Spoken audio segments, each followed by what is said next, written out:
Good afternoon, everybody. This is the Board of County Commissioners regular meeting on Wednesday, September 23rd, 2020. And we have 3 commissioners here in the meeting room for the first time in months and months, I believe. Kelly McNicholas Curry and Patty Clapper. And then at home we have George Newman and Greg Poshman. And so let's see. Do we have any additions or deletions to the agenda, John Peacock? There are no additions or deletions to the agenda today. Steve, I actually have one. Oh, sorry. It's item number 4, the application for a liquor license. That application is being withdrawn. The applicant has a number of things to work on, and they're going to start the process over when they have their situations squared away. So it's not continued, but a brand new application? Correct. Okay. So it's just Thanks, withdrawn. John. But follow the same process on it. Okay, it's time for public comments, and first up we have Janice Voss-Caudill, our clerk and recorder, and I think she's probably going to talk about the election and voting and things like that. Janice, go ahead. So thank you for the introduction, and I wanted to spend a little bit of time today talking about registering to vote, as well as we sent out military and overseas ballots. We're doing our logic and accuracy test, and when the ballots drop. I will come back on October 14th because that's when ballots have dropped and talk and speak to that with drop boxes, et cetera. And I'll come back again on the 28th so I can give the community an update on what's returned, where we're at, and because the election day is right around the corner.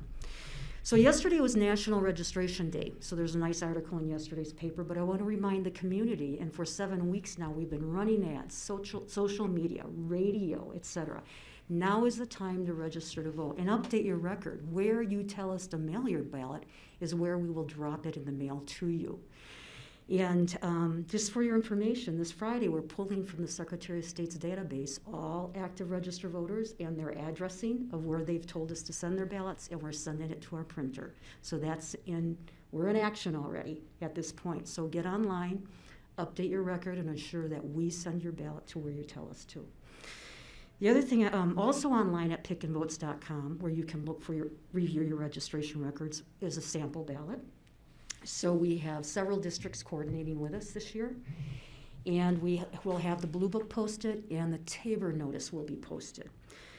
So the Tabor notice will go out October 2nd, and what is that? We have 6 districts we're coordinating with, and they all are issues. They have financial impact. The Tabor notice provides that financial impact and the pros and cons. So look for that in the mail, along with the Blue Book, which I think we have one issue at the state level on the ballot this year. It's with cigarettes, I think.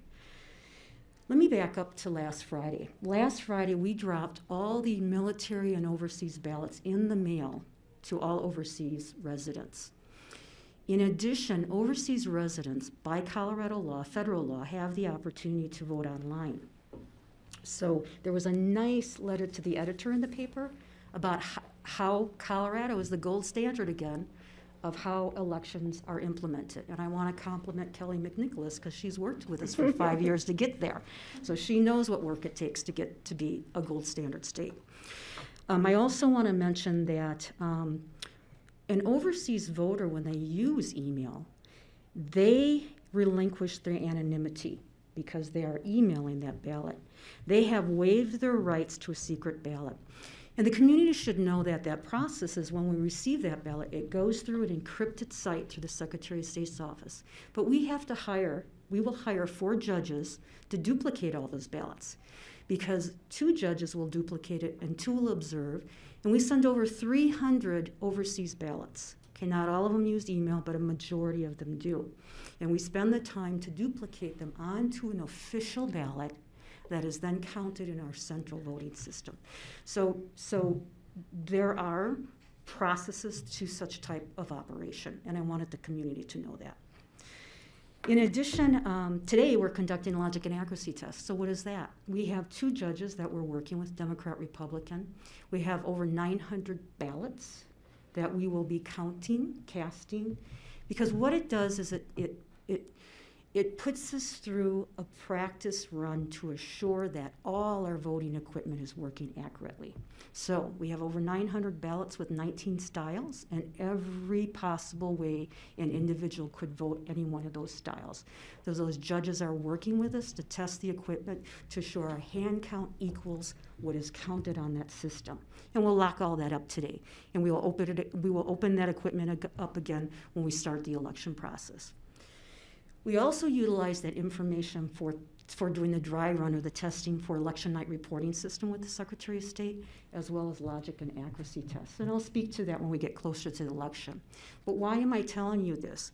I wanted our community to know the processes we go through in Colorado to assure our systems work accurately.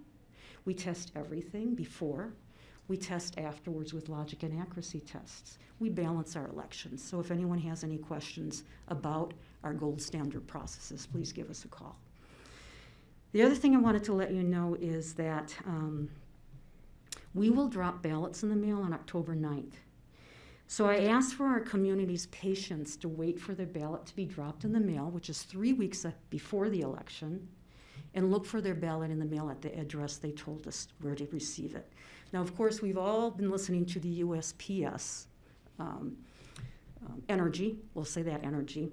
And I want to share with you that the Secretary of State won a settlement last week along with several other Secretary of States, that the federal court has ordered USPS to give priority to outgoing mail ballots as well as return mail ballots. Now, in the state of Colorado, we've always collaborated with an individual we've worked closely with who is the coordinator for elections for the state of Colorado, last several years. So she's the person we call that we have issues, this was going on, she helps correct them, etc.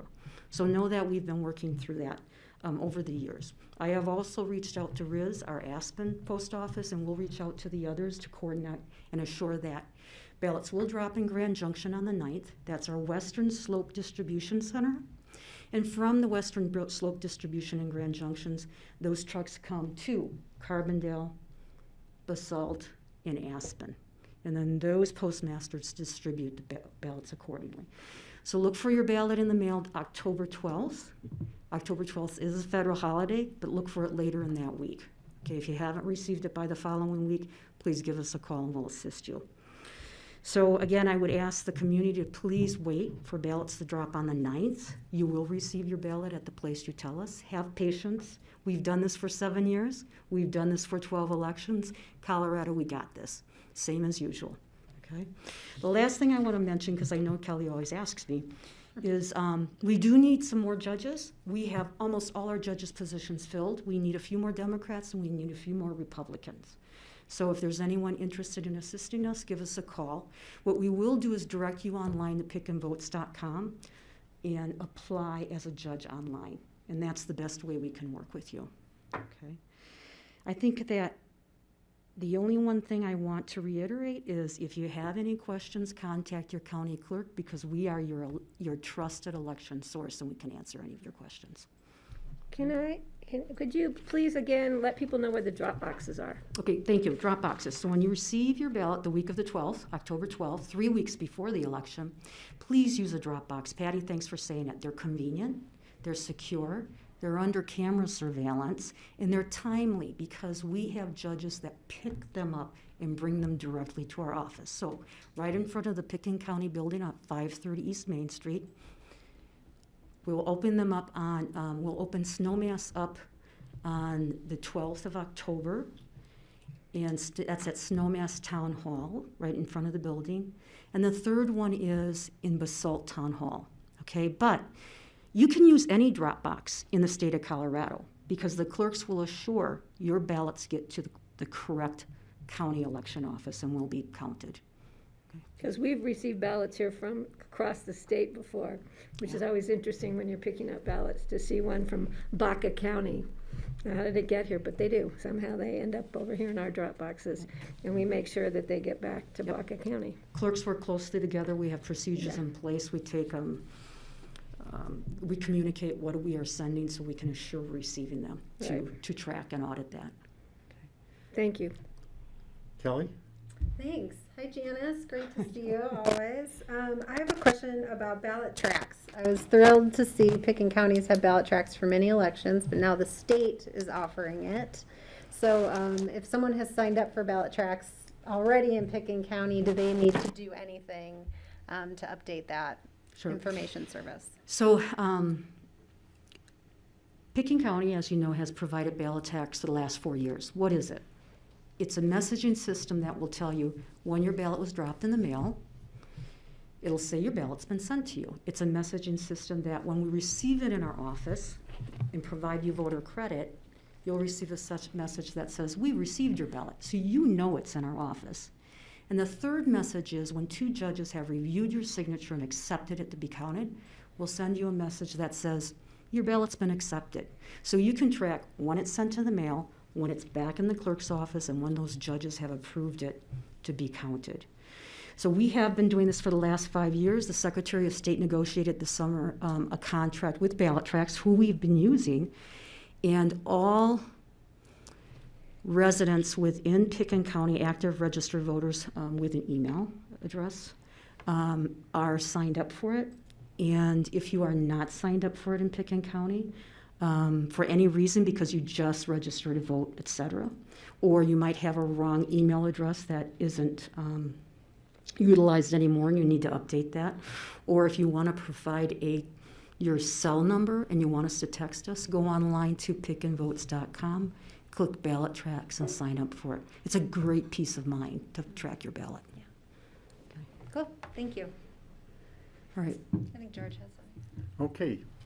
George? Oh, Janice. Janice, if someone's mailing in a ballot, when's the last day that they should be mailing that back in to you? Okay, George, I know you've asked me this question in the past, and I know you have a constituent asking this. I'm reluctant to give a hard date, but what I can share with you is that by law, Colorado law, the last day that our office can mail a ballot out is Monday, the Monday before election, the week before election. Monday the 26th is the last day I can mail a ballot out of our office. So I would turn that around. If that's the last day for us to mail a ballot, would you not think to yourself that maybe that's the last day I should mail my ballot back to the clerk? And we're telling people, well, people are telling us, well, I feel better FedExing it back. We'll do that if that helps you. FedEx it back. Or if you feel, I think I should return it sooner, do that. We're encouraging people to vote early, get their ballot back, because 85% of people know a month ahead of time how they're going to vote. That's a statistic that was researched. So if you know that, use a drop box, and if you want to mail it back, I would utilize the standard that the clerks are required to use is we cannot mail a ballot out a week before the election day. And then, because it's going to be a lengthy ballot, is just a standard one postage stamp going to be sufficient? So it's a 17-inch ballot, both sides. We haven't weighed it yet, so I'm afraid to tell you what it is. My guess would be it's going to be 2 stamps, but I would ask people, hey, drop it in the drop box. It's free. It comes directly to our office, and you can track it. But let me follow up on the weight of the ballot. I'm sorry. I had some background noise. So 1 stamp, as far as you know, or 2 stamps? So George, I said I haven't weighed the ballot yet. Sometimes it depends upon what you return. Do you return your secrecy sleeve and in your instructions in the ballot? Are you leaving half of that out? And a lot of times our ballots are always on the cusp between 1 and 2 stamps. So give me an opportunity to weigh it, and then I can let you know next time I meet with you. Great, thank you. Best case scenario, 2 stamps. Best case scenario, 2 stamps. Yeah. Sometimes if it's humid out, it throws it over to 2 stamps. So that's how close it is. So Janice, there was a news story that said in Pennsylvania they were warning people to be sure to put their ballot in the security envelope and then put that inside the other envelope. If it wasn't in the security sleeve, then they were going to reject the ballot. Not in Colorado. So we do have processes in place for opening, secure process to assure anonymity, et cetera.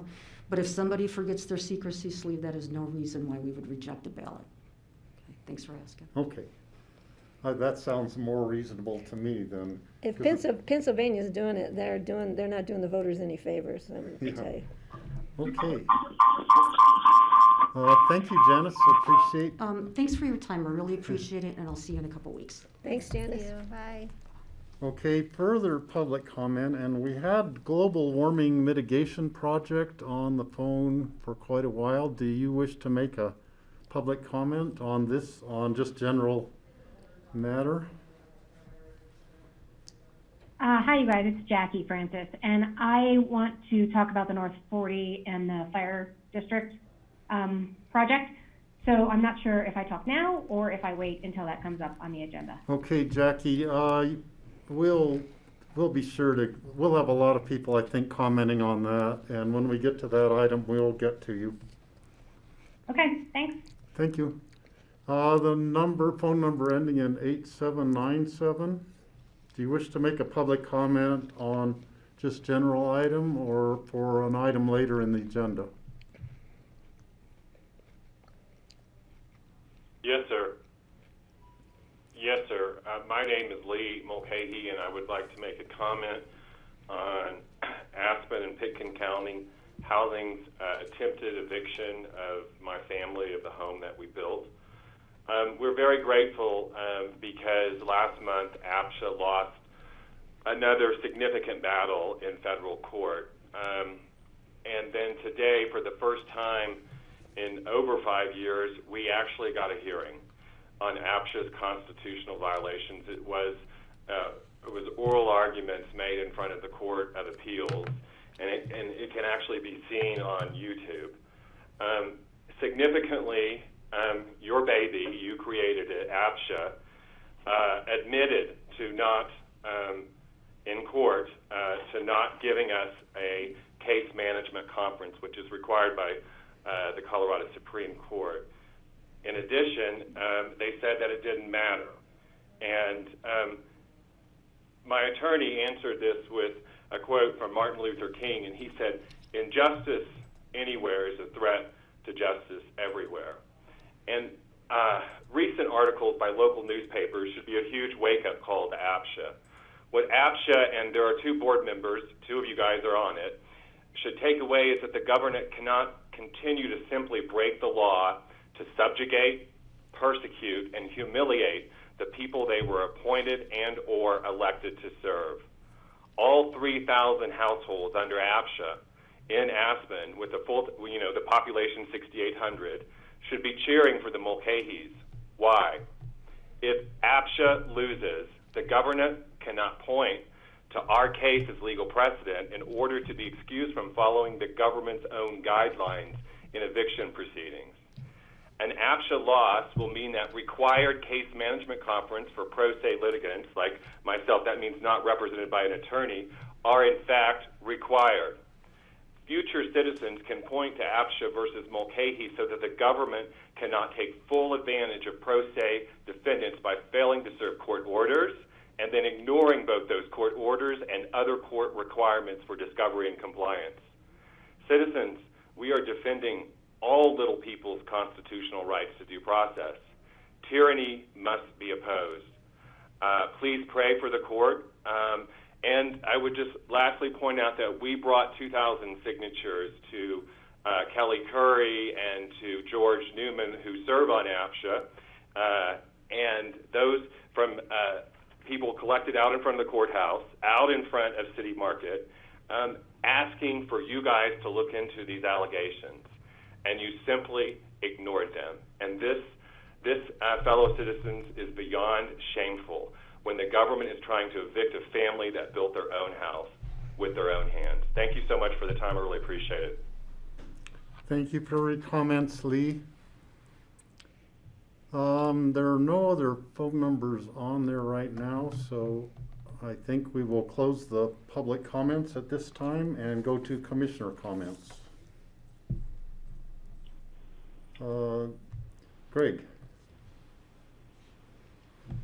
Yeah, I meant to chip in when Janice was there, but I just wanted to compliment George on the great fact sheet he put together, which I think he sent it to his caucus, and I took liberally from it and sent it to the Wheat Creek caucus and put it on Facebook because it was such a great, thorough description of voting and election activities and how to go about it in Pitkin County. So I just wanted to extend my gratitude to George for doing that. Thank you. George? Just for a correction, that was actually a joint effort between me and Janice. Janice had a lot to do with it as well. I just did a little editing. Thanks, Janice, then. Thanks, Janice. Thanks. Okay. I'll just make a quick, Patty? I'll just make my quick usual comment about the weather's been great. We had some rain yesterday, which was really nice, some thunder and lightning, which was kind of a new change. But the colors are beautiful. I think Kelly and I have both been recently up Independence Pass. It's gorgeous. The river's gorgeous, so please get out and enjoy yourselves. And overall, wear your mask and be safe. Thank you. Kelly? Sure, yeah. Yeah, I ran into Janice yesterday, and, she always gets questions from the community, and we agreed that in many places around the country, the questions being directed to the clerk's office, they're always appropriate, and that people do have reason to be concerned in other jurisdictions, except Colorado. Colorado has always put the voters first. The voter is at the center of how election processes are designed, and to make it as easy and accessible as possible. And I'm proud to have been a part of that here in Colorado, and of the great work that our elections and clerk's office does. And then I also just need to take a moment to honor Ruth Bader Ginsburg in her passing on Friday, and just the monumentous impact that loss will mean for our country, and the legacy of incredible work that she advanced to achieve equity and opportunity and democracy through all of her work for equal rights for women, both before she was on the bench, and then to uphold laws in favor of women who can take mortgages out in their own name without asking their husbands, or open bank accounts. Additionally, in her support for DACA and providing opportunity to immigrants who come to our country, which I think is probably the longest standing tradition in being an American. And finally, in her support of democracy and voting rights access for everyone, and protecting that across our country. So there is a hole in our country today. I hope it will be filled thoughtfully and with equal protection in mind. Okay, thank you, Kelly. And I have one comment. Pitkin County has just been selected by the U.S. News and World Report does an annual report on the healthiest, they say communities, it's actually the healthiest counties in the United States. And Pitkin County was selected as the number 7 healthiest county in the United States this year. 6 of the top 10 in that list were counties from Colorado, and there were actually 3 other counties that were ahead of us. Douglas County came in number 2 on this poll, but nonetheless, it is quite an honor to be so high up in this poll. They look at 10 different metrics that run a wide spectrum of what our community is like and what makes a healthy community. And it's really partly through the luck of our location here in the mountains, where people like to recreate get outside, that people tend to be healthier here, as well as I think in the other other 5 counties in Colorado that came in the top 10. But it also has to do a lot with the work of many people in our community that have helped make this community such a wonderful place that we have today. I got a note from Lee Casson, who, I don't remember what her exact title was. She was environmental health for, I think it was a joint department of the city and the county at that time. And she took part of the credit for it because starting way back then, they were working, Bob Nelson and Lee Casson and different people way back a long time ago were working on helping to make this a healthier community. So anyhow, congratulations to everybody. A shout out to our public health department, who in 3 years' time have gone from splitting the department with Nan Sundin in charge of that and the human services. They've gone a long way in 3 years, and they get some of the credit too for helping to make us and keep us a healthy community. And compared to last year, we were number 19 last year, moved up to number 7 this year. So congratulations to everyone in the county on that honor. 2 questions. Well, first of all, we need to thank Tom Dunlap. Tom Dunlap has carried us through for many, many years through lots of issues, and so he's vital in that whole public health issue and environmental health. The other thing, which county was number 1? Number 1 was Los Alamos County in New Mexico. Oh, with all the nuclear waste. That's interesting. And Pickens County, on one of the metrics, Pickens County was number 1 in the country and the lowest rate of diabetes per capita of any county in the whole United States. Interesting. So that we're pretty healthy here, and we should be proud of it. When you see people out running and walking and skiing and bicycling and enjoying the great outdoors and getting exercise, that's the best thing people can do. Greg? If I could just add on to that briefly, I think part of our success comes from an interest and a focus on outcomes-based healthcare, perhaps rather than fee-for-service healthcare. And if people are interested in learning the differences, there's a great radio show on the Hidden Brain, if I can give a plug for it. It was on last night, and I think last week as well. You can find it on, if you Google, search it on NPR, just on the differences and the incentives around outcomes-based versus fee-for-service. And I think it's a great conversation to have as we see medical facilities coming in and setting up shop in Aspen, which must be a really lucrative market. Thanks. Okay, any further commissioner comments? And seeing none, we'll move on to our consent items. There are 3 items on here. The minutes of September 9th. The second is ratification of hearing officers' determinations on the appeals of assessors 2020 property valuations. And the third is the approval of the 2019 comprehensive annual financial report.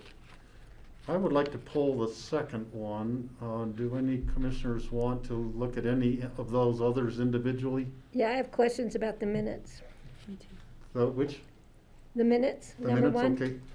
So we will look at each one individually because they're already split out. So we'll take the minutes first. Yeah, and I meant to talk to Elaine, and Elaine, I apologize for not doing it before the meeting. Under the condolences for commissioner comments, we need to add Dolores Stutzman's name for the record. I did notice that because Dolores Stutzman was mentioned, and I noticed her name wasn't on there.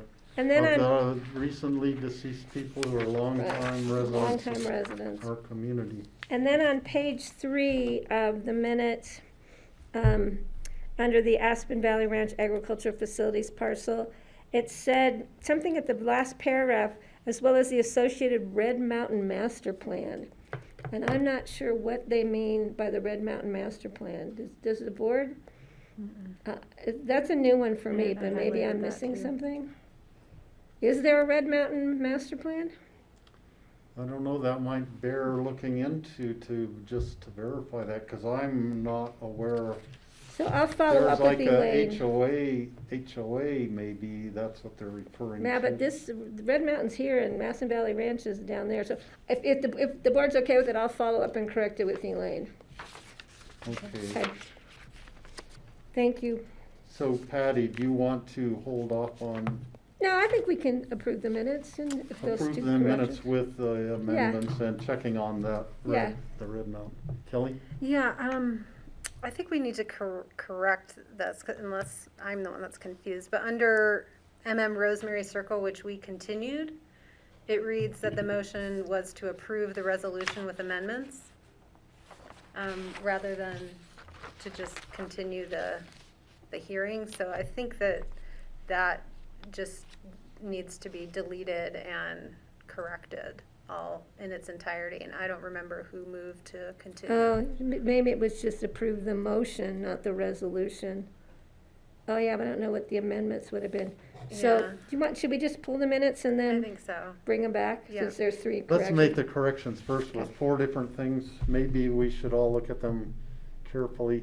You know, sometimes it's hard for the person listening to the tapes and watching on the video and then catching everything can be difficult. And sometimes we move really fast through those continuances, as Yeah. we've done in the So past. we will it's no not problem. approve those at this time, but. And I have all three noted on my copy, so I'll follow up with Elaine and get them cleared up for the next meeting. Thank you. Okay, Patty. The second one is the ratification of the hearing officer's determinations. There is one of them that was to me interesting. And let's see, I'm seeing if anyone is on here who could answer that, but it was a thing having to do with on January 1st, they are claiming that the pandemic had already started at that time and that it was creating an unusual condition. Now, this was the people who own the Boogie's building brought this point up. And I think that it might be something for John Ely, for your office to look into, because I have a feeling this might end up becoming a court case at some point, determining an actual date of the start of the pandemic in relation to the evaluation of people's properties. Because of if in fact it's determined it was before January 1st, some people could claim they should have a reduced property tax as of January 1st, 2020. And I thought that was interesting, and I think it's probably going to end up being a court case that we'll be looking at it for quite a while. I have a feeling. We can definitely take a look at it, Steve. I'll put it on my list. Although I think the collective experience has been a spiked increase in property valuation since the COVID event. Okay. Kelly? Thanks. I just have, with regards to these determinations, I just have a technical question or a procedural question. It appears that most of these the applicant has just requested a denial from the hearing officer. Is that so they can appeal it at the next level? Like, is that, I just want to understand when we approve these, that's the outcome here. The request for a denial typically means that there's been an agreed to stipulation and not an entry. They're not requesting or they're not seeking an entry of a opinion of value against them so that they can take it to the BAA or the district court or something like that, the next level. Typically what this indicates is a resolution between the assessor's office and the property. Okay. Okay. I want to take a step back. I think we need to actually have some kind of a vote on the minutes. I was think gonna we should just say, yeah. continue that. Could I get a motion to continue I'll the make a minutes? motion to continue the minutes to our next regular board meeting I'll second. with corrections. Okay, moved by Patty, seconded by Kelly. All in favor of continuing the minutes till the next meeting, say aye. Aye. Aye. Aye? Aye. Okay, we all approve of that. And then we need a motion on the ratification of the hearing officer's determinations. So moved. Is there a second? I'll second. Kelly moved, Greg seconded to approve the ratification of the hearing officer's determinations. Any further discussion on that? Seeing none, all in favor say aye. Aye. Aye. Okay, Aye. George gave a thumbs up, we got 5 there. Finally, we have approval of the 2019 Comprehensive Annual Financial Report. I will move to approve the 2019 Comprehensive Annual Financial Report, where that we had a significant presentation at last week's work session. And I will second and thank staff for bringing it forward to us in a manner in which we could understand it clearly. Okay, moved by Kelly, seconded by Patty. Is there further discussion? Seeing none, all in favor of approval, say aye. Aye. Aye. Aye. George gave thumbs up, 5-0 on that. Okay, moving on to individual consideration items. This is a public hearing and a 1 reading, and this is the application for a new brew pub liquor license, LLC. So do we have to have a motion to withdraw this, or what do we do? Delete it from the, oh yeah, we forgot to do The that. board is declared to take an action. The applicant is withdrawing and will be resubmitting, so, you don't need to take an action. And that's why it could have been, you can simply withdraw it from the agenda Okay. or delete it from the. So I'm a little unclear. John, the things coming over the phone are a little broken up today for some reason. I don't know why. Well, since we didn't put it in as part of our additions and deletions to the agenda, I think that now we should say, I'll make a motion to delete this from today's agenda. I will second. Okay, further discussion on the motion to delete this from today's agenda. Okay, seeing none, all in favor to delete it from today's agenda, the new brew pub liquor license application. Say aye. Aye. Aye. Aye. Okay.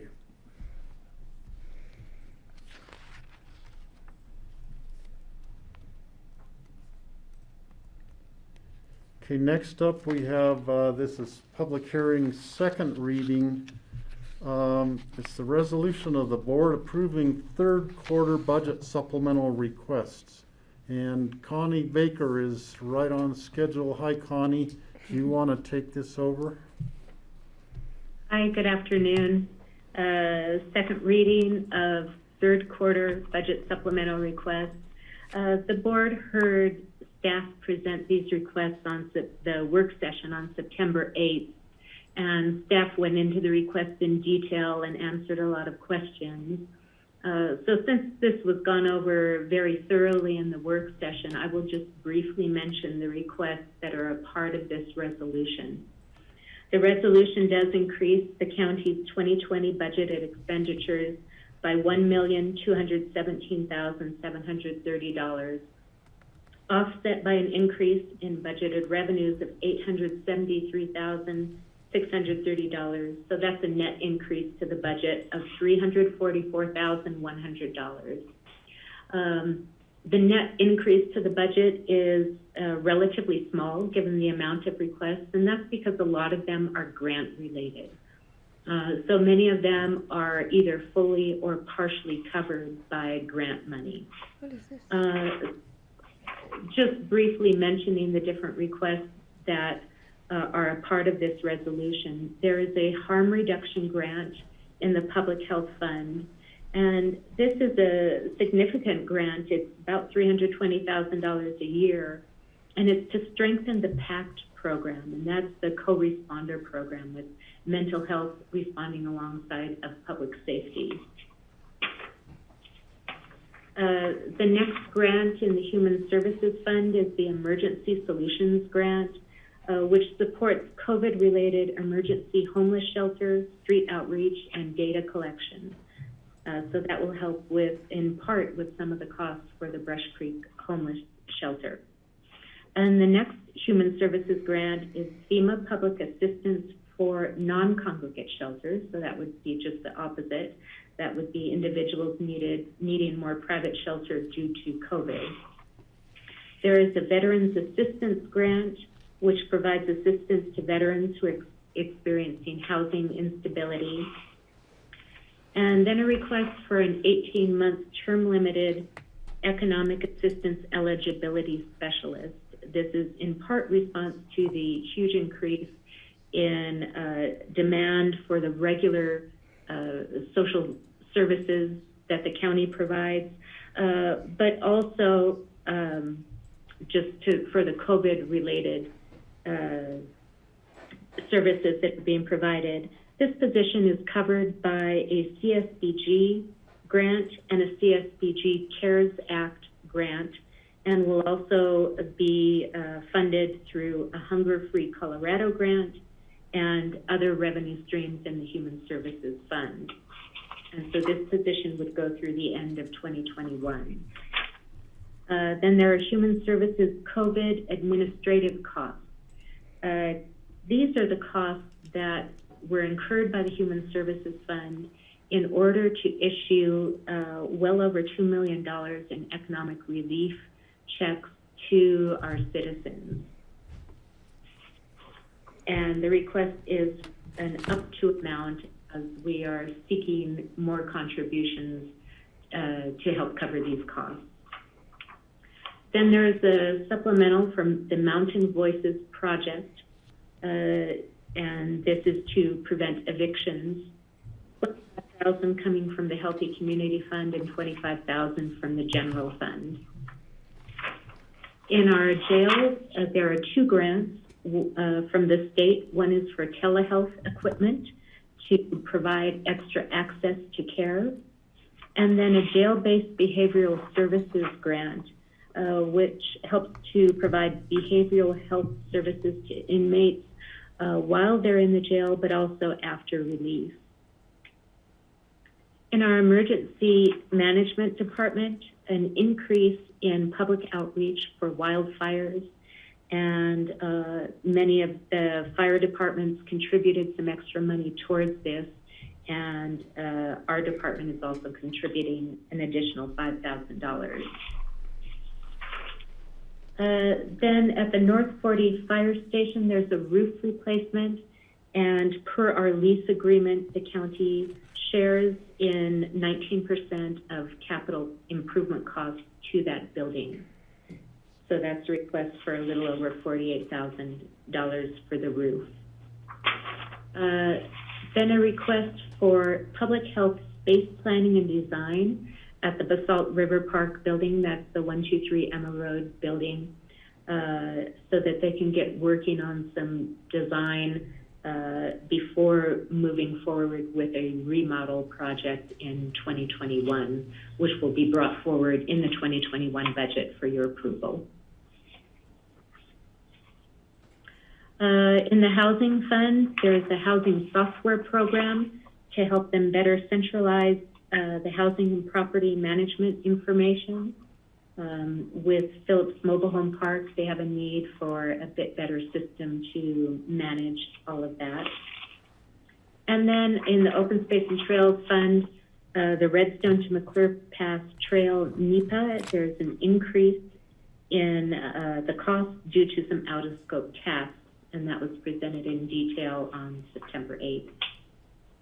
And then the final request is a transfer of funds from the general fund to the public health fund in order to cover costs that have shifted from their regular job duties and their regular spot in the general fund to the public health fund as a number of county positions and services are now supporting public health more than what was done in the past. In specific, this is covers the policy and project manager, Kara, and 75% of her time, and then also some community relations advertising costs. So those are all of the requests, quite a number of them. Are there any questions? Okay, Connie, I'm not seeing any questions from anyone. We had, we covered this pretty thoroughly in our work session and in the first reading. So, George? Yeah, thanks, Connie. And if you're ready, Steve, I'd make a motion to approve. Public hearing. Okay, is there a second? And then I'll call the public hearing at that point. Oh. Did someone second? I think Greg did. Yeah, I did. Okay, Greg seconded. George moved, Greg seconded. So this is a public hearing. I'm going to open the public hearing at this time. This item is the approval of the third quarter budget supplemental requests. And looks like we will give about half a minute to see if anyone wants to comment on this. You need to phone in on the number on the grassroots screen or at the top of our agenda.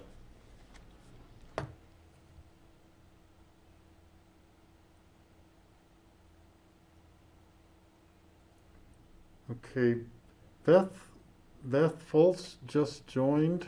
Do you wish to comment on this item or some other item on the agenda?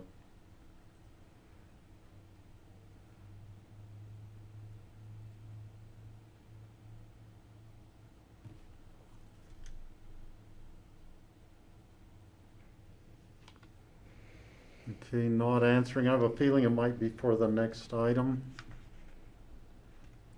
Okay, bring it back to the board for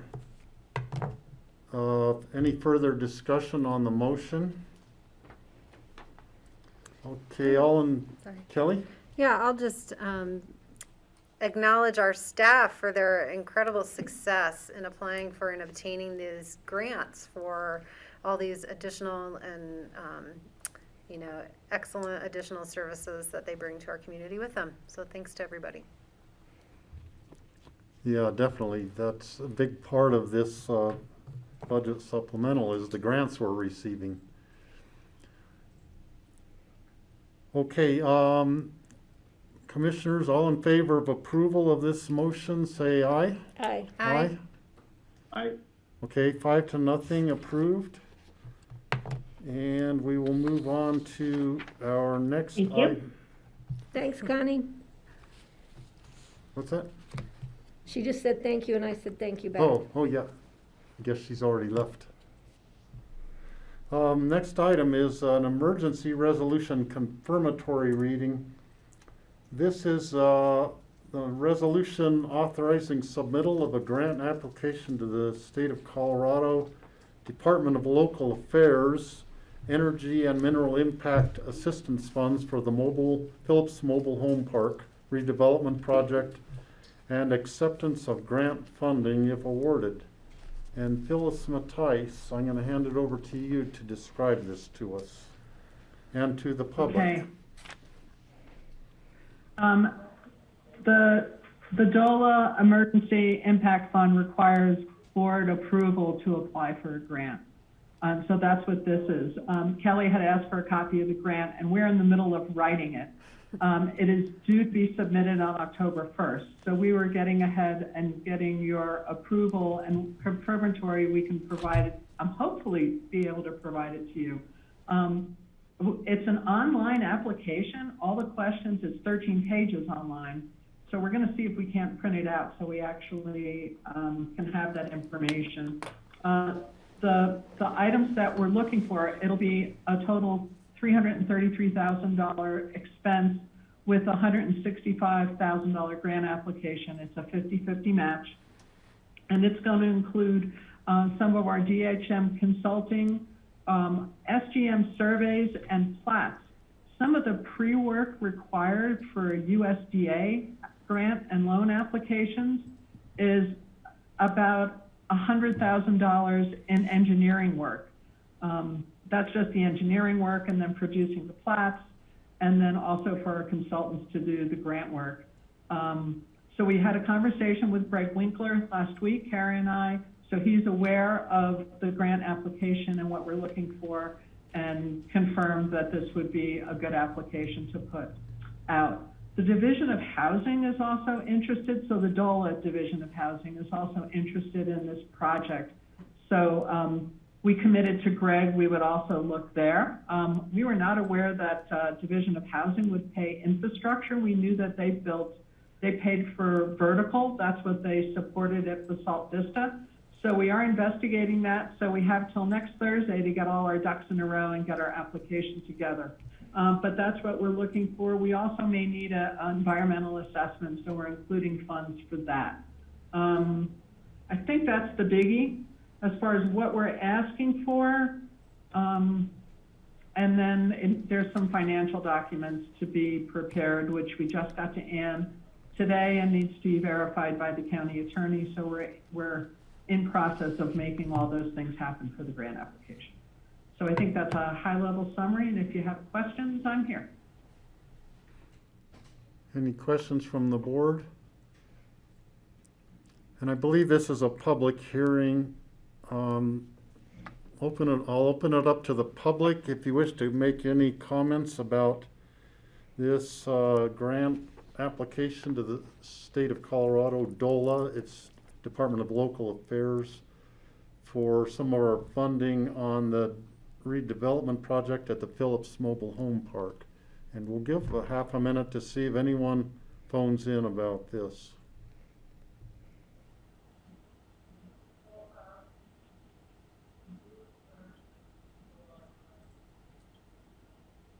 And I see the name Riley on here. I think you were here for the fire station. Could you confirm that? Maybe send a chat message.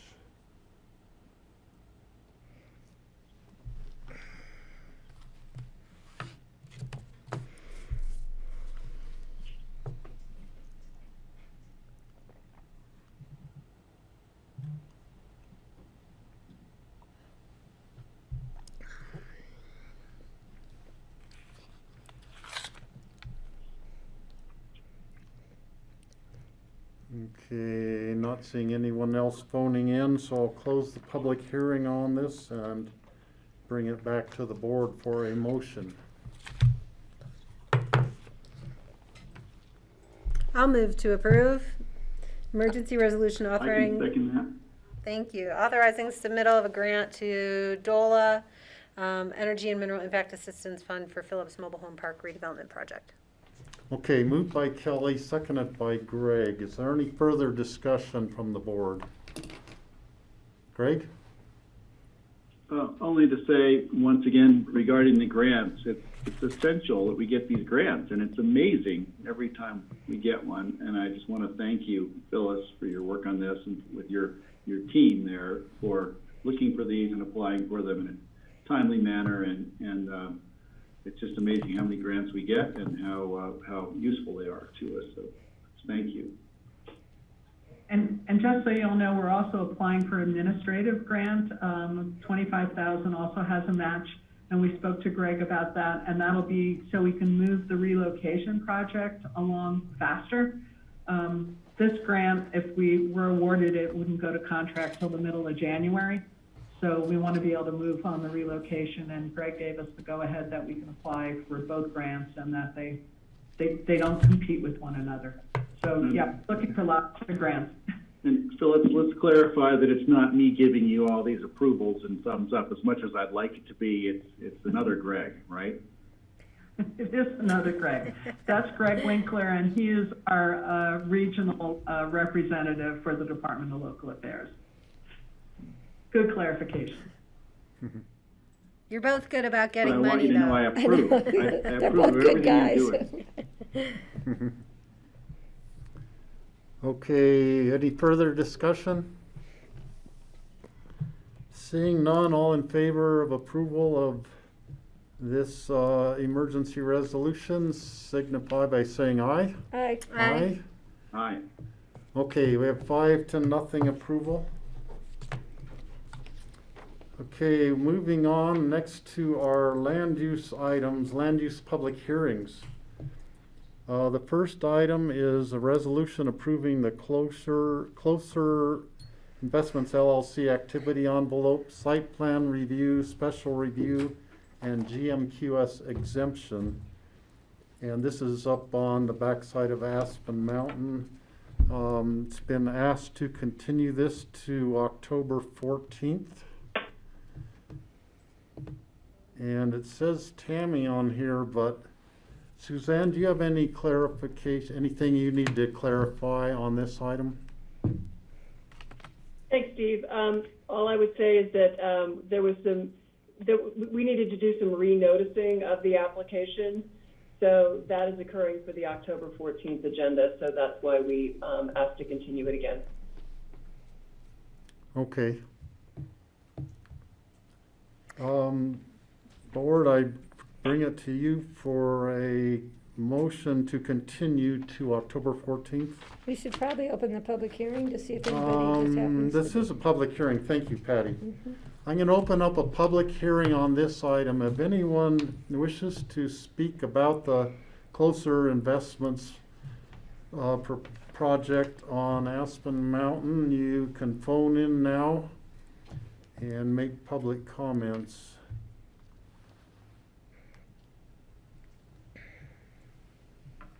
Let's see, there is a number 1377. We don't know who you are. Are you here to listen in on the fire district housing item or on this Closer Investments project? I'm here for the fire district. Okay, thank you. And I'm here from the fire district for the fire district as well. Okay.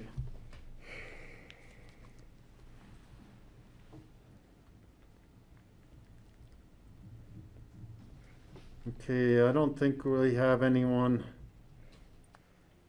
here today. Let's see, here's one more, number 4704.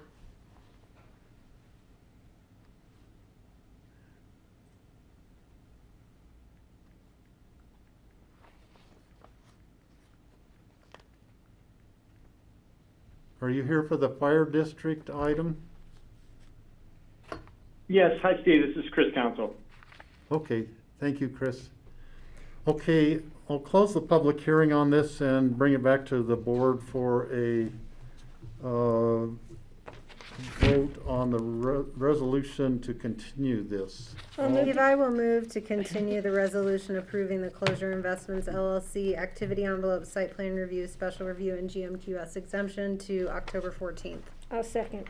Okay, moved by Kelly, seconded by Patty. Any further discussion from board members? Greg? Yeah, Steve, just the last time this item came to us, or this property came to us, I had recused myself regarding an issue that isn't totally related to what's in front of us now. But I'm thinking that until I can consult with our counsel on it, I think that I should probably recuse myself again, and then I can decide if I will when it gets, when it comes before us again. Yeah. If that makes sense. I'm looking to Ely to see if he nods his head or shakes his head.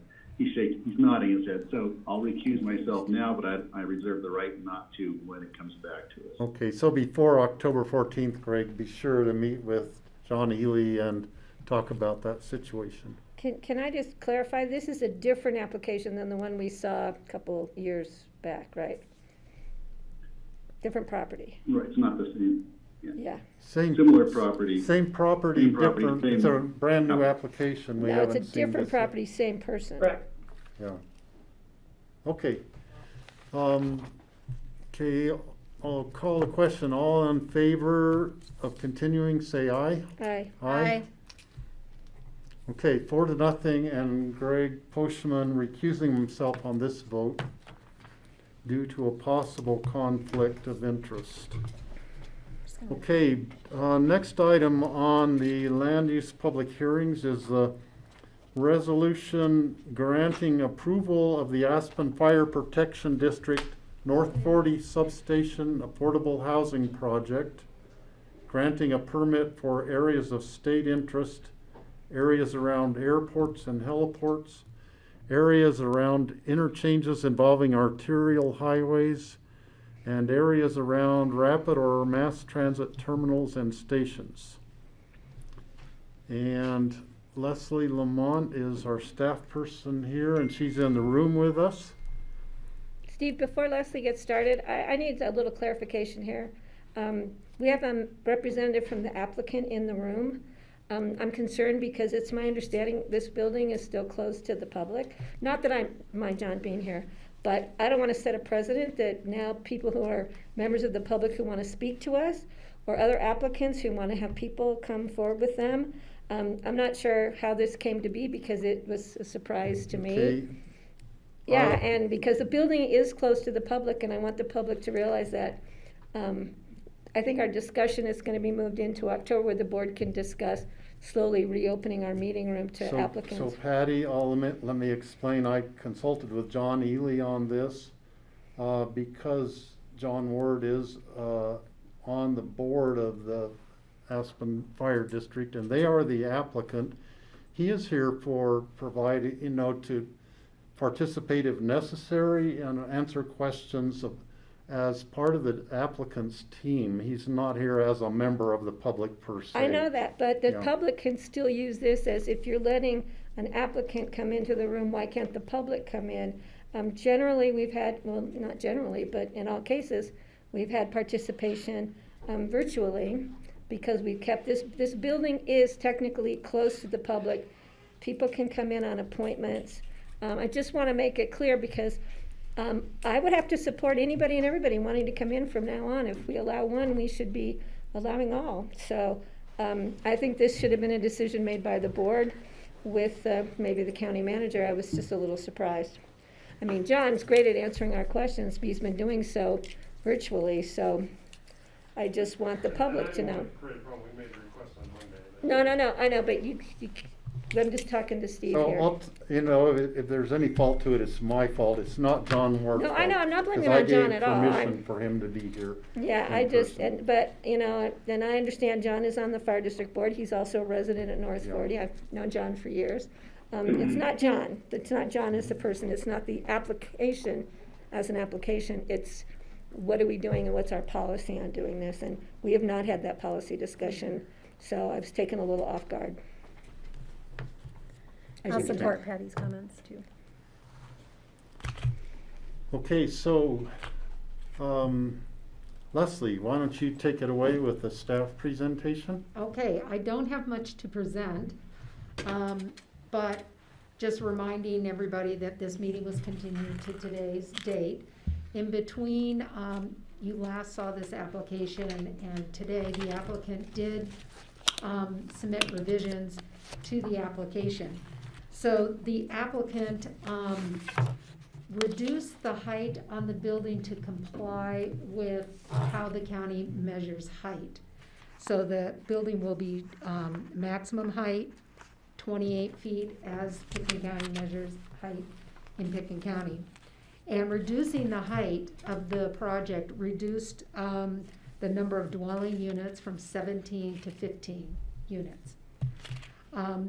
In your packet, I included the applicant's revision that spelled out by reducing the height, the kind of ripple effect that occurred in the project, numbers of bedrooms changed, things like that. The floor area ratio, because they did make the building smaller by reducing the height, is now approximately 0.59 to 1. I'm just giving you that as a way, again, to try and visualize this project based within the neighborhood and with the other floor areas that we talked about. If one were to use Block 2 common open space as I put forth in my last memo to you the previous time we met, if you were to use that park, Block 2 common open space, which is the soccer field, the floor area ratio would be 0.35. to 1. I just want to remind the board, there's a note on the plat, there's a note in the North 40 approvals that allow that soccer field to be used for bulk and area requirements for lots 1 and 2 on block 2. However, there's some back and forth, as you saw in your letter from Jamie Knowlton, of why that may not be appropriate or not. But I'm also just offering that to you, showing you how the project has changed since you last saw the project. In addition, the applicant recalculated what the road impact fee would be based upon the number of bedrooms and the 15 units. And it's roughly, and the reason why I say roughly is because there's some deck space in the project that may or may not count in how Pickens County calculates floor area ultimately when they submit for their building permit. But the road impact fee is estimated to be $80,706.84. I just have 2 housekeeping items I want to bring to your attention in the resolution. Letter O, under the findings, I didn't catch this, and I still refer to 17 units, it should be 15 units. And then in the recitals, the conditions of approval, number 3B, record a covenant deed restricting the affordable units, I say for emergency response personnel, and the applicant is asking that we change that to record a covenant deed restricting the affordable units for district personnel and emergency response personnel. Not all members of the district who work for the district are emergency response. So the applicant is requesting that also be amended. So that is all I have for my presentation to the board. Leslie, what was the previous one? I didn't find it on my page. It was L. It's O. Oh. It's on page 453 of page 5 of the resolution. I also had it noted in my notes, Leslie, so Okay, thank you. Yeah. Okay, I see it now. And that's 15 instead of 17. Yes. So Okay. And then on page 6, you're changing the definition under B, and it's also under B. It also says emergency response personnel. See further down the page? 3B, right? Yeah, but then at the top of the page under E, it says emergency response personnel also. Oh, okay. Yeah. Would you like me to amend that? Well, I don't want to amend it to that. I'm just noting that I'm not sure I agree with that, so. Got it. Got it.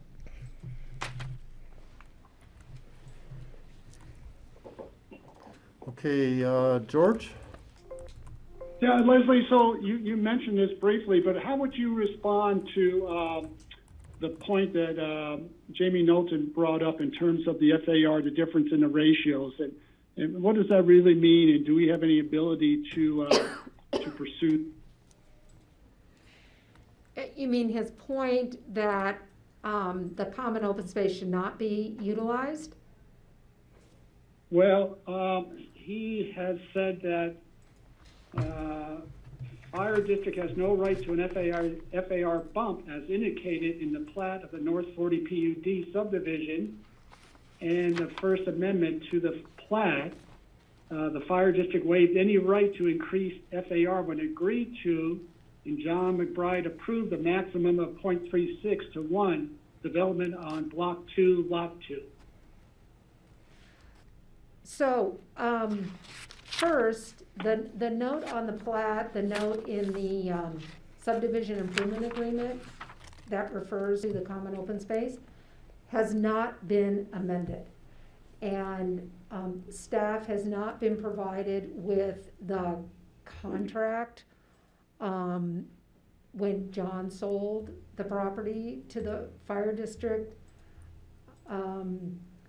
Jamie and I have talked about this briefly, about what his opinion is, but other than legally diving into that, I don't staff's position is that recorded plat has not been amended, and those notes on the plat have not been amended.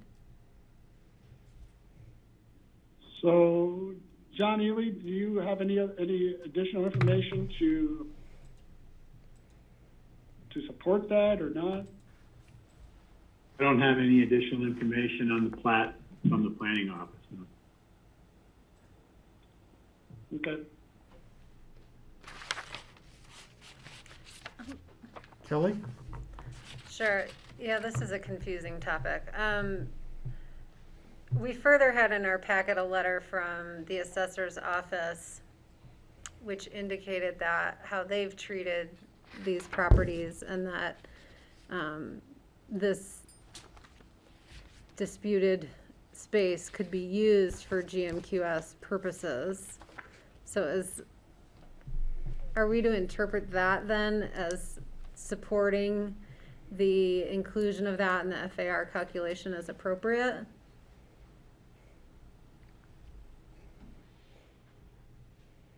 I don't know. Leslie or Suzanne or John, I don't know. Still an unanswered question as we Yeah. move forward, so. I don't know how we move forward with it not answered. Well, let me jump in. The assessor's office is charged with and statutorily capable of assessing valuations to real estate.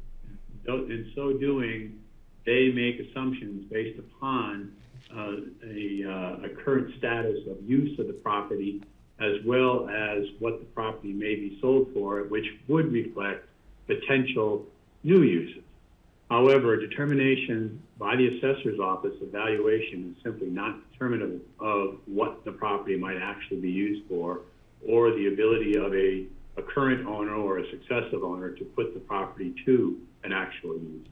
So the assessor's office's opinion or comments on their valuation work is not determinative of use of the property. Okay, thank you. Bill? Okay, any further questions for staff at this point? Kelly? Thank you.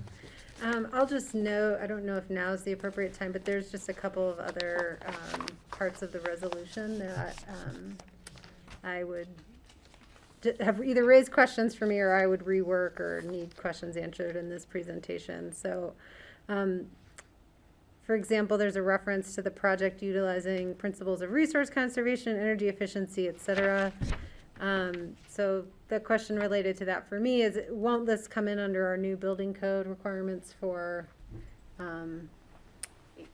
HERS ratings and net zero? Sure. Okay. All building permits that are, if I may. Yeah, please, yeah. This project, although we're treating it as a area of state interest, this project will, when it submits for its building permits, has to comply with all the requirements of building permit submittals. So I just wanted to reiterate that there's no extraneous review or alternative there. So thank you. And then, yeah, I don't know if now's the time to go through this, but there's also a statement here that says that the project's in compliance because of the articulated roof lines. And so I'm not sure if the design has changed as such, but before we adopt a resolution that would say something like that, I want to make sure there would be articulated roof lines before we confirm that it is in compliance with the WAMP. So I'll wait for the app. Page 212B, correct, the roof line that says flat? I think, I'm on page 4 of the resolution, Okay. because I look through board views, so it's a little bit different than how you There's look through the another packet. reference that I had questioned too. So the applicant can address that as well. Sure. And there may be a deletion I have in here, just depending on how we move forward. And that would be regarding whether we agree if it's compatible with existing development or not.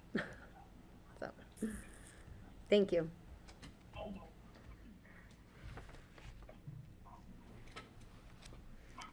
Okay, any further questions by commissioners at this point? I have just a clarification. Well, I have Patty. other issues, but there's reference in the resolution, page 3. Leslie, I'm not sure if you can answer this. Under B1, it's just, I want to make sure we're correct. It says the Aspen Fire Protection District has developed 5 facilities with employee housing throughout the district. I can only think of 3, so maybe I'm missing the other 2. There's the Woody Creek has housing, the Aspen Village has, I believe, an apartment. North 40 has an apartment. Downtown has overnight rooms, on-call rooms, but that's not really And employee housing. They just built Starwood. Oh, Starwood is done? Starwood built it, it's done, we've got 2 firefighters in there. Okay, so that's 4. Well, I guess I would count downtown. Downtown, those are overnight We rooms. should probably, I just want to make sure if we're going to put information in this reso, it's correct. Yeah. So we need to clarify that if we move this reso forward. Thanks, Right. John. I know John's not on, you have to be on camera. I mean, yeah, somehow John, we need to get John somewhere near a microphone so it, Well, and maybe when John needs to talk on something, maybe Chris could back off or something and you could use Yeah. that same microphone. well, I'm just asking the question to Leslie, so Yeah, I just need clarification of that. I just want to make sure if we're going to put facts in this reso, the facts are correct. And the other fact that I believe, and I know the applicant's representative, the land use planner, told me it was pretty much none of my business, but if we're going to change the language about who is to be housed there, it really needs to reflect what's in the ballot language. And I am not comfortable moving something forward that doesn't reflect what the voters voted for. And I know that they say there's a, I'm just not comfortable doing that. I think it's setting us up for further issues in the future, and I would rather the county not be a part of that.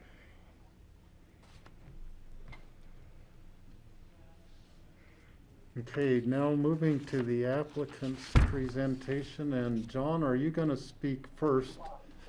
And then Chris will speak after you. Okay, so we have John Ward from the board of the Aspen Fire Protection District. I appreciate you guys letting me come in. Sorry to cause a problem there, I did not want to. Are we okay? We're turning your mics on so grassroots can hear. So John's being asked to be a presenter now, not just to answer questions. Okay, just want to make A little that bit of clear. both, yes.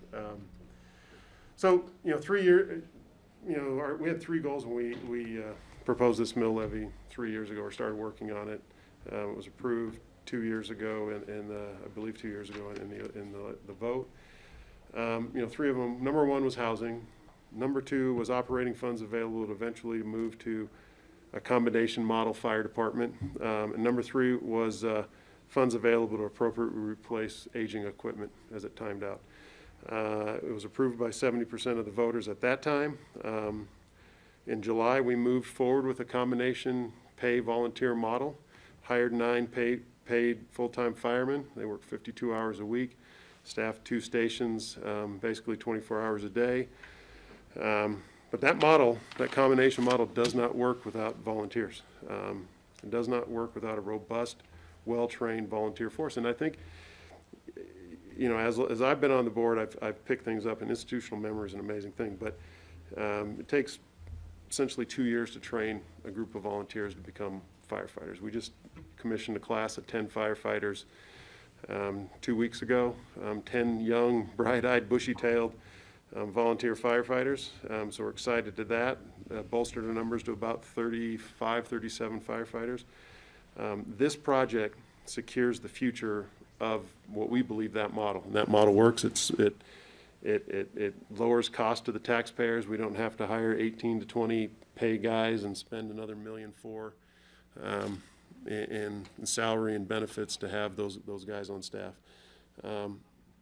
We've tried to listen, and I think we've tried to listen to the neighbors' comments. We've tried to listen to your guys' comments as the 2 previous meetings that we've had on this issue. And we've tried to bend our project to align as closely as possible to those comments. We took into account the WAMP, the 28-foot height requirements, took off the the third floor of that building, I believe, and I live out in North 40, I believe parking is a huge issue in North 40, period. It's particularly, I mean, it's pointed on that street, Baltic Avenue, I believe that's the name of that street. That cars are parked on. I don't believe there's any full-time parking there. We deal with it in the parking garage that we're proposing. We deal with it in the cutouts that we're putting on the street and giving it. We deal with it with the sidewalk access that we're adding to that lot. So we've tried to handle resident and guest parking in our parking garage as much as we possibly can. We can't guarantee 100%, but I believe it covers the major portion of it. And we've tried to weigh our perceived needs with what everybody else's, opinions are of our project. And I believe we've moved this project as closely aligned as we can get to all the comments that we've gotten. This project will be a long-term asset to the district. We don't intend to supplement or to sell these units to anybody. They're going to be rental units. I believe it should be considered as a transitional housing solution. Rick Valentine may say one thing. I believe it's going to be affordable and a sliding scale based upon income category that somebody lives in, of what they pay in rent. And it really provides flexibility and a housing solution for firefighters, first responders, and takes the pressure off of having to win the lottery, having to procure housing. Ultimately, and we've seen this with our volunteers, moving down valley to an ultimate solution because they can't win the lottery, can't get into affordable housing up valley. That one-bedroom studio that you lived at in a bachelor or bachelorette does not work when you become a family. We believe we're moving people into the North 40 neighborhood that fit right in with the neighborhood, that give back to our community, that have families and kids and are additive in a positive way to the neighborhood. So with that, I'll let Chris continue our presentation. You might have to keep going. Chris? You got him? Maybe that's it. Anna? I was just chatting with Chris, and I believe I just pushed him over to us. Did you hang up on him? No, he couldn't get on. That's why we're paying Okay. attention. Am I there? Yep. Yes, you are, Anna. All right, terrific. Yeah, sorry. My name is Anna Timmons for just this afternoon. I'd like to share my screen if I can do that, please.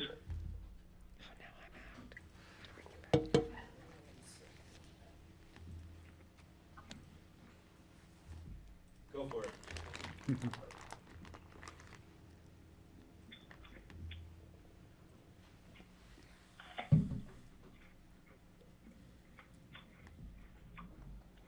Okay. You see the fire district housing, hopefully? Yes, we do. Okay, awesome. Thank you. Thank you.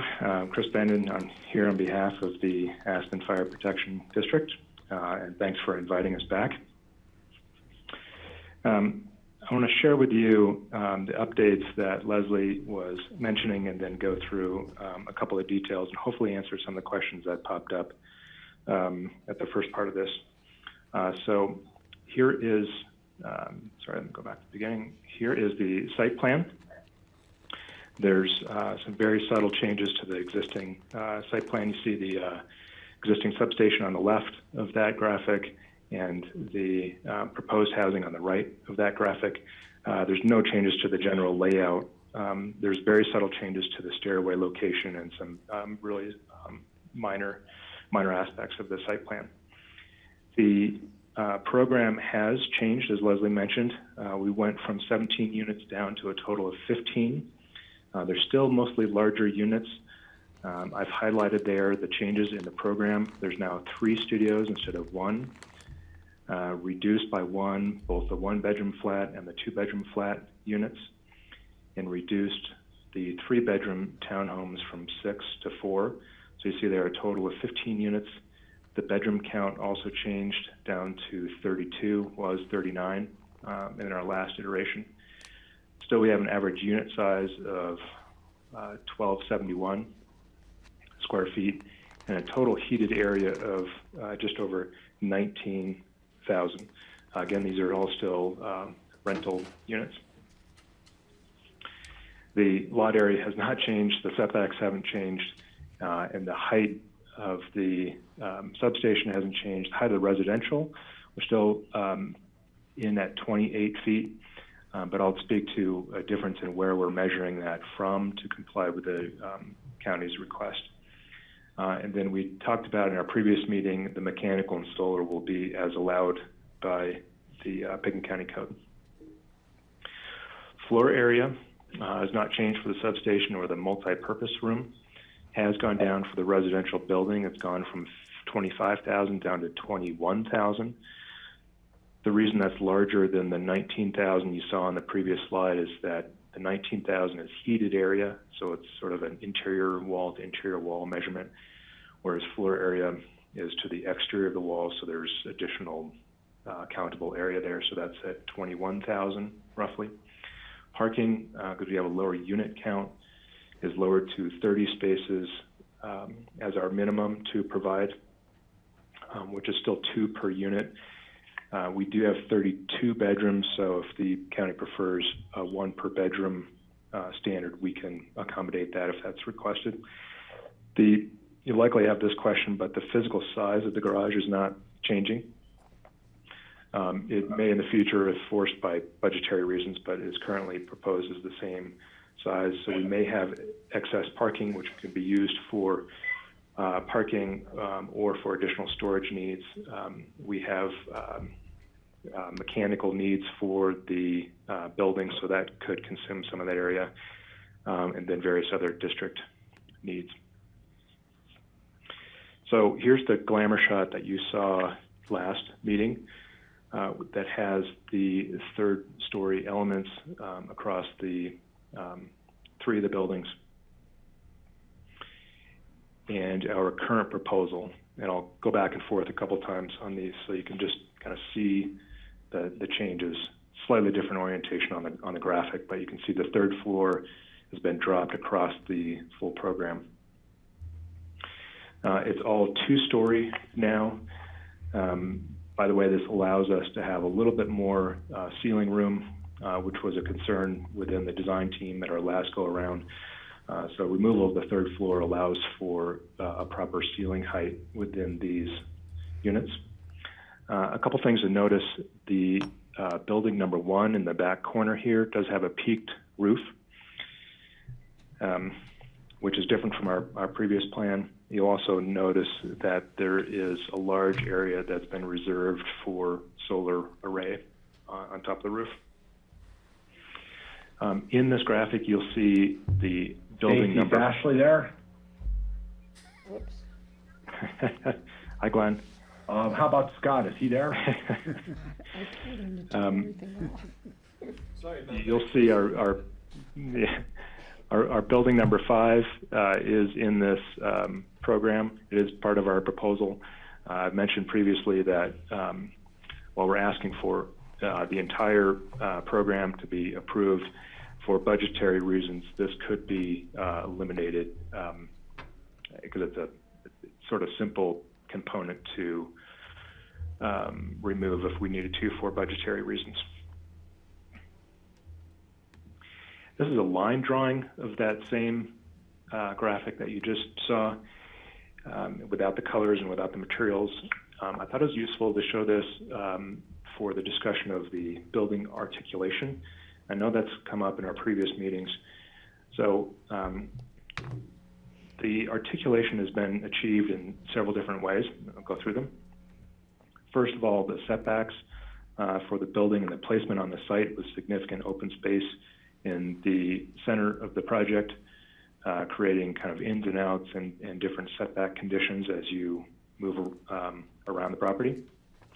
The roof articulation, so we have 6 buildings total on this site, and all of them are different kind of size and shape, and with different roof pitches. So we do have a pitched roof in this building number 1 in the back corner, and this building 4 along Frontway that has kind of a different shaped roof. So there's kind of articulation in the roofs and the pitches and the styles and varying heights of those roofs. There's massing articulation, as I mentioned, with the 5 proposed buildings and then the existing one as the 6th, with each of a different size and shape and kind of voids and cutouts within the building. The single-family home is an example of that, with this kind of carve-out void space articulation and massing. There's facade articulation with elements coming proud of and recessed from the primary facade, and you'll see that on these 2 buildings, where you can see the upper floors kind of protrude from the main facade and create some kind of facade articulation there. Materials articulation, which is maybe easier to see in the previous graphic, using different materials to highlight some of the changes in the massing and facade articulation to kind of break up the massing. Grading articulation as you go around the site, creating different landforms to provide interest, quasi-public space and quasi-private space around the site. And lastly, landscape articulation, again, it's probably easier to see in this previous, with areas of green space, kind of softscape, hardscape, and areas that relate to the architecture and create areas of quasi-public and quasi-private space, highlighting entry points, street trees to provide a symmetry with the existing neighborhood, as you see along here. So those are the ways that we've used to articulate the architecture. There was a question about the floor area that was raised at the beginning of this presentation. I pulled the plat note from this North 40 subdivision plat and from the North 40 subdivision agreement that talk about the county approval talks about how to treat the common area, which is the soccer field. So plat note 12 and subdivision agreement, paragraph 22. Both citations use essentially the same language. It's very clear that the areas of that common area can be used in the calculation of development standards for lots within Block 2, and specifically open space and floor area ratio calculations. As Leslie mentioned, there's been no amendment to that approval, and we have not vacated our rights, and we continue to rely on the county approval that was set forth in these documents. So based on that, I think Leslie just calculated the floor area ratio to be in the 0.35 arena, and we agree with that assessment. And we had previously also heard that the floor area, the proposed massing of the structure, was satisfactory to county staff. So we perceive this issue to be behind us. And again, with the changes of removing the 3rd floor, there's been a reduction in the overall floor area. So to focus on the 1041 review standards regarding the airport, mass transit, and the Highway 82 interchange. The airport and mass transit, I think, are pretty straightforward. Staff determining that there's no detrimental effect on either of these aspects of county or state infrastructure. Again, I'll mention that we're excited to see this property largely because of the access to transit. It's one of the best served transit locations, I would say, in the state, where you can walk to the type of bus service that we have, walk to a regional airport, the access to the regional bike system, et cetera. So it's a really great site for residential development from that perspective. The interchange, Dan Coakley with SGM, who is on the line, he spoke to this project at our last meeting. I think he also is engaged by the county to help on other infrastructure improvement issues within this area. I think he presented to you yesterday. But he provided a summary of his analysis regarding this project last meeting, and there was a couple key points that he pointed out. One is that we're roughly 1% of the traffic that goes through the intersection. He measured that level of impact representing a tenth of a second additional delay in getting through the intersection. Obviously, that's on average. And that study was done prior to the most recent reductions in units and bedrooms in the project. So you'd expect those two factors to be reduced slightly. The county's road impact fee measures the totality of a project's impacts on all transportation infrastructure of the county, and that's a fee due at building permit. Leslie's right, it's roughly $81,000, just short of $81,000. That will need to be recalculated and affirmed when we go through building permit, and that number may move around a little bit. But that county road impact fee accounts for our total impact on the county's transportation infrastructure, including the State Highway 82 interchange, as well as other county infrastructure. And we look at that as our fair share of accounting for our impact on the county's transportation infrastructure. We've reviewed the resolution, and it sounds like there may be still some points to run through it, but we are satisfied with the wording. Leslie mentioned a few of those adjustments that we discussed with her earlier, but we look at this as ready for adoption. I wanted to point out two important aspects that have been included in the resolution as exhibits. Exhibit A, which is a natural grade map, and Exhibit B, which is an exhibit that talks about how height is to be measured. So this Exhibit A refers to the 2005 Hutton survey, surveyor named Hutton, Hutton, and he provided a survey of the property prior to the development of the fire station, the substation building there. And so that is to be used as the natural topography. So we've talked about previously how there's a big kind of pile of dirt there, spoil from the construction of the substation. That is not natural grade, clearly, and we're not measuring our building from the top of that pile. So this Hutton survey submitted in 2005 prior to the substation development obviously doesn't include those humps in the landscape. And this graphic overlays our proposed buildings against that topography. And if you zoom in, it shows this kind of gentle slope. You can see in the larger map, gentle slope, sloping down kind of from left to right on the map there, and then close in you see the topography lines from the 2005 survey. So we'd like to have that map adopted along with the resolution, because it provides the clarity I think everyone is looking for as to what is being used as the natural topography of the site from which to measure. The second is this Exhibit B that we've provided, and includes two diagrams for measuring height. The top is a section through the building, buildings 1 and building 2. And on the bottom is what we're calling a height map, showing the corners of the proposed buildings at various points and exactly how high that point of the building is above that natural topography. So going in a little tighter on that section, there's a blow-up of that section.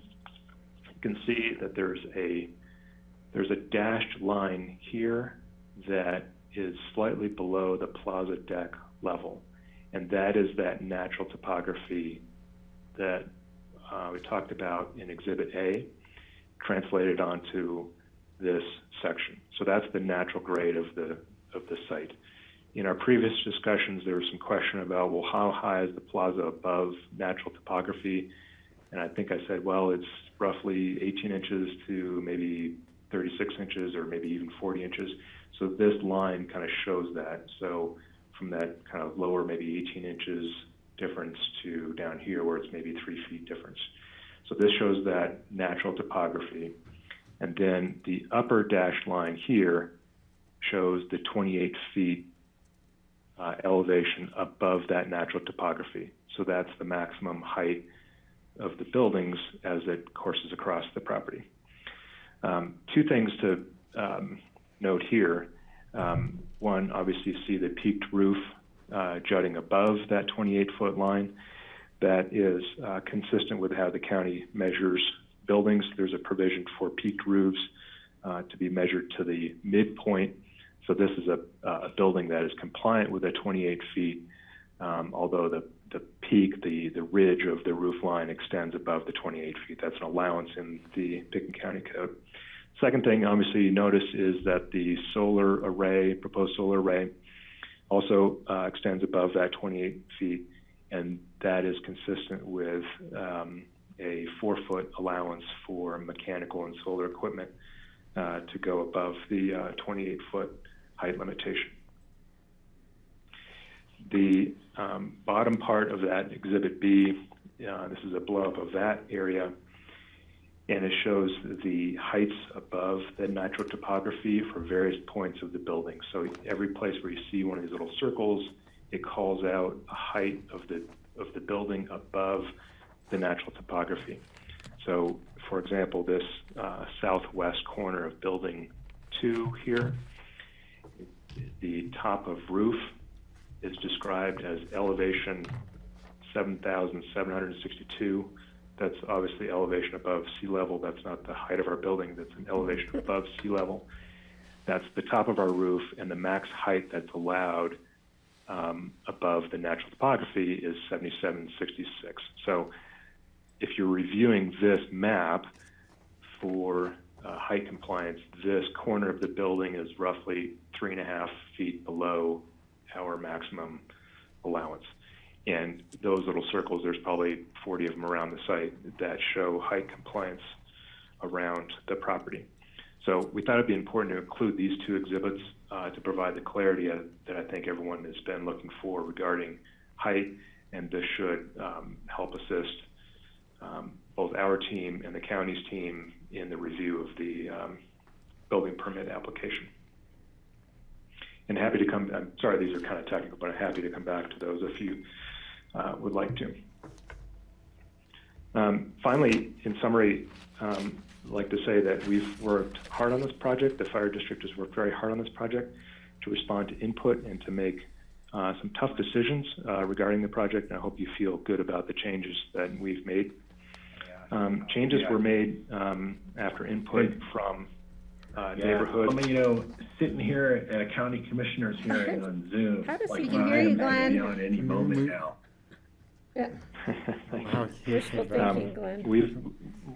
We've had multiple meetings in person, obviously pre-COVID, with the HOA, with individual neighbors, and in group sessions and open houses, meetings with John McBride in person and in group settings, and several sessions between neighbors and the fire district board.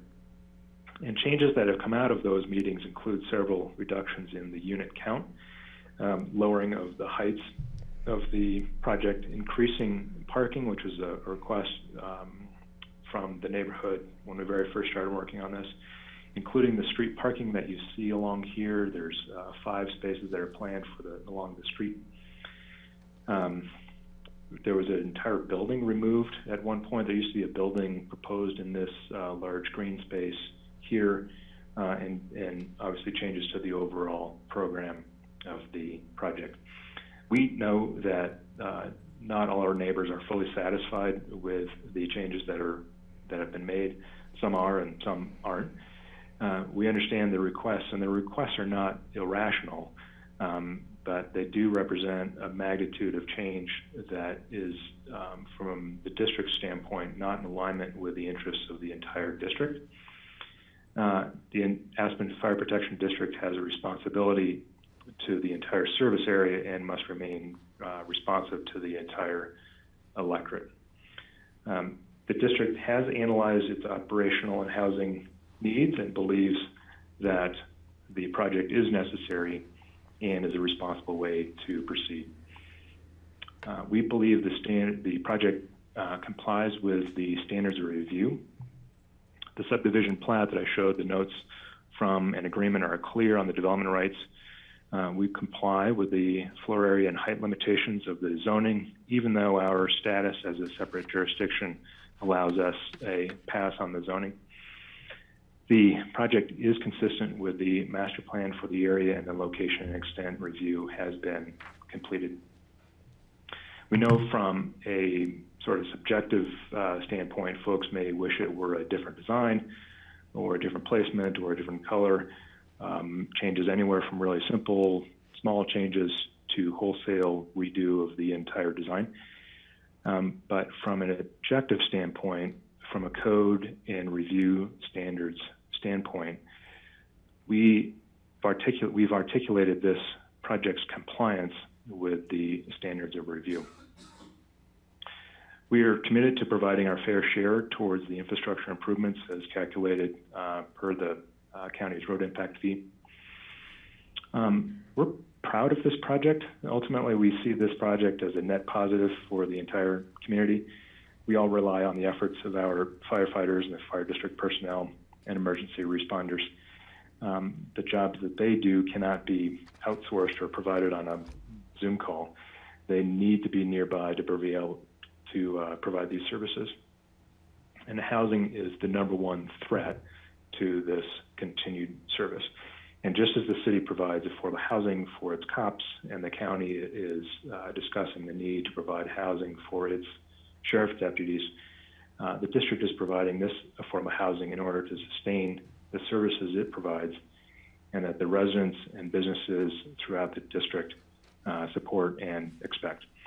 So, like I said, we feel good about this project, both from a community purpose standpoint, but also from a regulatory standpoint. We believe this project is a project that BOCC can support, and we're asking for your endorsement. We're satisfied with the draft resolution. I know there's some points that maybe we have to walk through. We are asking for your approval. I'd be happy to answer questions on the call. Also is Rick Ballantyne, Fire Chief, Wayne Stryker from Stryker Brown Architects, and Dan Coakley from SGM Engineering, if you have questions about the transportation impacts. And I know John, or I believe John, is still there, John Ward, President of the Fire District Board of Directors. So with that, I'd be happy to answer questions. And I believe Carl Hanlon's on the line to answer a couple questions as well, possibly. Let's see. Yes, ma'am, John, thank you. I have questions, but I think I'd like to hear the public Okay, comment first. George? Oh, thanks. Thanks for that presentation. I have a question on the, on the solar panels. Those that you have depicted, are they adequate to offset all the energy uses? I don't know if we've gone through that detail, but that may be a question for Stryker Brown. Okay, Wayne, have we gone through that? I raised that question just on its own, but then looking at the one change in your architectural design with the pitch roof building, if you needed to utilize more solar panels to offset, could you put those panels on that south-facing side of that pitch roof? I'm assuming you can, but I don't know whether you're going to have that wired and ready to go for any future use needs. George, I think the solar panels were kind of a placekeeper. I mean, it's a commitment we want to do for renewable energy. I can't guarantee that it's going to offset all the energy that gets used in the property, but it certainly was a placekeeper that we're going to do our best we can. We want it here with the new code, energy efficiency within the units, and I tried to do it on my house, and I think a hot tub blows that out of the water, but we shut the hot tub down. But I can't guarantee that it's going to get there. Hey, George, this is Rick. I can answer part of that as well. If you look at the fire station, see where the fire truck is? Yes? Those are added solar panels if we need them on top of the fire station that are not there right now. The other ones are existing. Those are all new ones. We are currently looking at what we need to be co-compliant with the new energy code, and we will meet all code requirements as necessary. Right, I appreciate that. Of course, our new energy code amendments don't go to 100% yet in terms of utilizing offsets for renewable energy. So with a new project like this, it seems like you'd have the opportunity with the flat roofs and even with that one pitch roof to be able to offset all your energy uses. And I don't know whether you've looked at it that closely, Wayne, or if you've had CORE to help with those numbers. Yes, we have. We have talked about it with CORE, but George, I think you're a little turned around. That slope roof is actually north facing. Oh, okay. So we really don't have any south facing. But we've got, as you can see, there's quite a bit of solar potential that we're showing right now. All right, thank you. So, George, are you finished with your questions? Okay, Kelly? Thank you. I have 3 questions. I guess one is probably for Chris, one is probably for fire district staff, and one is probably for Leslie. So I'll go in that order. So Chris, could you please tell us how many acres of open space we're looking at in the rendering here? Or on the site plan that you showed? I might need Wayne's help, but I think that we had calculated that just the kind of the green quadrant here to be, I think it was 10,000 square feet. The entire property is a little less than 1.5 acres, including the substation. And this was an area, I think it was 10,000 square feet. But correct me if I'm wrong, Wayne. So that's close. That's okay. Close. Our site's about 3/4 of an acre. It's half that. Okay. Thank you. That's always really helpful. And then I think my next question is probably for John. So you had mentioned something in your intro regarding a sliding scale of rents. And, in our resolution, we attest to the fire district's financial capacity to pay those off. So, to afford the project. So since you've presented that you're doing COPs, how does a sliding scale of rent play into Well, I can't payments exactly of answer the COPs? COP question. I think the COP comes back more with the number of units we were going to build. The idea behind the sliding scale of rents is whoever it is. We're going to take an applicant or a tenant. We're going to run them through APCHA to qualify them for their housing. It could be Category 5, Category 3, or whatever it is. And then they will pay that level of rent based upon their category. So, we could have somebody that would be RO, and if they're renting, and that's the income they make, that's what they pay. And the goal is that's an affordable rent, that hopefully they can save money, put money aside, and then, I'm a true firm believer in ownership housing to build wealth and to build stability. That's really the idea behind the sliding scale.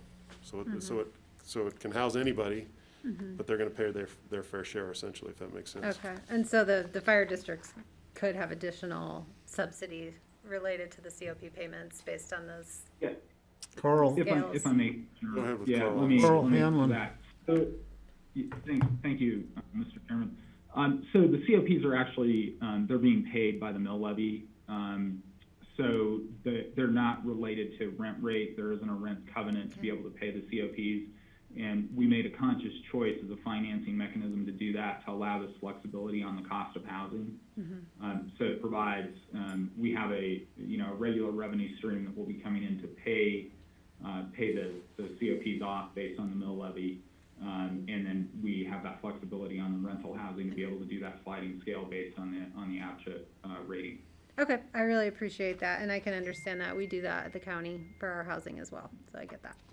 And then finally, I guess for Leslie, Chris had presented the FAR as 0.35, and so I just want to drill in on this, and I'll explain where I think we're at. So when you had presented to us in August, the memo had said if we take the square footage presented at that time, less the garage, and include the credit for the common area, it was about 0.4, is what that memo said. Right. And then in today's memo, it says that they're getting closer to the 0.5, that is what our public zone district allows for. So we have the 0.5 of the public zone district, the 0.36 of the AABC neighborhood are kind of the two levels that we're looking at.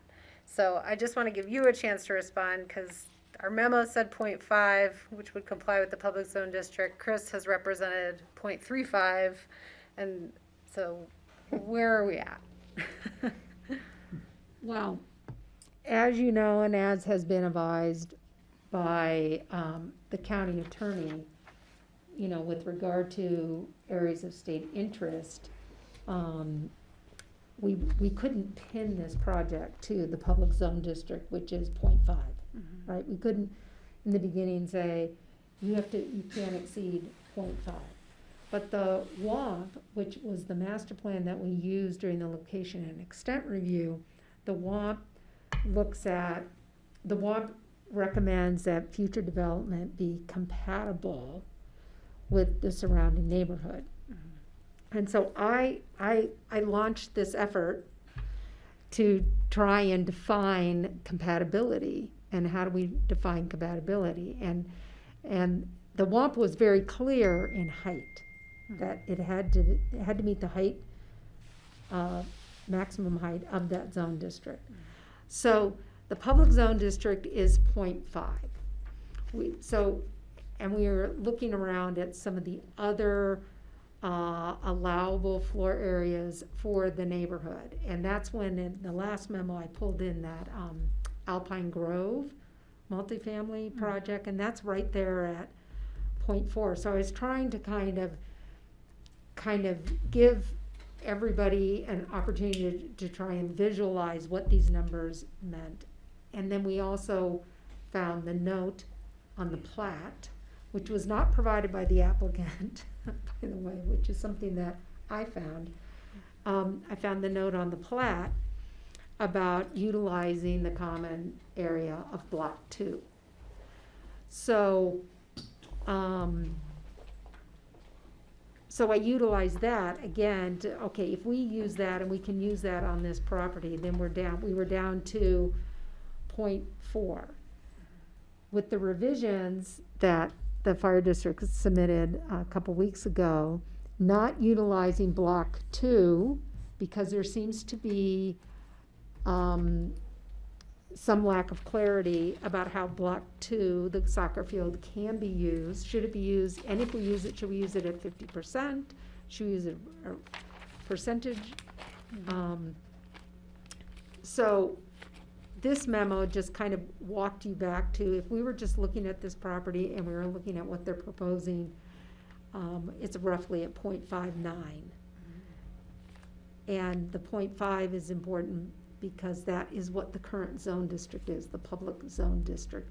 It was also part of, in 2005, when they did the master plan that approved the substation, it was a master plan effort for that property, and 0.5 was established in that master plan. Okay, thank you. Thank you. That's all my questions, Steve. Thank you. Okay, Kelly. Patty? Yeah, I don't really have any specific questions. I just have comments, but I'm going to hold those, and I really do want to hear from the public to see how they may or may not affect my comments on that theme. Okay, hold your comments. Let's do questions now. Greg? Yeah, thank you. And I want to thank you for coming back with this presentation and this proposal. My only question right now is, would the orientation of the peaked roof be able to move if a 90-degree move would make it more amenable to solar panels? I'm just trying to figure out the actual compass orientation on that, wondering if there would be any benefit to that and if it's possible. That's my only question for now. Wayne, can you speak to that? I know we have some lofted areas in there, and that might introduce some complication, but is that can we pivot that hat 90 degrees? It would make the building much more complicated than it is now. I think what we're showing is, Greg, is a lot. I think there's plenty of solar potential that we're currently showing. I mean, notice we're also including the potential for solar on the existing firehouse, which would be to the benefit of this side. So, I don't think we're short on solar potential in its current layout. Okay, thanks. Okay, George? No, thanks. This is probably for John Ward. John, you talked about you're envisioning this project for transitional housing. So it's an opportunity for people to, at least for you to house your volunteers initially that need housing. I'm assuming, I don't want to assume, but as you spoke that you believe in ownership. And so it seems like the only really opportunity, if you want to keep people in the district, is then for those people to then apply for APSHA in terms of affordable housing. And then it seems like at some point you'll be moving people out of these existing units, if that's the ultimate goal.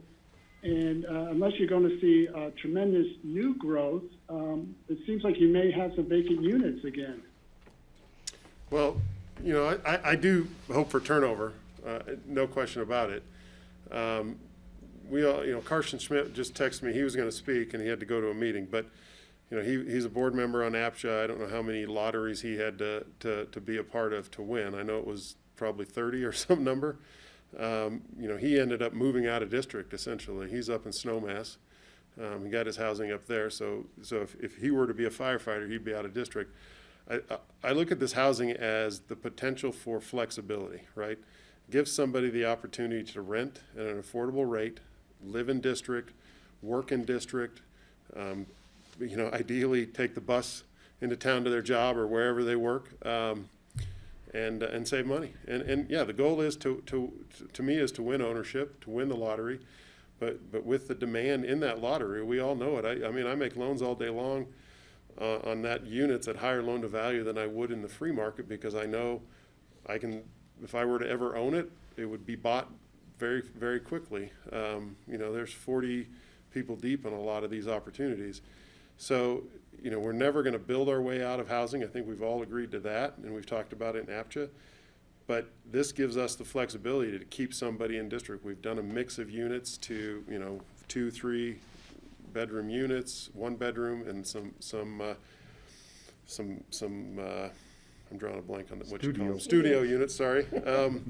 And so I think it gives real flexibility for us to own, to have a real asset. You know, there was no performer with this, and sorry I didn't pick up your question, Kelly, but there was no cash flow performer with this, and that's what gives us the flexibility to slide that scale. But, you know, that's money that will go back to the district to maintain the property, to give us flexibility on firefighters and for purchases and balance our budget, which we haven't had a trouble yet, but we don't know. You just don't know what's going to happen with costs, so. Steve, can I ask for a All right, thank you. Just a point of clarification. Okay, Patty? I know volunteer firefighters need to live within the district. I don't think they're required to work within the district. And I also know that firefighters need to have their vehicles with them all day, because if there's a call, they need to have their vehicle to respond. That's from my own history with the fire department. So I just want to clarify that. I think That's a fair comment. Yeah. But we're also talking families and spouses. I wish I could get my wife to take the bus, but she has to take the car to pick up the kids at school and go to hockey practice and go what she does all day long. So. But I think people need to know that it is important for the firefighters to live within the district, especially for response calls. But I think people in the general public need to know that they're not required to work within the district. So you could live at the fire station, but you could work in Silt. True. I mean, and that's fair. Most of Just the a jobs, point of most of the jobs are up here, and most people are coming that way from Silt every day. Some of us do work the other way, so. Yeah, I just want the public to just be clear on that point. Right. And there's, you know, just to go to another point that somebody brought up before about housing firefighters in, you know, at the station, whether having would be better than in town or worse in town, or, you know, vice versa. You know, a lot of people do work in town. Maybe they drive. They're going to be here during the day. Most jobs, they might be a contractor on a job site somewhere uptown. They might be a server at a restaurant. They might be a banker, whatever else at their job. But they'll be in town. And then when we really have the traffic punch, whether they're outside or when the traffic's dead, whether they're in town or out of town, the convenience to get in town should be alleviated. We should be able to serve the entire district from that location all day long. Okay, I have several questions also. First of all, the building number 5 you referred to, Chris, what is that building used for? Yeah, I think we described that as a utility room, so it could be used for training purposes, could be used for storage.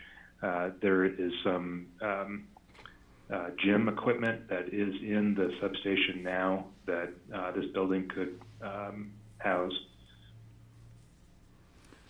Okay, about 500 square feet. That's what I was thinking, and just looking at it, it could potentially have solar panels on the roof if we're trying to, if you want to maximize the amount of solar electricity you could produce on site. That would be one potential building.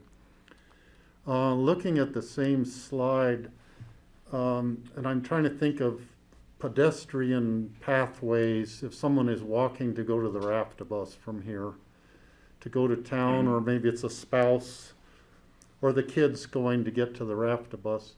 The sidewalk doesn't extend up along farther to the west there by the fire station. Yeah. But maybe there's another pedestrian pathway on the other side of the fire station. It appears to me it would be a good idea to extend the sidewalk clear up to the next corner there. Can I answer that? John? Because Yeah. I do walk to the bus once in a while, and we've walked to the airport too. So I don't, honestly, I think it's great, and maybe we commit to a sidewalk all the way to the street. Can't recall if there's a sidewalk on Baltic Avenue going that way. I believe there is. I was trying to remember. But I also am concerned about that. I mean, and that's the biggest problem, right? The traffic is that intersection and crossing that street. I turn into that street every day. I drive out of that street every day. Getting across that street to get to the bus, to get to the airport, to get to the tunnel, that's my concern. And to me, and there's still no good pronounced path, is to go the other way, go up, cut through Roxy's parking lot, whatever it is, go under the tunnel, get on the bus. That's the way my kids would always go. Is probably a safer alternative. There's a stop sign, there's a 4-way stop at the end of Frontway. I guess I get my streets mixed up, but on the other side, yeah, but Baltic and Frontway, but Baltic doesn't have a sidewalk along Roxy's either, so it's kind of sketchy. Yeah, no, that's why you go through the back parking Yeah, lot to well, that's Roxy. not, yeah, that's sketchy too, maybe not for you, but for little ones, but, yeah, I think we need to look at that further as the Yeah. project moves I forward, as think to say doing the pedestrian. optimum pedestrian pathway to get to the airport, to Roxy's, to the bus stop would be. And that is, it is a pronounced problem with. And people are gonna figure it ABC. out. If you don't provide something, they're gonna make their shortcuts or whatever, even if they're cutting through someone else's property probably, but. Cut across Howard's garage in the back. Yeah. Jump the chain So link anyhow, I fence. wanted to bring that point up. Over the barbed wire. And there is Commissioner Child, there's a sidewalk requirement for that kind of missing link that's never made it into our updated graphics, but that is highlighted in the memo. So that there will be a sidewalk there extending kind of on the western side of that driveway apron. Okay, great. Let's see. The residents of North 40, or at least the one letter that we received from Mike Wessler from the HOA, he's talking about the ownership of the soccer field. Now, I realize you showed in black and white today, Chris, and before you showed it, that you can use that land for the FAR calculation. And there's been nothing to disprove that. I believe what you said there. The North 40 residents are claiming ownership of that land. They can't build on it, but it's for their use. Now, is the fire district claiming any use of that, of the soccer field land for recreation of the residents, or are you just claiming it for the FAR calculation? I think just the latter. Yeah, the approvals are pretty clear that the common area, the so-called soccer field, can be used for calculating development parameters, specifically the floor area and open space requirements for properties within Block 2. But regarding the ownership and who has a right to use it, we are spectators. Okay, that's what I understood. I just wanted to clarify that. You know, I can't not speak here because I live in North 40. I've coached lacrosse game, football practices on that field. You know, everybody that lives in the ABC brings their dog to walk the dog. I would hope the North 40 residents wouldn't want to say, the little kid that's living in this housing says, no, you can't use our field. That's all my statement. And I think we made in the last statement, our last board meeting to North 40 was there, that, you know, if the fire district needed to be part of the maintenance of that project, I think they're trying to finalize a formal agreement with John McBride right now, who does own the land, as far as a maintenance contract and indemnify him on that. I think the fire district would pitch in, do whatever we need to do, and like I said, pay our fair share on the maintenance. I think the maintenance is water and mowing today, and fertilizer maybe, but. Okay, thank you, John. Anything else I have, or just comments? That's it for my questions. Kelly? Yeah, I just want to, I don't know if any of the other commissioners have more comments, but I do think that we should give some time to circling back on the traffic study, because our memo just mentioned that we had an updated traffic study, but there were no conclusions from that, and we spent a lot of time talking about that at our last meeting. So I'm looking to Leslie. I don't know if GR is prepared to summarize the study that we had requested come forward that was mentioned in the memo. Would that be okay? Would that be an appropriate request to make? GR is available to. Yeah, I don't know. Is he available? Is he on here? Yes.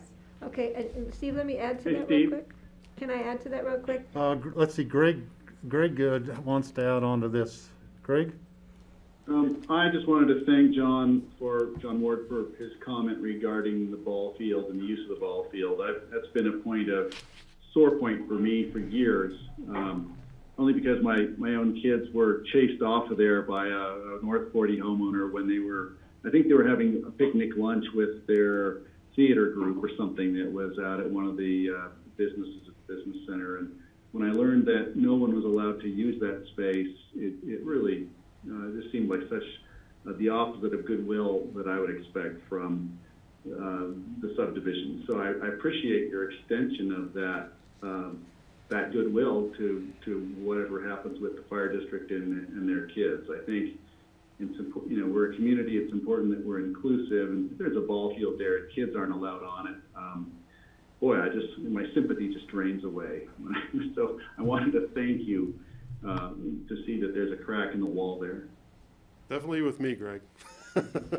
Okay, GR is on, and GR, I think we're just wanting to, with this proposal now for 15 units, and based on what our look at the traffic study yesterday and the impact on the intersection at Baltic Avenue and Highway 82 was, a key point.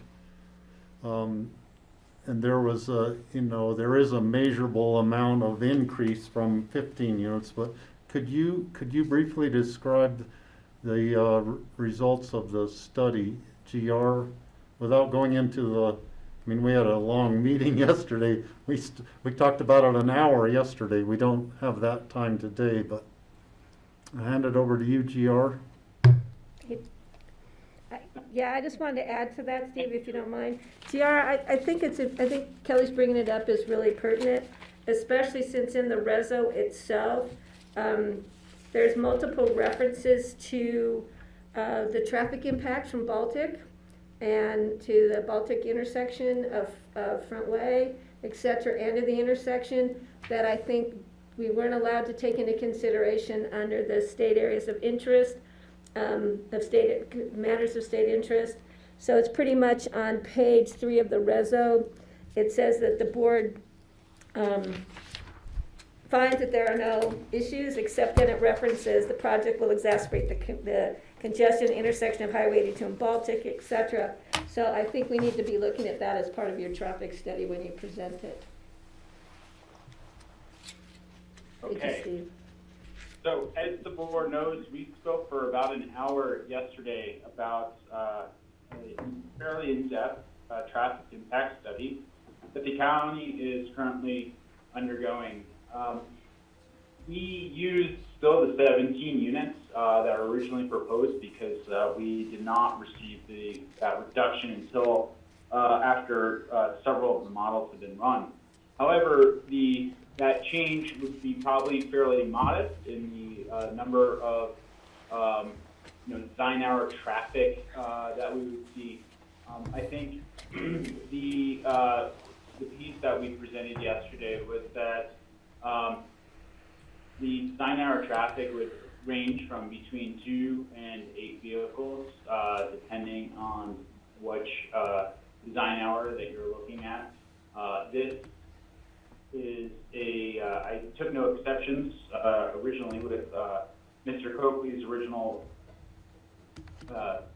analysis of this, and I don't think that the change is going to be too monumental. It is obviously an area that does see some congestion now. I do think that reducing the number of units will slightly help, but again, this application in of itself represented a small piece of that exacerbation. If there's something specific that the board would like to have me surmise from the meeting yesterday, I'd be happy to talk around that a little bit more specifically, but trying to condense a 20-something slide presentation and a lot of the options in that, I don't know exactly what we're looking for.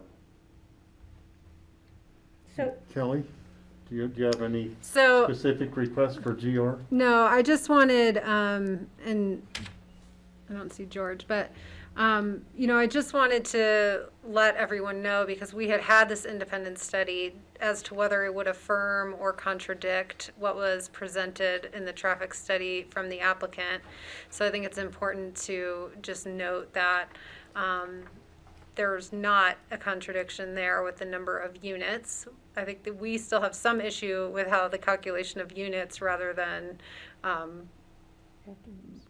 expected cars plays into that, but that's kind of the standard approach that we use. And I just also want to note, our finding was that the level of service at that intersection is already bad, a level D in an A to F rating, and that this exacerbates that further, were the findings from our study, but not, that it's not in contradiction with what was presented to us before, and that any additional exacerbation does not push us into a requirement for this project or our county to have to make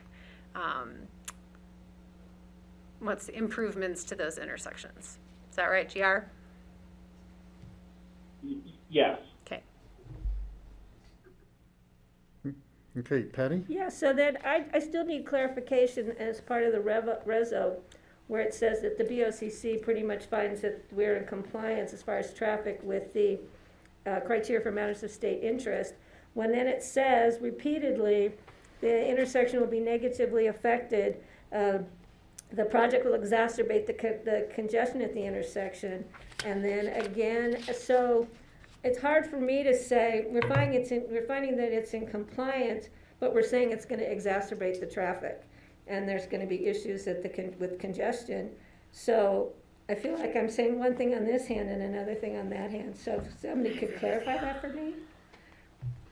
Well, I mean, could I take a stab at it? Sure. It says, mitigation measures are recommended to increase in traffic.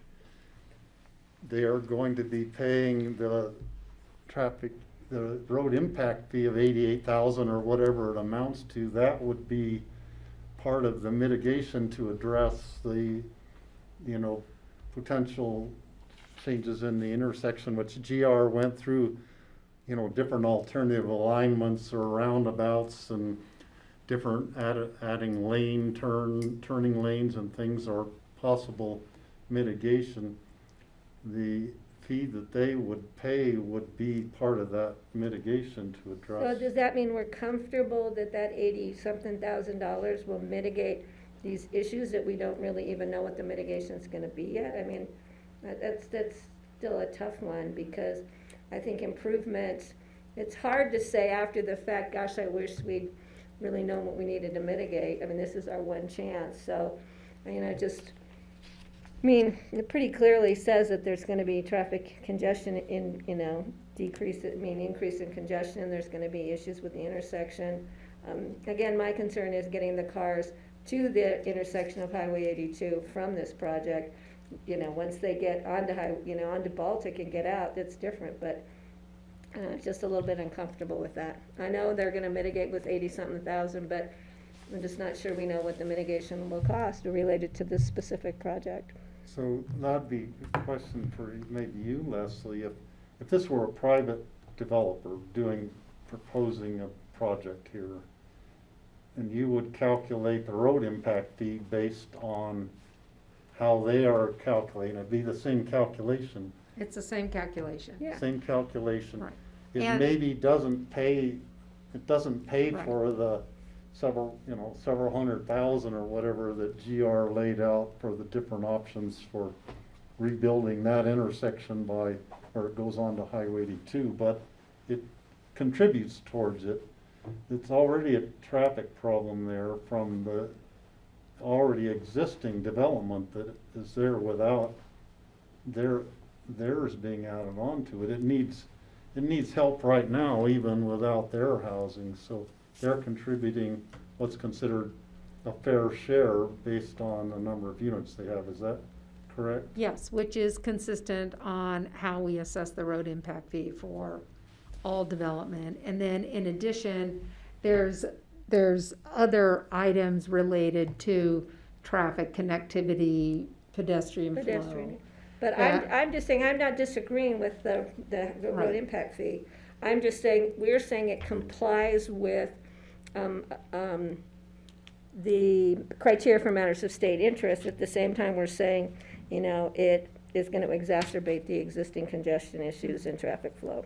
So this let me- mitigation, we're accepting mitigation as saying, we're gonna mitigate it to make it comply with matters of state interest. So, I just wanna put that on the record, so. Okay, Kelly? Thanks. I don't know. Okay. So GR, can you, I'm going to say something and then can you tell me if I've got it right? Because I think we're just trying to put words in your mouth. So what I understand this to be is that our traffic study has found this development will exacerbate an already poor traffic flow situation. However, from engineering standards, it doesn't trigger a necessary improvement.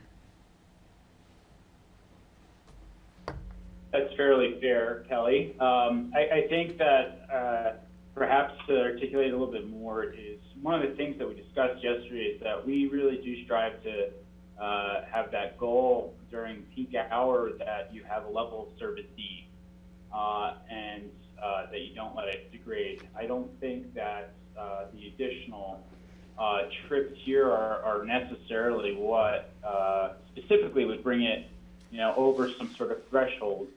However, it certainly is, any development or redevelopment that increases trips through here is going to, not necessarily make the situation any better. So what you've said is correct Okay. in that regard. Okay, thank you. Greg? This could be, I don't know if Dan Coakley's still there, or maybe this is for GR and Leslie. Just thinking about I'm okay with the mitigation. I think it's been calculated properly. I just had a question regarding this area. This is a fire station, and it's going to be a development full of firemen, which means in the event of a fire, which I assume we will see, we're going to have firemen trying to get back to the station, and we're going to have fire trucks trying to get out of through that intersection. That intersection will be perhaps busier than it has been during fire events in the past. It already has a fire station there, so I know what we're adding to it is just people trying to get perhaps to the station or back home to the station. When we look at intersection design and the standards that have to be met, does proximity to a high intense use area like this play any role? In other words, is this considered, and should it have been considered? Just want to make sure. I'm not sure it will make any difference to the activity at the intersection, but I suspect it might in the times when it's really necessary to get through that intersection quickly and easily for the firefighters. So I'm wondering if Rick or John, would you like to respond to that? I'll respond, and maybe Rick can be additive to it. So I think it's a traffic question for GR. I just want to respond to the firemen getting back and forth. So, and Patty's right, guys need their trucks. They roll with their turnout gear in their trucks at all times. So they wouldn't be necessarily, it's not like the TV shows I watched as a kid where the guys slide down the pole, they put the boots on, they go, and they're out the door. There's 2 firefighters in station. At the ABC, the goal is to have those guys out there 12 hours a day when the airport's running. There's 2 firefighters in town at full time. They can roll a truck. If we need more apparatus, guys will, there may be living in the station today, they'd roll another truck. But most of the guys are going to respond in their POV. That was an acronym I learned when I joined the board, with their gear in their truck. So, but I don't think it's going to add a little pressure. And the discussion with Rick has been, the light and getting access and the siren and getting access one way or the other. And we have an apparatus, or we've used it. I don't think they've used it recently, but they have an apparatus that turns the light green or red for everybody, and the fire truck can get through it. So. And Steve, real quick, when we approved the North 40 substation, there was a lengthy discussion about fire trucks trying to get out. And there was a plan, it was written into whatever the final approval, that if in the future there was an issue with trucks being able to get out because of traffic, there was another, and Rick, you can probably clarify, either a flashing yellow light could be installed to warn people that trucks were coming. That's never been done to the best of my knowledge. I think it just turned it red, is my understanding. Yeah, but there was something else just to get them to the intersection. Once they got to the intersection, we were mostly concerned again about getting them to the Highway 82 Baltic Avenue intersection. So I think, Rick, that might still be on the books in case in the future there was a need to get traffic clear of the intersection to get the trucks through. That's still an opportunity. Yeah, I can answer that if you'd like me to. As designed, original design, there's something called an opticom. We had an opticom installed on a flagpole that shot over to the traffic light that would turn it red or green depending on what was needed to optimize us getting out of there. That's no longer there, but it's something that we've talked about maybe adding. There's actually a button inside of the fire bay door that would activate that opticom. If in fact it helps in the future, and it may, we could look at reinstalling an opticom on that light so that when there used to be on all of our trucks, we had opticoms on all the lights downtown. It was like a strobe light that would turn the light green for us as we're coming. That may be something we look at in the future. It would really help clear up that intersection if need be. Great, thanks, Rick. Greg? Thanks, Rick. Just wanted to follow up and say thank you for that, and it's good to know that was thought about. And if we start working toward improving this intersection, this will be part of the conversation then also, I'm sure. Great, I think it could help in the long run.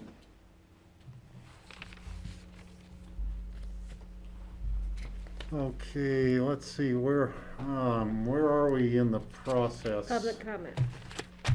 Is there any further, first of all, are there any further questions of BOCC of the applicants or of Leslie before we go to the public comments? George? I was just going to suggest, it's 2:30, we've been going 2.5 hours, we take a short break before public comment. That might not be a bad idea. I was thinking the same thing, George. Thank you, George. So, George, look at the screen, George. 5 or 10? 6.5 minutes. Okay. How about 2:40? Come back. Okay, 2:40. We're going to take a break until 2:40. At that time, we will start our public comments. All right. Comment do we have? Good idea.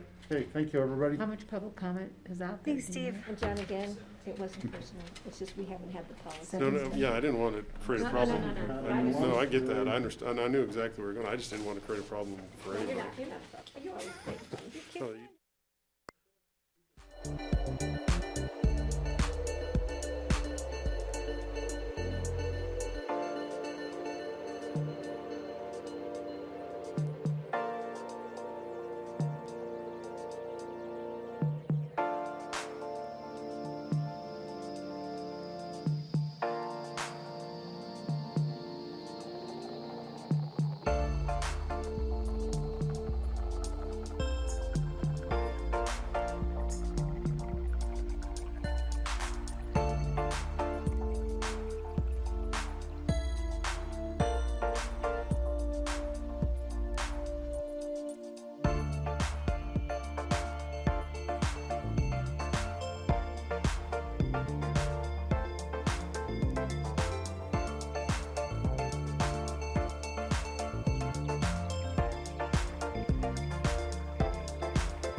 Okay, welcome back, everybody.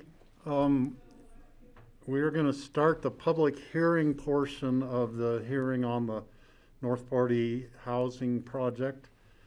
And we have a request from Skippy Meseroff to be first, and I'm going to give him because he has been in meetings and whatnot. And so Skippy, I'm going to call on you first, then Jackie, I'm going to call on you second.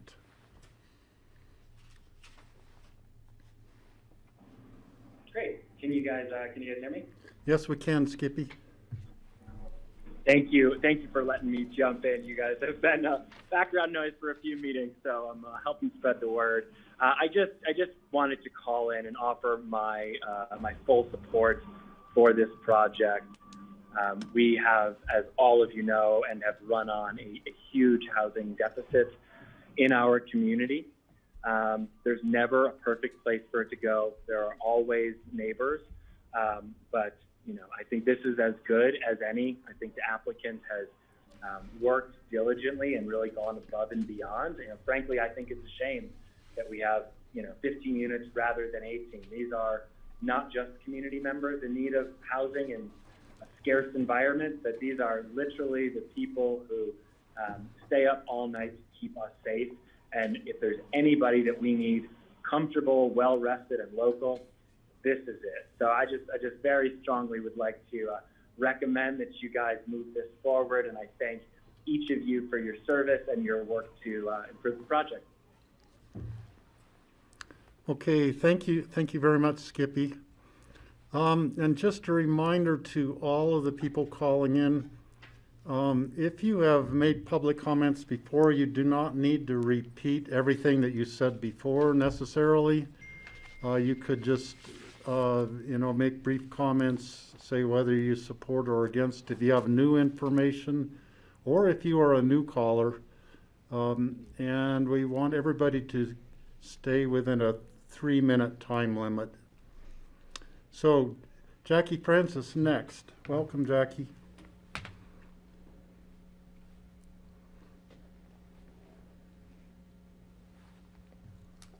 Okay, hi Steve, thanks a lot. And listen, you guys, I tend to be a big picture gal, and I've already talked about the size, the density, impacts, and the promises that were broken by the Fire District Board to us. And I don't feel like they have tried to listen to us, but that's enough said. I want to mention that the more I've looked into this, the more my concerns have actually grown about the Fire District. First of all, this project doesn't follow the ballot language, and that's really not okay. It doesn't really have to do with whether or not we need it. This is not okay that they're not following the ballot language.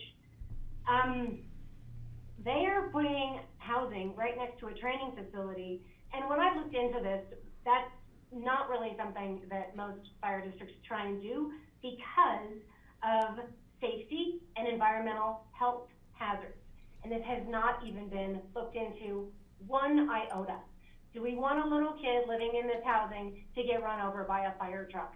Because there isn't enough attention being paid to this. And additionally, there needs to be some oversight and accountability on the money being spent by the Aspen Fire District. Most nonprofits have accountability or oversight boards, and they do not. They are spending tens of millions of taxpayer money on housing and all these other things, and who do they actually have to answer to? They don't. In this process, I've been trying to get more information on some of this kind of stuff, and it's not been easy.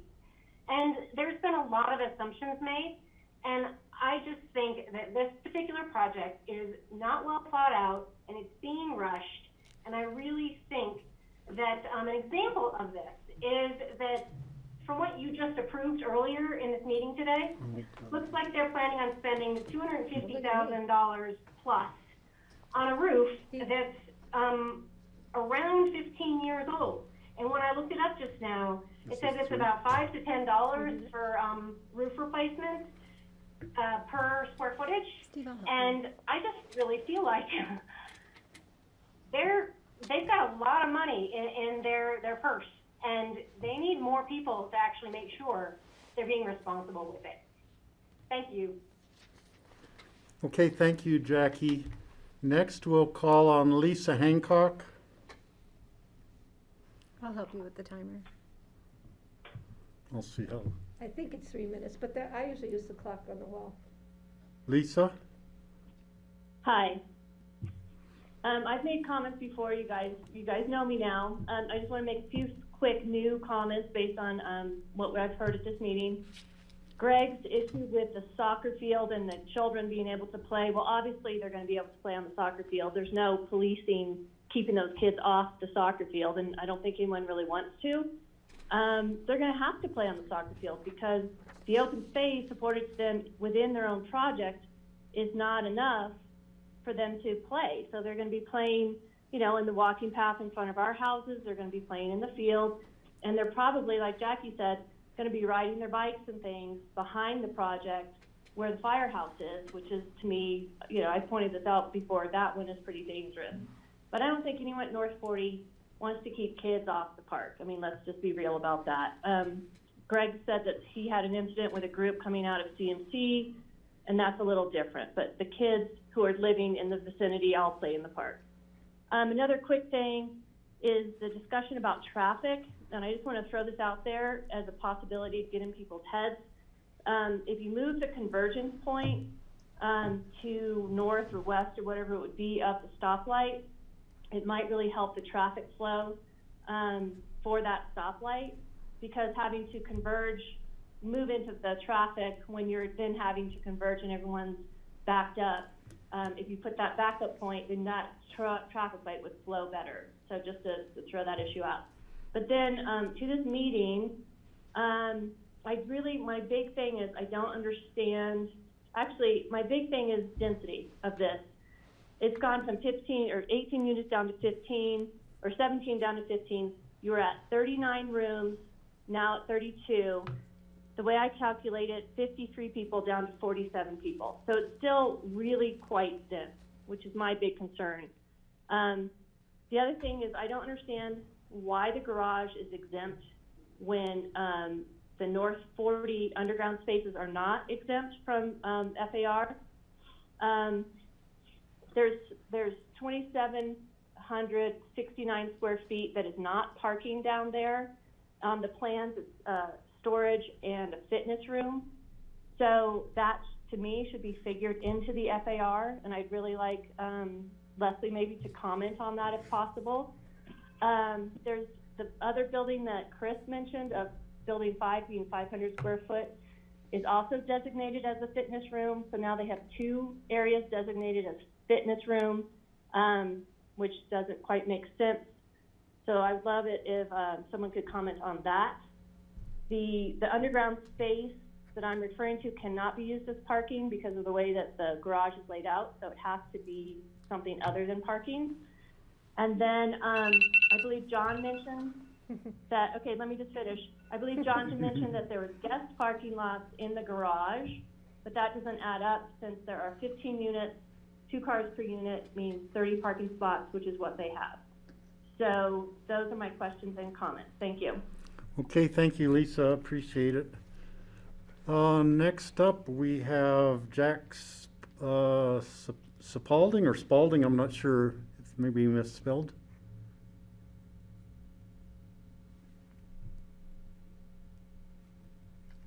Jack?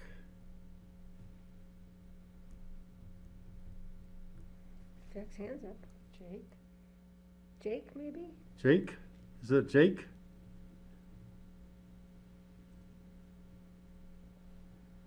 You have your hand up. Do they need to push? He was unmuted. He might have just muted himself. Try unmuting yourself.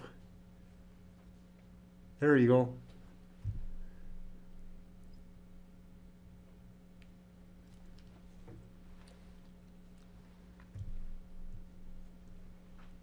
Jack, we can't hear you. Make sure that you've got any device, any microphone you're using unmuted as well.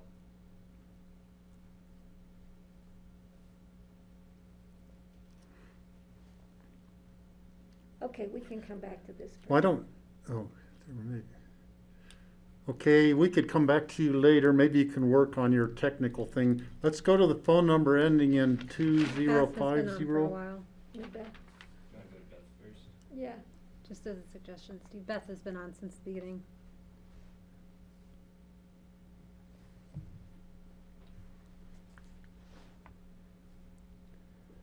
Does she need to unmute also? Yep. I'm not sure if she heard us. Beth, we'll have you speak now. Beth?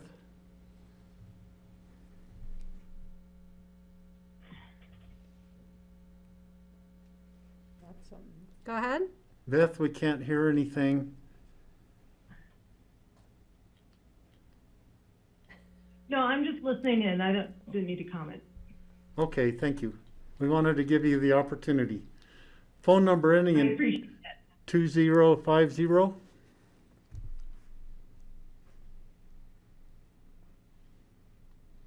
They need to unmute.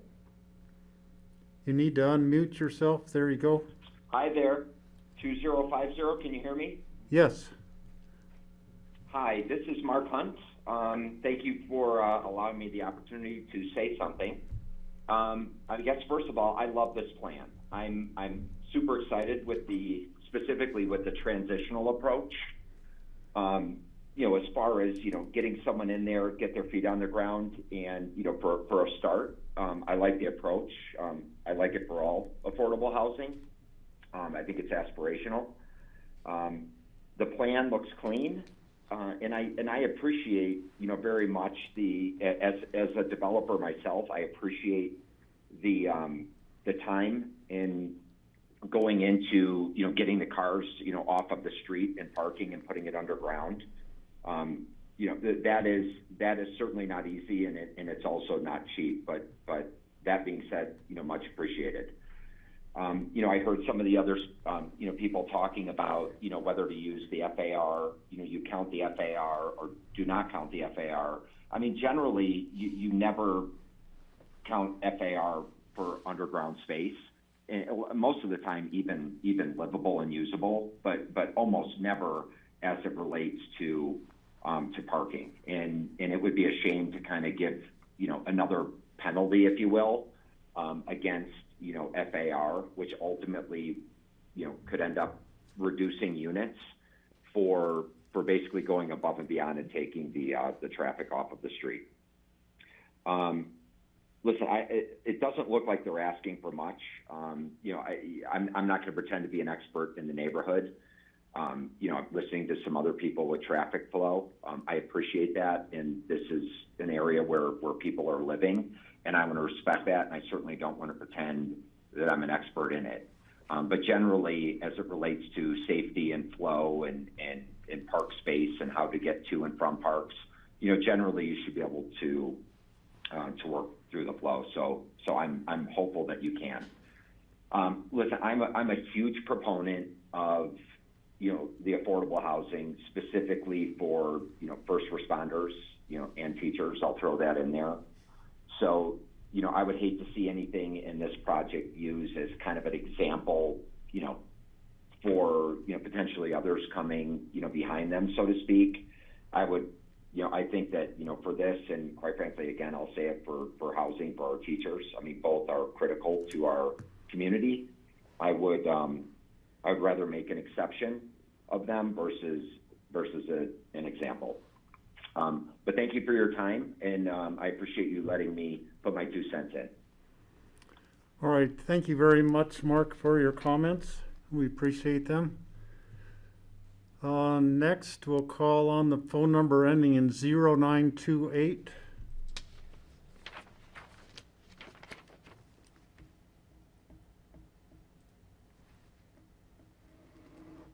You can unmute yourself if you wish to speak.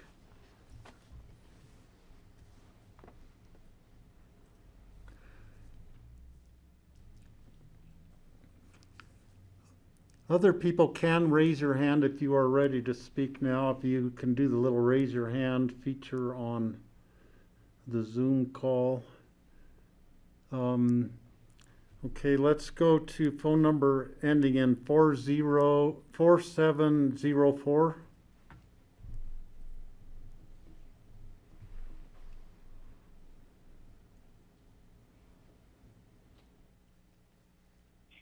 Yep. Yeah. Hi, Steve. This is Chris Council. Can you hear me? Yes, we can. Okay, great. Yeah, I was just calling in just as a former board member of APSA, just to encourage the board to approve this resolution. I think it's wonderful for the fire district to be, proposing this project, and look forward to seeing it completed. There's two things I just wanted to point out that I haven't heard talked about just from a housing perspective that I think are great benefits to the community. The first is that anytime we can add inventory to our affordable housing program, it's always a huge benefit to the entire community. I think one thing to understand is that first responders have a priority right now within APSA. So these new units, these 15 new units, by dedicating those to first responders, actually frees, in theory, 15 units up to, the general public. And like John mentioned earlier, current board member, has applied for, countless times and finally was able to get something. But so it's a huge win across the board for both the department, but also for just the general community. And then the second is just kind of a budget question, or not even a question, but just, again, a huge benefit. Pickens County stands to, and so does the city of Aspen, stands to benefit tremendously by the building of 15 new units, because the funds aren't coming out of the 150 funds of the city, and they're not coming out of development fees or impact fees for the county. So again, it's kind of a win-win across the board. So I think it's a great project, and I encourage the board to move forward. Thank you. Okay, thank you, Chris, for your comments. Next, we'll go to phone number ending in 9090.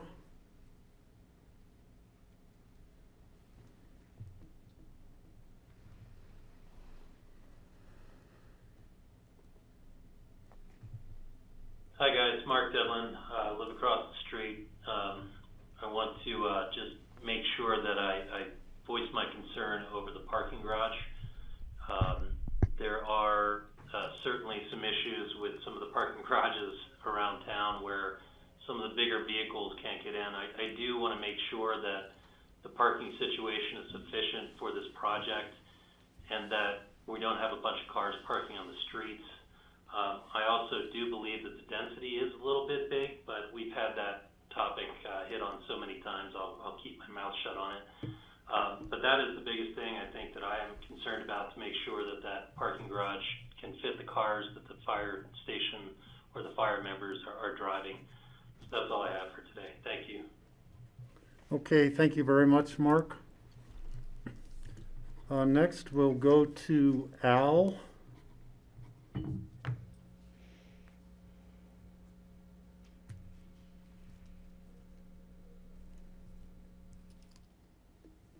Al, do you wish to make comments? A-L capitalized? Maybe those are your initials.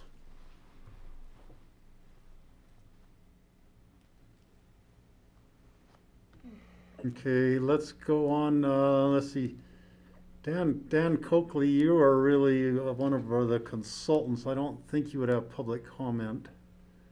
Jan Legursky.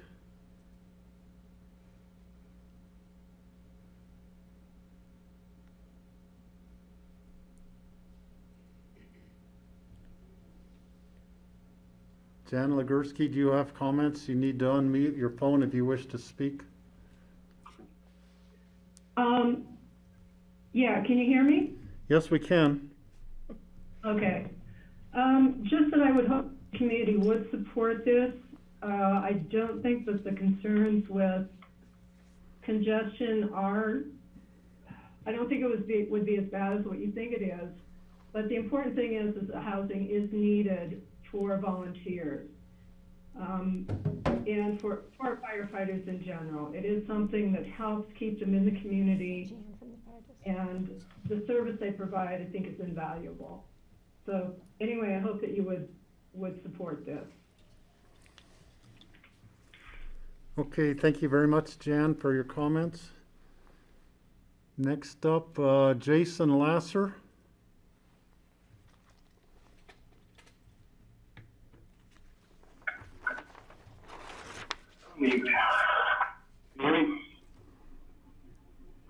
Yes, we can. Can you hear me? Yes, we can. Thank you. I just want to encourage you to support this project and approve it. A lot of changes have been made to reduce the height, mass, and scale.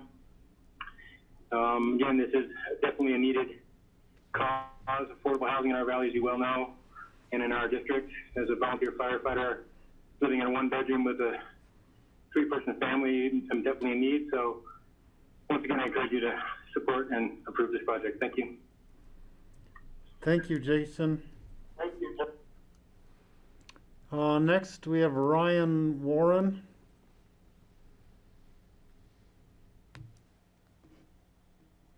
Hi, this is Ryan Warren. Can you hear me? Yes, we can, Ryan. You got me just as I was going up some stairs. Now I'm out of breath. I'm just a average line firefighter. I'm not going to go through the need that we have. I think that's obvious. I do want to clarify one or two things real quick. I heard a discussion earlier that vehicles were necessary for firefighters. It's actually not true. We do have firefighters that bring their bikes into town. We have one that works for the city. And when we have a call, he runs over, grabs his equipment, grabs his equipment, throws it on, and hops in the truck. So I just want to make certain that everybody understands it is no longer kind of in our more modern department is it a requirement that you be able to take your vehicles to various calls. Also, we ask here at the fire department for a 5-year commitment to go through all the training. And this housing, I don't know that there's been any decision here, it's certainly not within my purview, on how long people could stay in the housing. But 5 years would be being able to stay there, make it into some housing, instead of being like Jason, the person you just heard, who has 3 people in a one-bedroom condo, or one-bedroom apartment, I should say. Being able to get into a livable space for 5 years would allow the people, the volunteers, to fulfill their commitment. Now, most stay here for longer than 5 years, but at a very minimum, 5 years lets this community get what they have paid for out of these volunteers. So it's hard for me to express to you just how incredible it would be for the volunteers, for so many of us just regular folk who don't have, who, as John Ward said, haven't won the lottery. We are not going to win the lottery, and maybe we're not Titans of Wall Street or anything along those lines. It would just be so exceptional to have a place where we can fit our families. And there's so many of us who need that. Luckily, I am not one of them, so I don't want to lead you astray, but that 90% of the folks here need this so badly. So I'll stop now, but I just want to be very clear. Oh, one other thing I did want to say is, you know, at North 40, you already have fire trucks leaving for emergencies. That's not going to change. It's not suddenly a situation where you're going to have 12 more or 3 more or 6 more fire trucks leaving, and I'll stop now, than what you currently have. Okay, thank you very much, Ryan, for your comments. Keeps us honest. Next up, we have Ken Jocelyn.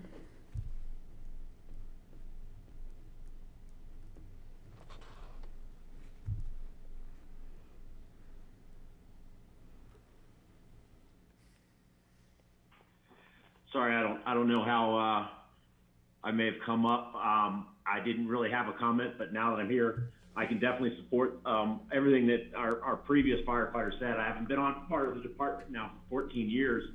I've struggled a long time for housing, and many cases I've had to really think about whether or not I can maintain my ability to be a volunteer based on my ability to remain in Aspen. So I just ask that y'all really support this project and think about the folks that will definitely benefit out in the first responders and in the general citizenry of Aspen across the board. Okay, thank you very much, Ken, for your comments. Next, we have Mark.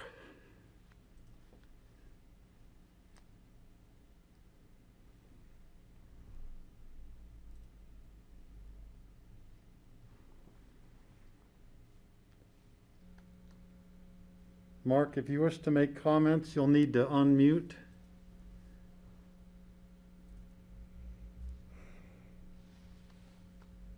Okay, let's move on to Nikki. Maybe we can get Mark later. Nikki Lapin.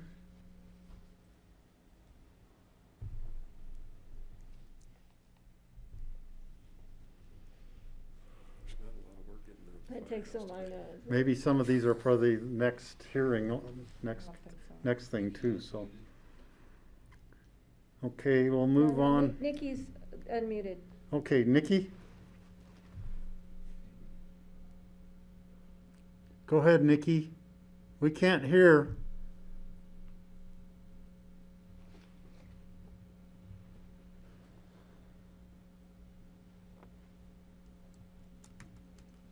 Nikki, we're not hearing anything. You are unmuted on this end.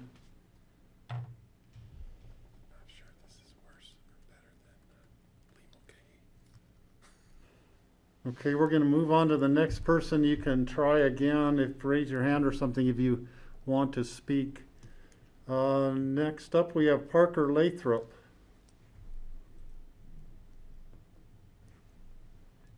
I didn't raise my hand to speak, but I will since I'm here. And maybe that's what's going on. I think this is a very valuable project for the community as a whole. I think having housing first responders is a direct benefit to the community. I hope you support this project moving forward. I want to mention, but traffic-wise, I think 15 units is not a huge increase to that intersection. So I don't see this being as detrimental as it can be painted by some. I think overall this is a benefit to the community, not a detriment. So I hope you'll support it as well. Thank you. Thank you, Parker. Okay, if there's anybody on, some of you weren't able to connect or didn't want to speak. If you didn't get a chance to speak, if you could raise your hand on the Zoom participant list or send a, okay, Nikki says, Nikki sent a chat, sorry, my mic isn't working. I am in full support of the project. So we have that duly noted, Nikki. Anyone else? You could send a chat comment if you wish. Arnold?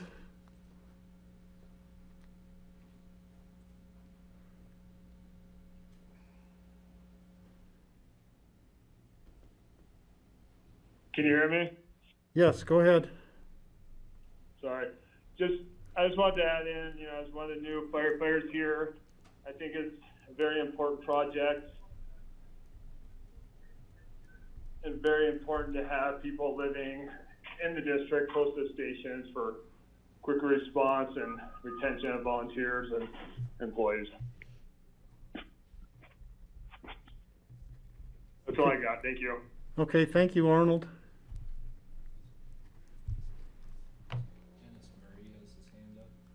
Dennis Murray.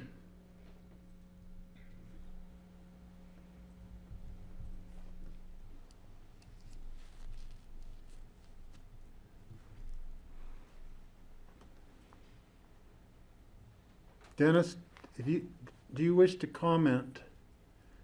Hello. Sorry, I think I hit the wrong button twice. We can hear you now. Okay.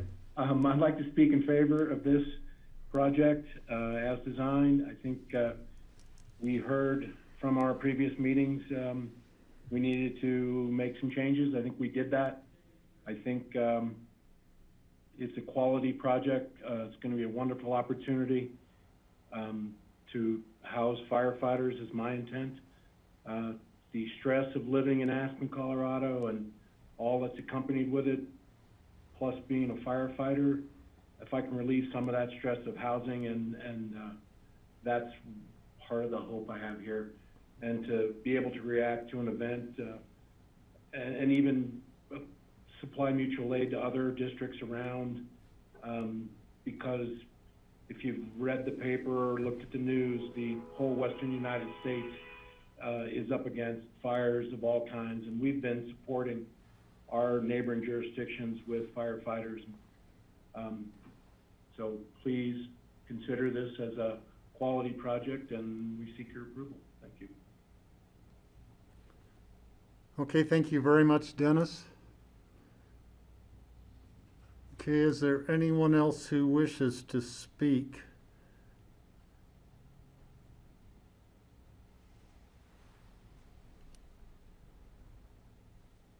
We'll give a part of a minute, and then we'll close the public hearing if someone doesn't call in now. Or raise your hand. We'll check the chat box and make sure if someone has a message that we didn't get it.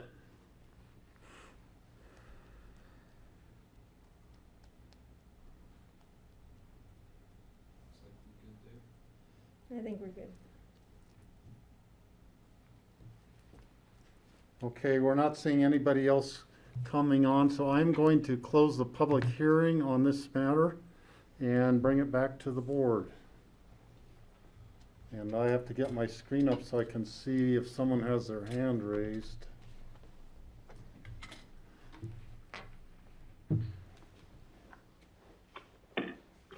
Anybody want to go first?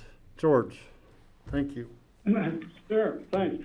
First of all, thank you all who have commented today, and also at our last meeting. It's important that we hear from everyone. There's always two sides to the issue, but it's good to have that participation. So thank you. This is really a question for John Ely. And so, John, normally, if we have a developer come before us, we have, especially if they're doing something that requires a special review, we have the ability to make some substantial changes or even to deny an application if we're not comfortable with that application. In this case, we're looking at a special district utilizing a location and extent process. And in terms of areas of the state interest, our ability to provide input or make a decision seems to fall under our 1041. And within that 1041, our only ability to have an impact on this seems to be in regards to the road impact and transportation in terms of mitigation. So I just want you to sort of make sure I understand this correctly in terms of our ability to ask for changes or require any changes, whether it be size, density, et cetera. George, you're correct. The proposition, so to speak, is well settled in Colorado law. The proposition that we're talking about is that a development application or a development approval that is sought by an entity which is a subdivision of the state, like a fire district or a special district, a special district like a fire district, a district that has taxation powers and financing powers. When it proposes a development to a local jurisdiction that has the ability to review a development proposal under either Title 30 or Title 31, depending on whether it's a county or a municipality, the review is limited to term that is defined in state statute and also in judicial decisions that have construed the statutes to one of a location and extent review analysis. And that is a review that is limited to the Planning and Zoning Commission of the jurisdictions, not to the Board of County Commissioners or a hearing officer or a different decision maker that the jurisdiction may have set up in their zoning and planning codes. And so ultimately at the end of this location and extent review process, the board, the governing board of the entity, the fire district or analogous entity, fire district in this case, has the ability through an affirmative vote of the majority of its members to basically say thanks but no thanks, or to disregard the recommendation of disapproval that may come from the Planning and Zoning Commission. The concept in the law is that the special district or particularized district like a fire district or a school district or a metro district, they have a particularized mission. And to fulfill its mission, it must necessitate some construction of some facilities. And they are simply not subject to municipality review or county review. So as a consequence, our planning and zoning ability that is found primarily in Title 30 and in Title 29 are simply not applicable to the fire district. Now, with that being said, the reach of this principle in Colorado law does not extend to 1041 review. 1041 review is a different type of review analysis. It's apart from planning and zoning regulations, but it is somewhat limited. It involves areas and activities of state interest. And so there is no activity of state interest that is implicated by the development request offered by or requested by the fire district, but it does implicate an area of state interest. And the area is that it's proximate to facilities of mass transit. It is proximate to an intersection with an arterial highway, and it's proximate to an airport. The development, though, in analyzing its potential impacts, does not really impact the functionality or the operations of the mass transit system that's proximate to the development area or the airport. So the focus really becomes pretty, particularized on the intersection with Baltic and Highway 82. And so that is why the county set out to have, first we requested it from the district as the party requesting the development, and then we followed up with our own analysis to try to understand what is the impact on this area of state interest caused by the development. And so the county the board has those two reports, and the board is satisfied with those two reports. The board can accept that and determine the application at this point. And although the review talks about a great many things, and we've heard of a great many things from the public and from members of the fire district, firefighters, and the board, it really comes down to that one singular 1041 issue of being proximate to the intersection with Baltic and Highway 82. And that is nutshell what the scope of the review is. Thank you. Okay, I have a couple of questions. Taken from the public comment, there were questions about the parking garage. One question had to do with making sure that bigger vehicles would be able to get into the garage. What would be the height limit of vehicles to get in the garage? If a resident has some larger vehicle, like a Sprinter van, I presume, is not going to be able to get in there, where would they keep such a vehicle? And maybe Chris Benden could be the one to answer that. Yeah, I could maybe at least point guard the question. Wayne, if you don't have it handy, can you look up the height of the garage as you're going in? I think Commissioner Child, you're right. It's not going to accommodate oversized vehicles. If you have an RV or a Sprinter van, you're going to have to. You won't be able to park in that garage, and that may restrict someone from, getting one of those vehicles in the first place. They're going to have to find a place to put it that complies with whatever the parking regulations are wherever they're parking it. But you're right, it's not going to fit into that garage. Wayne, do you have a height of that garage entry?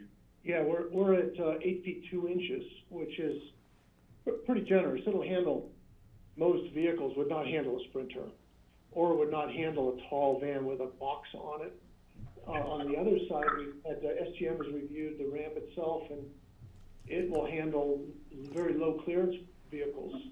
So it's a good geometry, in my opinion. Okay, then there were also questions about people being opposed to having the garage space be exempt from the FAR calculation. And perhaps Leslie could weigh in on this, or Chris, I'm not sure who. I'd like someone to respond to that so we can learn a little bit more about that issue. I'd say Leslie can. Well, again, we were trying to compare and contrast this project with the neighborhood. Initially, the application exempted themselves in counting the garage space and the square footage, assuming that it was exempt because below garages are exempt in the county. Garages below grade space are not exempted within the urban growth boundary. So we had to count that. And then when we were going through looking at how this compared to other neighborhoods, we started first with the North 40 and realized that the North 40, each unit in the North 40 was given a garage exemption, and they were also given a basement exemption. So we just said, okay, this is below grade space and it's a garage. So when we're figuring out how big this project is, we're going to exempt that. In addition, when you're talking about compatibility and you're talking about, the WAMP, a lot of the WAMP talks about views of development from Highway 82. Below grade space doesn't add to master scale visually. So that's why we, as staff, pulled that out. Okay, Kelly? Thank you. So I just want to pull together what we heard from John Ely and what we've heard from Leslie, because what I understand is that the FAR question, we've been wrestling it, but it was specifically relevant for the location and extent review, which is somewhat of a settled issue against our, or to our dismay, I suppose in some way, because P&Z said, no, we don't agree with your location and extent review, and the Fire District Board overturned that. That's what I understand. Yes, but let's caveat that. The Fire District Board, by state statute, had to take a stance one way or the other because the P&Z said, we're finding we don't agree with location and extent. They also voted to lower the project. Right. Height-wise. Right. Okay. So I just want to keep that clear for, in a resolution, what we say about agreeing with the WAMP or not agreeing with the WAMP and how FAR plays into that. Okay, thank you. And I'm giving you kind of my iteration in the various memos I've prepared for you and the various analysis that I've done on this project, so. Right. I guess my point is we don't have the authority to overturn location and extent review. Patty. So I'm going to address Lisa Hancock here, because North 40 apparently did have to claim some of their subgrade square footage that counted.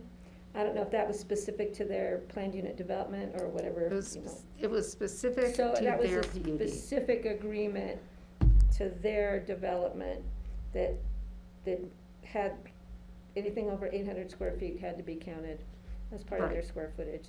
I'm not sure I agree with not counting the subgrade at North 40, but as Kelly said, that's probably water that's under the bridge, and we can't, you know, we can't be swimming upstream at this point. But I think that's of concern.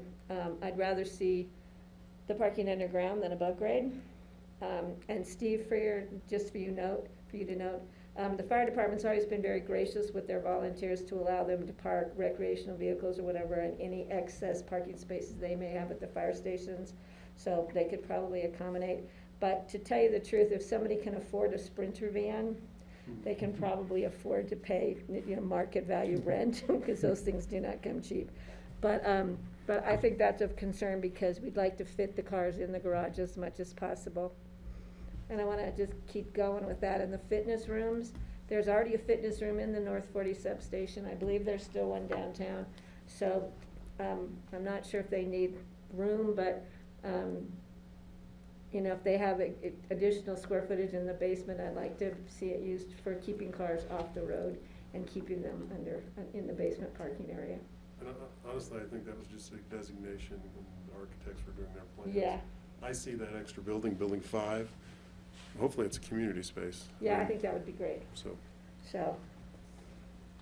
I know we need to keep the firefighters fit, but, you know. Yeah, that's. Yeah, look at me.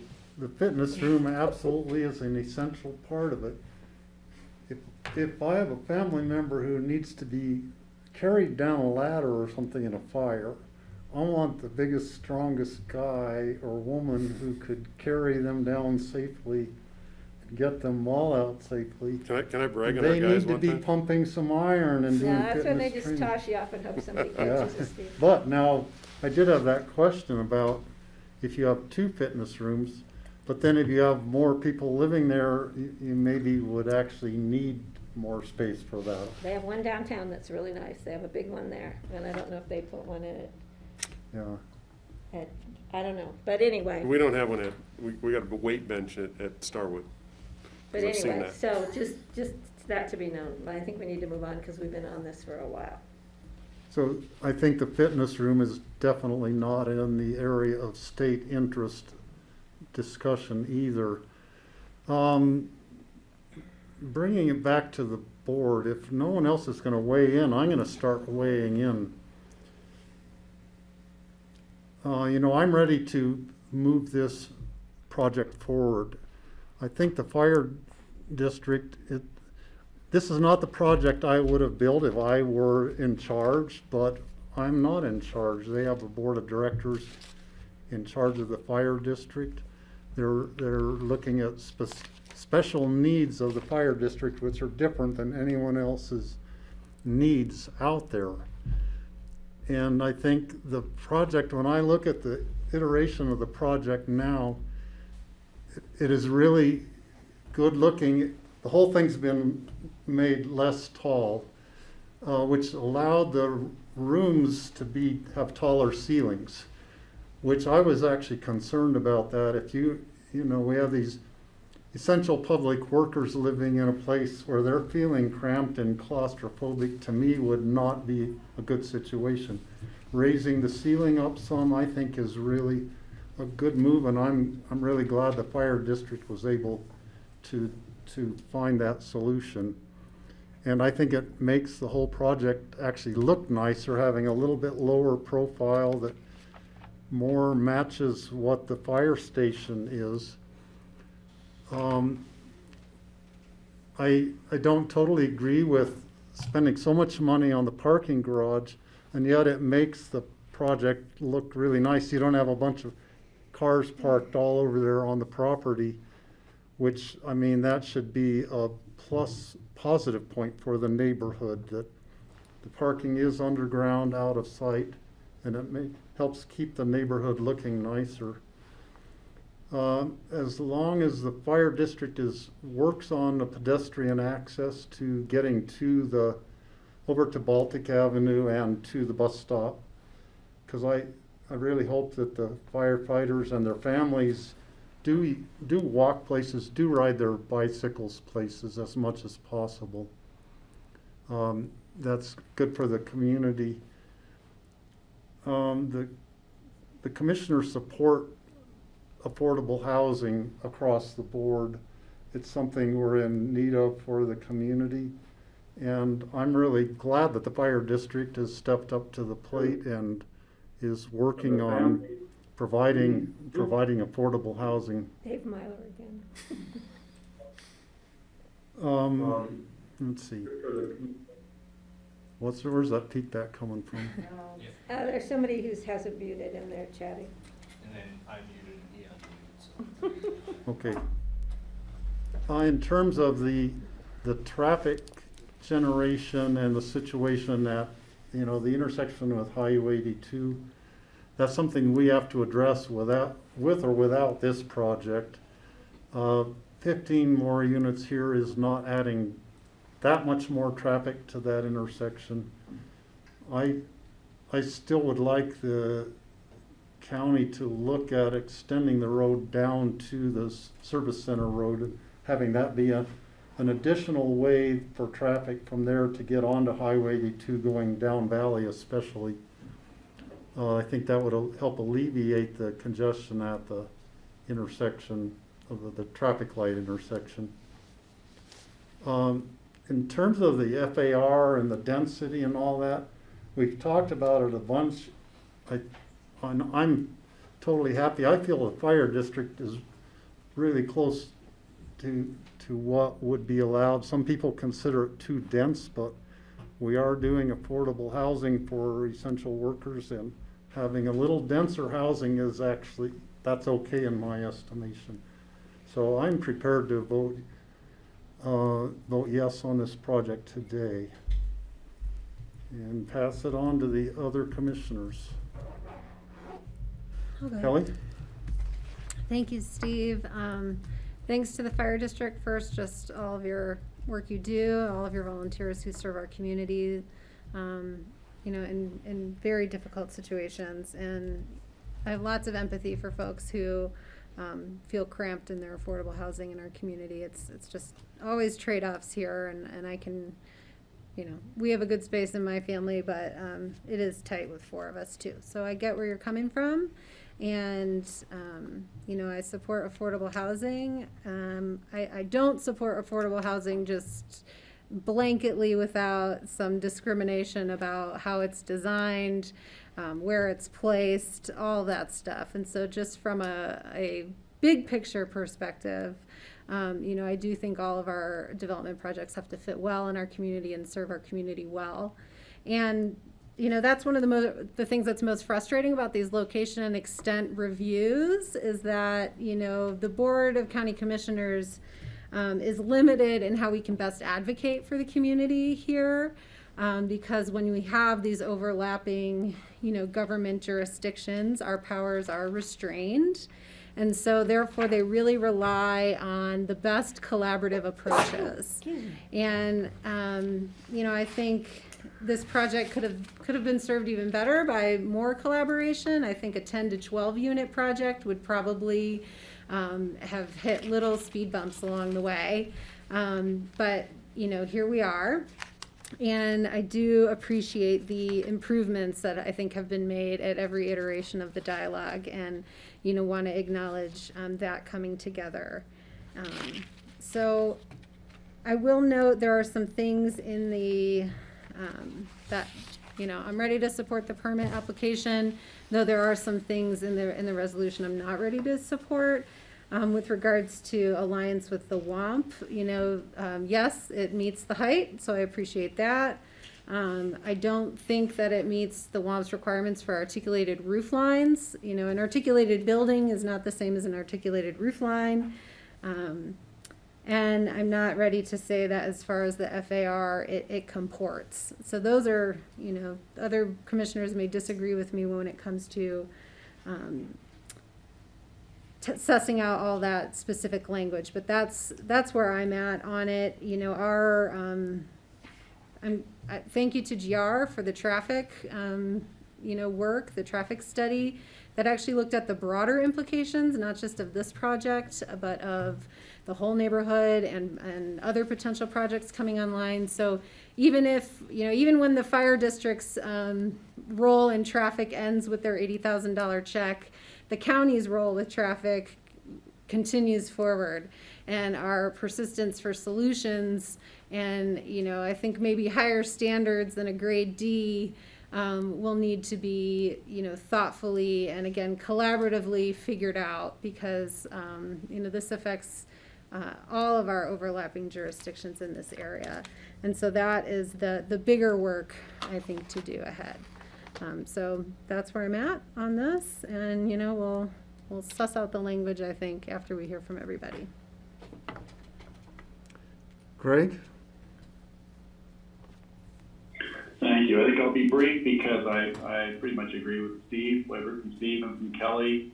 While we were talking about the space in the garage, I did have to go online and look at how tall is a Ford F-350 with running lights on the roof, and it comes in around 7 feet, which is also about the width of a Ford F-350. So I'm hoping when they're designing this garage, the spaces will accommodate at least those favorite trucks of a lot of our local firemen.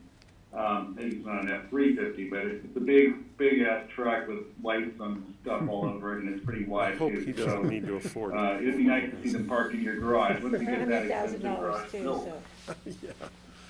Yeah, you know what they cost.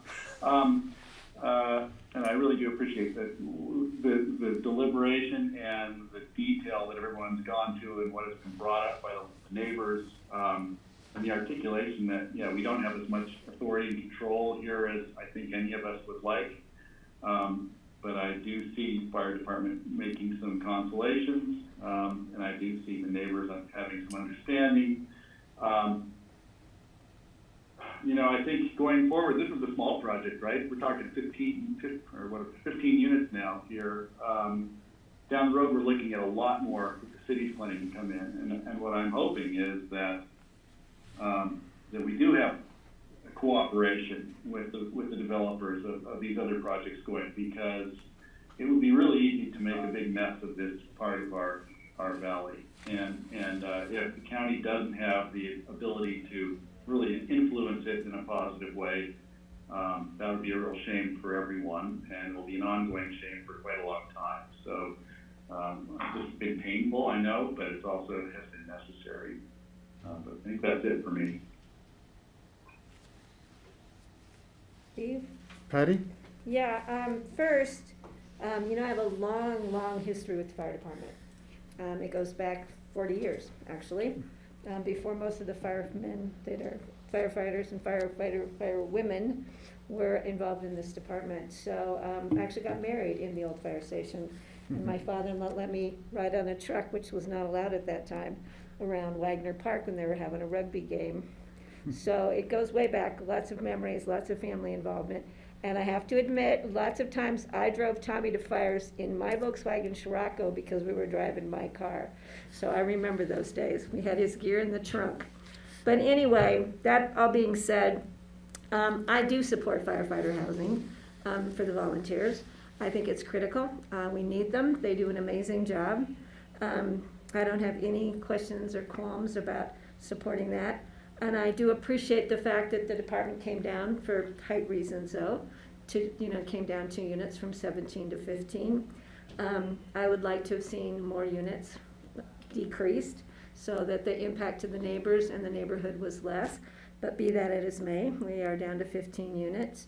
And I think that there's some language issues that need to be addressed in the resolution, Leslie. So we need to correct and change the number of units throughout the reso down to 15 now.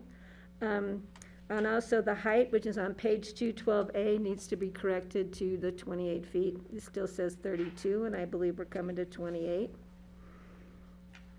The biggest concern for me, and I'm not sure how to deal with this, is reading the ballot language. I'm a real stickler, as Chris heard me say the last time, about following the ballot language. That's what the voters voted for, and it very clearly says providing firefighter housing. I'm concerned about tweaking that language, what the unintended consequences could be for the fire district if anybody was to pursue that legally. So that's of great concern to me, which is a possibility. I don't think it's gonna be initiated by the Board of County Commissioners, but it could be initiated by other people, the electorate of the fire district.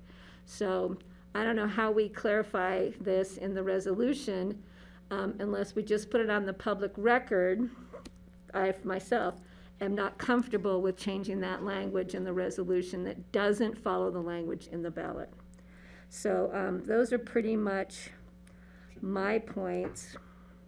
And then I'll have to see what George has to say, but as long as we're clear on the public record about the ballot language, I think I can move beyond that. Can we have the guy that wrote it speak? Yeah, and I know they're gonna say among other things, but, so Carl can go on and try and convince me if he wants to, but. It's up to the chairman. If you would like me to, I will read the specific ballot language into the record, so that I think that's the cleanest way to make it clear. The ballot itself has been introduced into the public record already. Yeah, I think it's important though, because, Commissioner, if I may, that it says,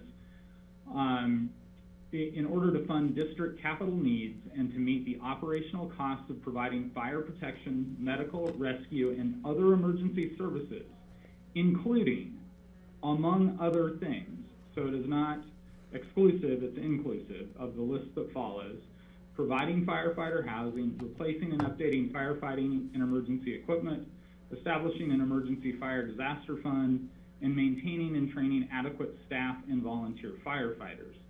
So I think it's really critical when we drafted that language, it was used by way of example and inclusion, all of those things, but not as an exclusive list. I understand that. I'm still just not comfortable with not following that volunteer firefighting, or the providing firefighter housing, period.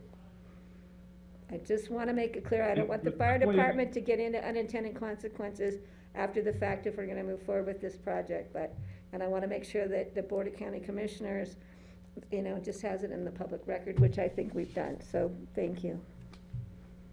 Kelly? Just since we're on this topic, because I do want to hear from George too, but I think we could maybe just say a covenant deed restricting the affordable units, and then we don't weigh into whatever the fire district decides, whether it's legal or not. And I'm not sure if that is appropriate, or if John Ely would think we would need to be clearer in this, but that's one possible approach in the resolution. It's a great suggestion, and then be that as may as to who they put in there and what the electorate may choose to do in the future. So that would be great with us.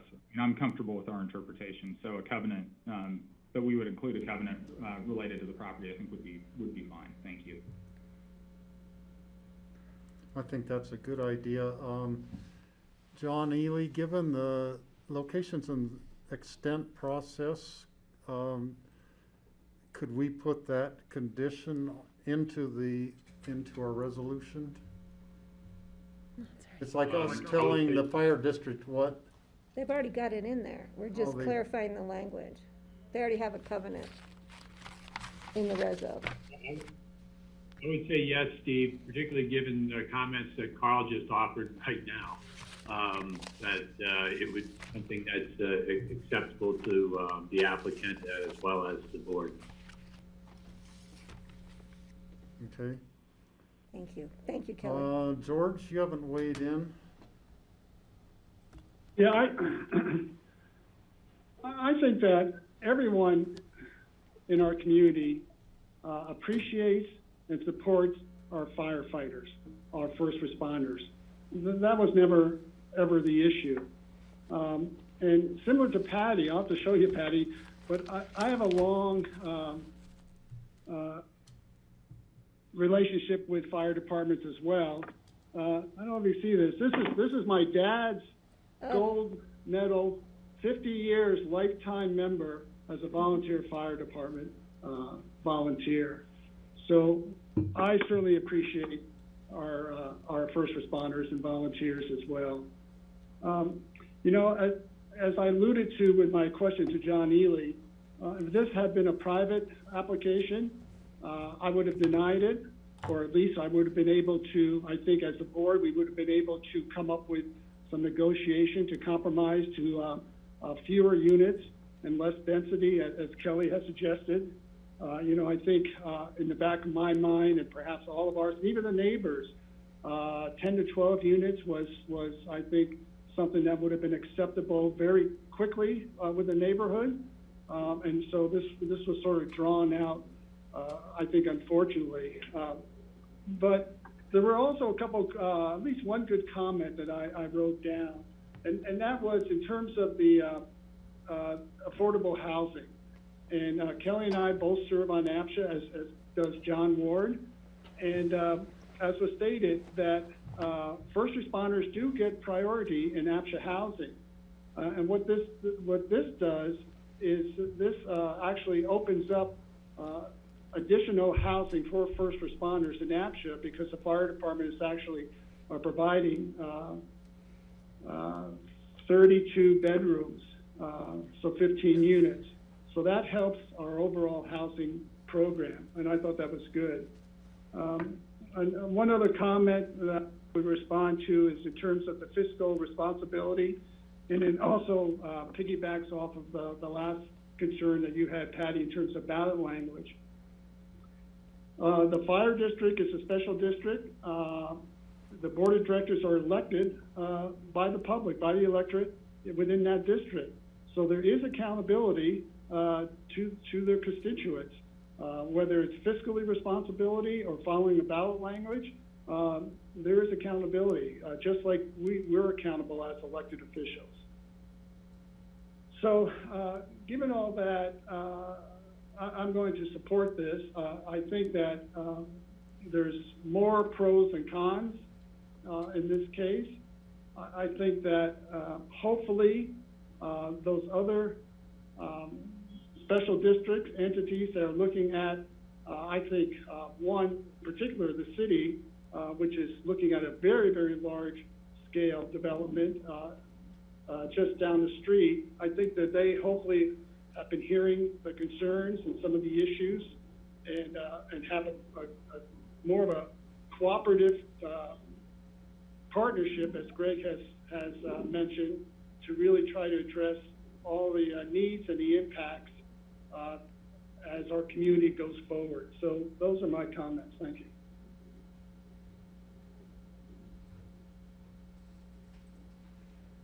We just had a question come through. Yeah, Patty? We just had a question come through, George, specific to the APSHA and the preference for first responders for housing. I don't think the fact that now that the fire department is going to do this housing, that'll prevent first responders or firefighters or from going through APSHA for their preference standing. No, absolutely, but it opens up more units available. So that bears the question then, if I live in a 3-bedroom unit at the fire station at North 40, do I get a second preference if I want to go and move into APSHA since I'm already in affordable housing? So then I would. So that would allow them the opportunity maybe to move up the ranks in purchasing. The transitional thing. Yeah. Well, right. That's what I mentioned very early on in terms of the transition opportunity for firefighters with John Ward's comment, because the opportunity would be from a rental unit to move into an APSHA ownership unit. Okay. Correct. Just so I clarified that for Lisa And Hancock. that would be an APSHA decision. That's not our decision here today. We can't change an APSHA rule here today. I wasn't trying to change it. I was just asking how it would apply. Yeah, right. I agree, Patty. Yeah.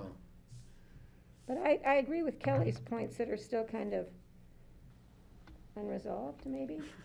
So are there specifics of language in the resolution that we need to look at and make a decision on? I think both of you have made some suggestions or things you're not quite happy with in the resolution. Mine were just clarifying things that have changed, like from 17 to 15 units and the height that needed to be changed in the resolution at certain, they were mentioned in the reso. So Leslie's already got that. And as far as the ballot language, I think I'm accepting of Kelly's ballot language. And that's up to the rest of the board to decide upon, but I think it What was, was the number of that on the, what page and number? for the ballot language? Yeah, in the resolution. Page 6 of the resolution. Under the conditions of approval, 3B. I don't know what page it is in your packet. It's page, in the packet, it's page 454, and it's at the top of the page under E, and it's at the bottom of the page under B, 3B. So you'd like me to change E as well to say the project provides critical affordable housing, period? Yeah. Okay, and then on 3B, record a covenant deed restricting the affordable units, period. Yes. Okay. And then if the fire district chooses to change what I feel is in the ballot language, that's their decision, and the board is not part of that. And I'm comfortable with that. Okay, so I'll just walk through my suggestions. So on page 4 of the resolution in J2, and this might be a point of debate here. So it says the project is in compliance with the WOMP that recommends articulated roof lines should be utilized. A roof line should not appear as a continuous linear plane. I do not think that it complies with the WOMP. You know, we have one articulation, and we heard about how the building is articulated, but here we're talking about the roof line being in line with the WOMP. So that's, you know, I think it should say it is not in compliance with the WOMP that recommends articulated roof lines, but I'm not sure if the other commissioners agree with me. I have a question. Is that a point we can debate at this point? Because it's related to the WOMP. Do we have purview over that at this point? I mean, our hands are tied so much, I don't know if our hands are tied on this. Maybe Johnny, we can. It is in the section of the reso where it talks about the findings of the BOCC. So we're okay So- if we say it is in compliance, but what if we say it's not? Well, what you could say is the project is in compliance with the WOMP. The height of the building, solar panels, and mechanical equipment comply with Pitkin County methodology for calculating height as depicted in exhibits A and B. So Yeah, how do that's we fine. say? You just Take out remove- the articulated roof line stuff. Mhm. But, and live with it. Well, we don't have a choice about that anyway. Yeah. We have to live with it. I just don't want to say, That it's I don't want to put in the record what I don't think our findings are, so. That's exactly where I am. Yeah. So, looking at the rendering of the, you know, the artist's drawing, there are two buildings that have roof lines that are different, that have angles on them. They're not all flat roof buildings. The location of the solar panels gives the visual effect of having two different roof levels. Looking at it from a distance, it's not all just one flat roof, and I think the solar panels actually make it look more, But I think the solar panels are aspirational, not confirmed in the So design. I think Kelly's language resolves the problem, so I think we should just go with that and not Leslie's try to redesign the building, nor say a partial flat roof with a slope makes it an articulated roof, so.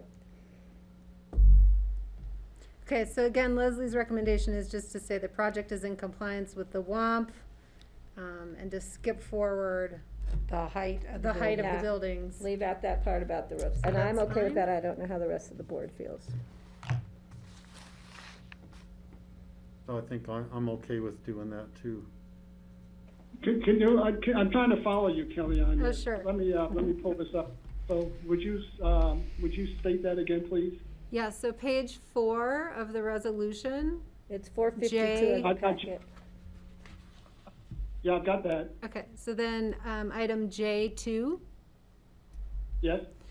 it would read, the project is in compliance with the WOMP that recommends the height of the buildings, so we'll end it, that recommends, and then the whole next section will be deleted, and pick up at, so it'll read, that recommends the height of the buildings, solar panels, and mechanical equipment comply with the Pitkin County methodology for calculating height as depicted. I would just take out if I could, Mhm. after WAMP, don't include that recommends, just say, Okay. the project is in compliance with the WAMP, comma, Period. the height of the building, solar panels, mechanical, comply with Pickens County methodology. Okay. And George, again, But it's, don't we want to, somewhere include, that we want to see articulated roof lines, even though it's presented that way, but, you never know, so don't we want to, have that included, so that is an expectation?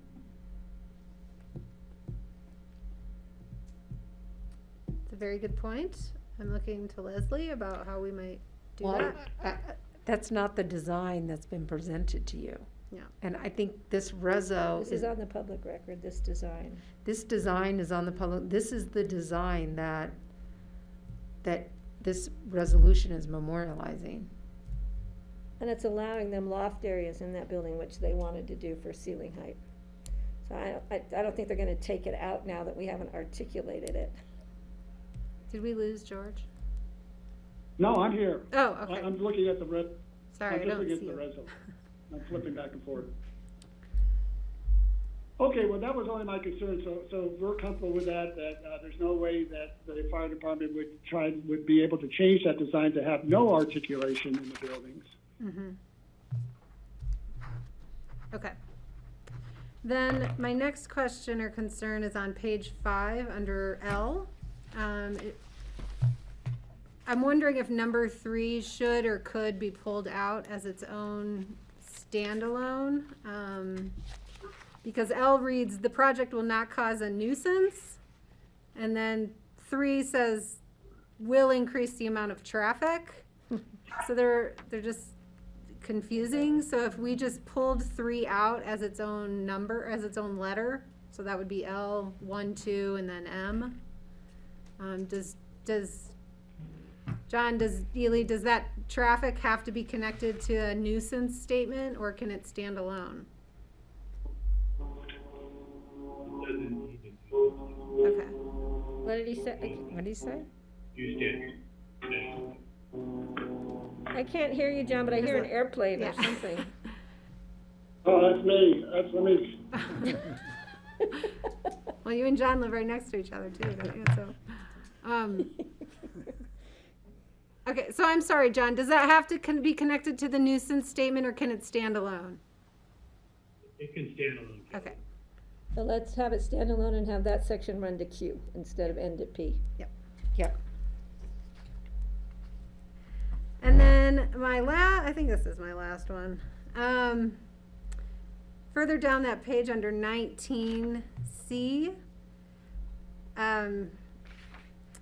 it says the proposed land use of the project is compatible with existing developments and with the character of the neighborhood.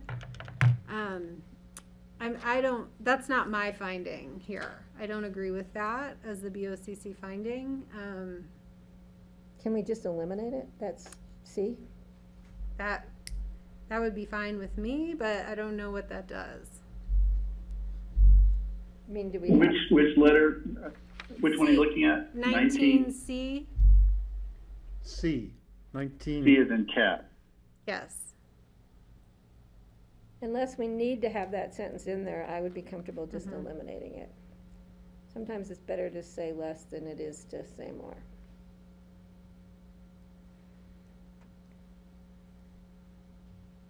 No, I would agree eliminating that.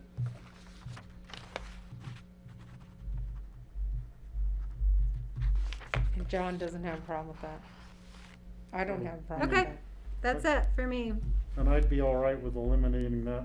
You know, if you look at the whole ABC area, it is compatible with existing developments in there. It's less compatible with the immediate North 40 neighborhood, so it's kind of, you know, without that language in there, we don't really need the language in there. No, and let's not get into color of walls and carpet style. Okay, so thank you for entertaining my wonkiness for a moment. Both of us. Appreciate it. George and Greg, do either of you have any walking other this? changes you've seen in the resolution language? Greg here, no, I'm fine. I don't have any additions. George is okay with it too? Okay. I think at this point, I think we're ready for a resolution. You mean a motion? And we would, I'll not move. for a resolution, for a motion on the resolution. I will move to approve the resolution of the Board of County Commissioners granting approval of the Aspen Fire Protection District North 40 Substation Affordable Housing Project, granting a permit for areas of state interest, areas around airports and heliports, areas around interchanges involving arterial highways, and areas around rapid or mass transit terminals and stations as we amended here today. Second, Okay, it's moved by Kelly, seconded by George.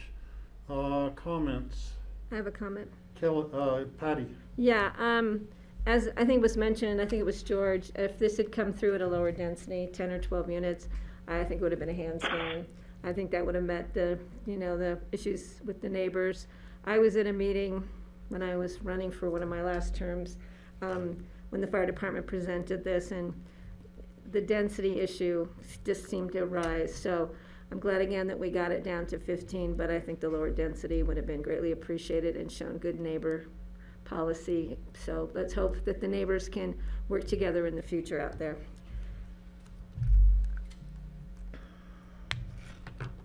I think the fire district has done a good job of compromising on things that they wouldn't legally have to even compromise on. I think you've made an effort to be good neighbors. I think there's, as Patty said, there's still work to be done there with some of the neighbors, but I think it's partly up to the residents who move in there to be really good neighbors too. Will help the whole dynamic of the neighborhood. And I really appreciate your efforts, Rick and John and all your board members on, doing the compromises you have. I think it's actually a better project now than what you first presented, so that's good. Okay, further comments from the board? And I'm not seeing any hands raised. I'll call the question. All in favor of approving the resolution with the changes, say aye. Aye. Aye. aye. Aye. Okay, 5-0 approval. Thank you. Thanks, And guys. Thanks, I John. want to give Good a luck forward with the project. to Rick or to John. Any last comments before we say goodbye to you for the day? Well, I'd like to say thank you. I appreciate it, and a lot of this discussion does result in a better project. The last one we went through down in Glenwood Springs for a bank building that I was building, we ended up with a great design, and it's gonna be I believe, an asset to Glenwood Springs and a great building. And just like this, I think we ended up with a good project. And I understand the density discussion, but I also, we believe we have a need and responsibility to our constituents as well, so appreciate it. Thanks. Thank you. Thank you. And don't get me started on that bank building. Rick? Shouldn't have brought it up, right? Took down that whole block. Thanks as well, and I will make sure that when our residents are there, we do become good neighbors. There's a lot of firefighters that'll be living there, want to be good neighbors, and we'll do our best to be good neighbors. We'll put it in their list to be good neighbors. Okay. Thank you, everybody. Thank you. Good neighbor. Do we want to take a little break before Yeah, we do we're our gonna last? take a break here. Let's take a 10-minute break. Let's start at 4:15 on our next item, which is the Aspen can sneak Valley out. Ranch. I'm gonna have to find my paper here. Aspen The Valley Aspen Valley Ranch. Ranch item will be taken up at 4:15. Okay, thank Thank you, you. everybody. 9-minute break. Thank you.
Okay, welcome back, everybody. Our last land use item today is Aspen Valley Ranch Agricultural Facilities Parcel. There are two portions to this. One is an ordinance rezoning a portion of the agricultural facilities parcel from the Affordable Housing Zone District to the Resource 20 RS20 Zone District. This will be the first reading on that. The second part is a resolution approving minor amendments to the Resolution 081-2008 and Resolution 069-2014 for Aspen Valley Ranch. And we have Leslie Lamont here again. Hello. Long time no see. Okay, so I'll review the proposal and the site and orient you, and then turn it over to the applicant and his team. Glenn Horn is on the line, and when it is his turn, he will introduce his team. So the applicant has turned in their affidavit of public notice, and it does comply with our noticing standards. So the applicant, Aspen Valley Ranch AH LLC, proposes to remove a Category 4 affordable housing deed restriction from the historic Borg cabin and convert the cabin into a free market unit. The applicant proposes to provide 2 transfer development rights for the conversion of the deed restricted unit to a free market unit. In addition, it's necessary to rezone the land area that the historic cabin occupies. That's 2.14 acres from the Affordable Housing Zone District to the Resource 20 or RS20 Zone District. So here up on the screen, this entire red, including this blue outline, is the Aspen Valley Ranch. What was the original Aspen Valley Ranch, Aspen Valley Downs subdivision, actually, and I know Glenn will correct me a little bit because this has a pretty long history. But this area here, outlined in blue, is what's known as the agricultural facilities parcel. And within the agricultural facilities parcel, which is zoned RS20, is this small little bubble that's zoned affordable housing. And that's where the Borg cabin is located. There's also a potato cellar, and there's a barn in there that were all part of a historic conservation easement. So the Aspen Valley Ranch consists of, let me see if I can pull it down a little bit more. There you can see. The Aspen Valley Ranch consists of 9 35+ acre parcels. And the agricultural facilities parcel is 93.9 acres. And as I said, they're all zoned to RS20. The 2.14 acres within this ag facilities parcel is zoned affordable housing. In addition, there are 7 parcels zoned rural and remote, and those are the parcels that are up along this area up in here. Glenn has graphics as well that I'm sure he will want to walk you through. Here we go. Here's the 7 parcels that are zoned rural and remote. And TDRs have been severed from those properties. As I described in my memo and is summarized in the application, which was attached to your packet, Aspen Valley Ranch has been the subject of many land use reviews over the last 30+ years. In 1992, Mary Jane Underwood pursued a low-impact subdivision, Aspen Valley Downs, and voluntarily deed-restricted existing dwelling units on her property for local employees. The owner, this deed restriction basically states that the owner could demolish a unit and was not required to replace the unit or pay housing mitigation fees. The only requirement was to give the existing residents 6 months' notice. The various documents that have approved the development's iteration over the years consistently refer to the voluntary nature of the deed restrictions. This property, this original 1992 approval has been amended several times. In 2008, the Borg homestead and barn were added to the historic register, and as an incentive for the historic preservation of the cabin, barn, and potato cellar, 5,000 square feet of floor area was approved for the agricultural facilities parcel, for the ranch house, and 2 accessory structures with bathing facilities. In that same time frame, 3 dwelling units were approved for the ag facilities parcel, including the Borg cabin, which were to be deed restricted affordable housing. The cabin was renovated and a deed restriction was recorded. The 2 other units were never built. In 2014, another amendment to Aspen Valley Ranch approved the use of 1,500 square feet of floor area in the second floor of the barn as a locker room.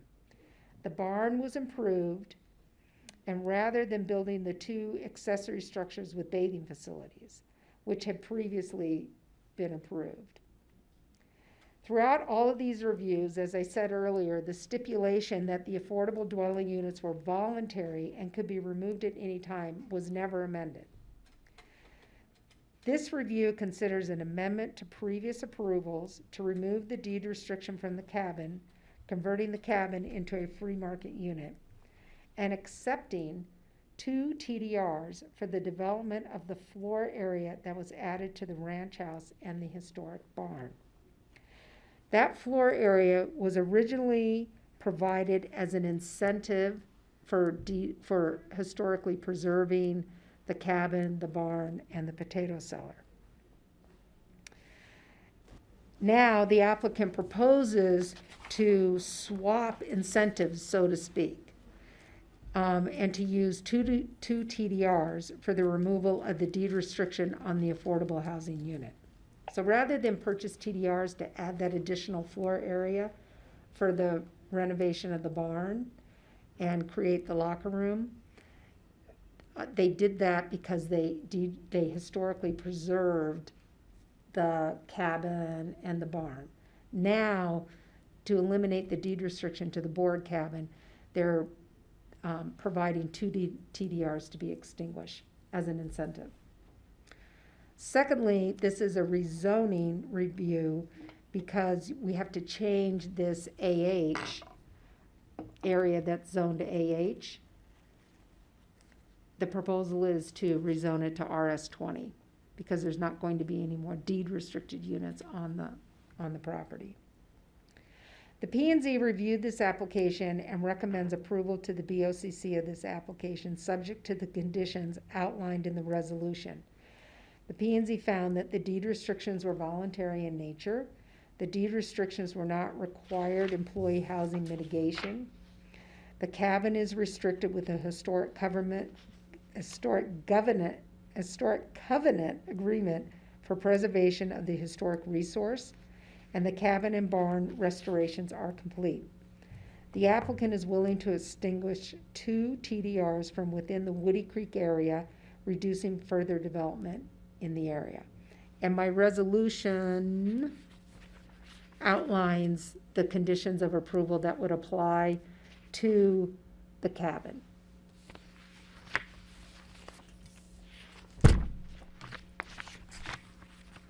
And I am done unless the board has any questions. I have a question. Okay, Patty? So at the end of the day, since not only have I been involved with this property for a bazillion years, I've toured the property I don't know how many times, I'm familiar with the property.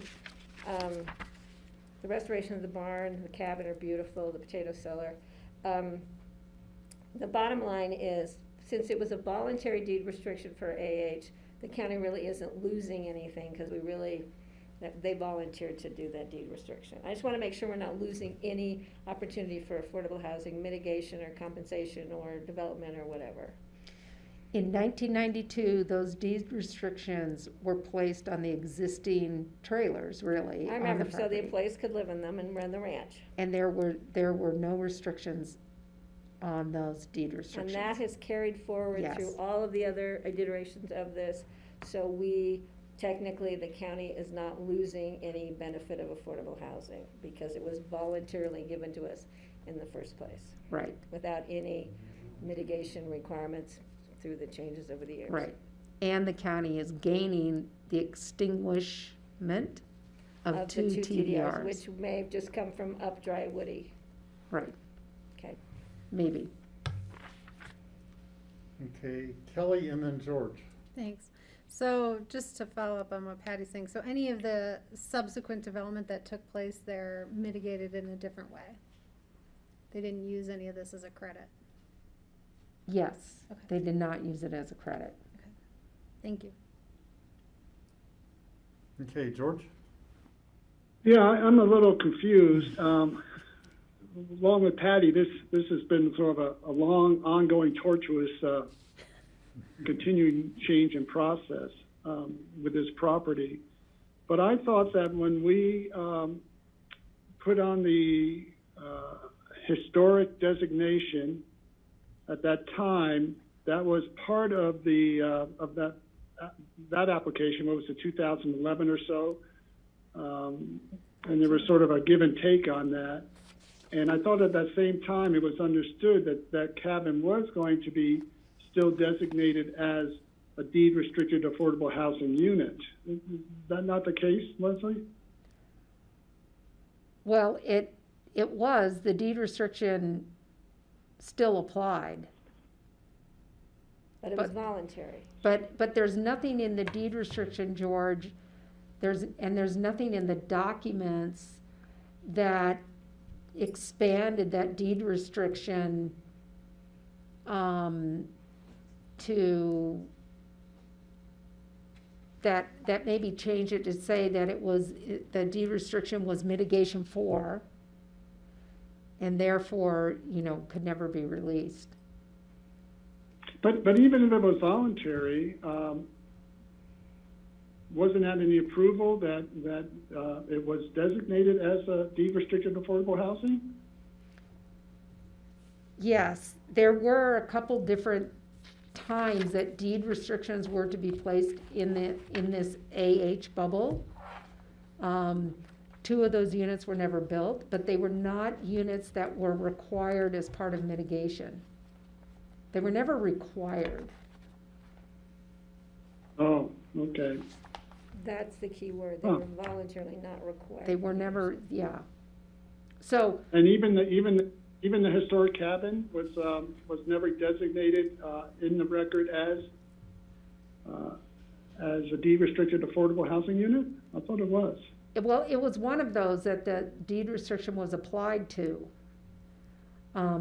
But again, it was never required. So the development that happened in 2014 and 2008, that was enhancing the barn and making those improvements to the barn, the square footage that went with that was because of the historic designation and the historic preservation. It was not because of, it wasn't because units were being deed restricted. Oh, okay. Okay, thank you for that. Okay, Greg? I'd just love to know a little bit more about the history of this. When it says it was voluntarily made affordable housing, I'm assuming that was Mary Jane Garth or Mary Jane Underwood who did that. And I'm wondering what her intent was. And now that she's gone, I guess, is there any, do we have to follow her wishes as, if this was part of her gift to the community or something? And what was she looking out for? So I'm just trying to figure out what voluntarily means. It's like, because it wasn't codified or because it wasn't, I'm having trouble with the distinction or the definition of a voluntarily, why was it even mentioned at all then? Steve, if it could be thrown out. Greg, let me try and help you. When Mary Jane Garth, then Underwood, did this, it was to keep the housing for people who worked on her ranch. They lived in trailers or modified trailers. So she did that then, she didn't have to do it. She wanted to keep those people because they had worked for her for so long on the property. So as the property morphed over the years, there was never a deed restriction requirement as part of any of the applications that came forward. Just the voluntary affordable housing designation of units continued to move forward. The trailers went away, the people got their 6 months notice, they moved on as part of Mary Jane's request. And then, and now it's come to the fact that they want to take the little parcel, it's my understanding, take it out of the AH designation, turn it into a free market unit, because there's no, it wasn't used for any specific required mitigation over the years. So Mary Jane's wishes are just carried over. And I do. They're carried over, but not recorded in a deed of any sort. In the resolutions, as the applications move forward, it's recorded as, that was how those units were to be used on a voluntary affordable housing, which I don't think they called it in 92, just to house her employees over the years. Just wondering, where do the ranch employees live now? I don't even know if most of them are alive. Glenn does know that. I do want to point out, though, to help the board, that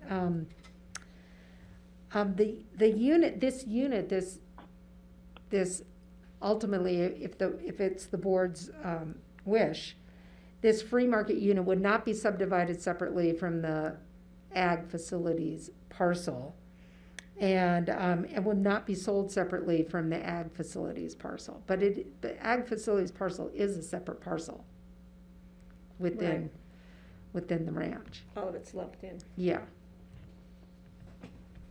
Okay, Kelly? I'm a little confused about how the GMQS exemption plays into this. I get the extinguishment of the TDRs, but, So technically, it's a GMQS exemption to create a free market unit in the ag facilities parcel. And to look at it in the same light, you're getting 2 TDRs for that unit. That still doesn't make sense. Wasn't the 5,000 to be used in the barn, and it was never used? It was used. So, yeah. So how is there But an again, incentive in those- lieu of the award of 5,000? If they got the 5,000 for the historic and used it. Right, and now,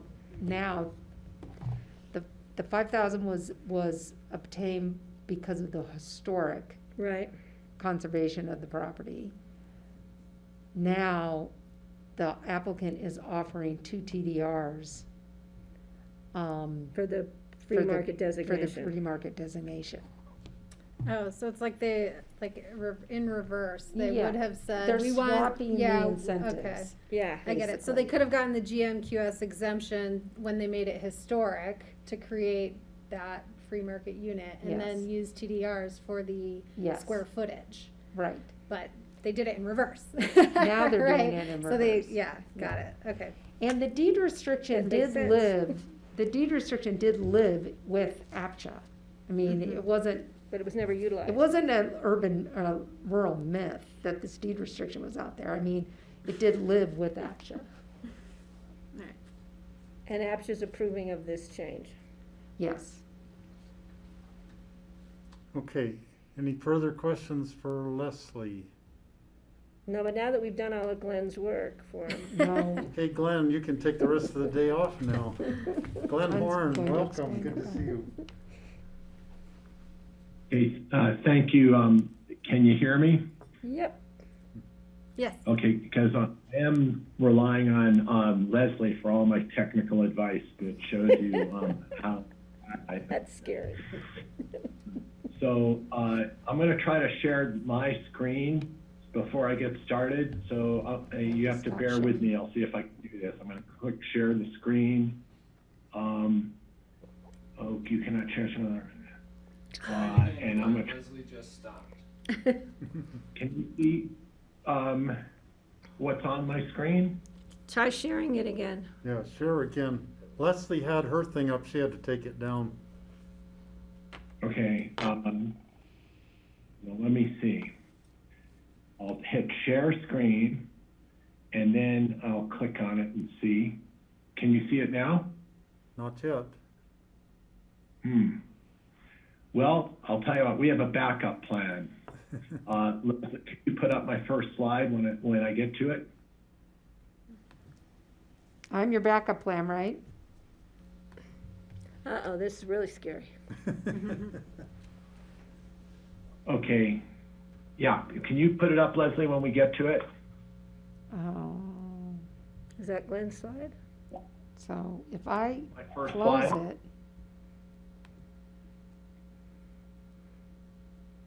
it. No.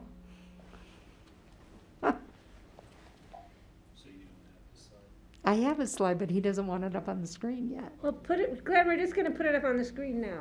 Can't I just put it up on the screen? Okay, just go ahead and put up my first slide if you can, Leslie. Okay, and maybe make it a little bigger so we can see it. Okay.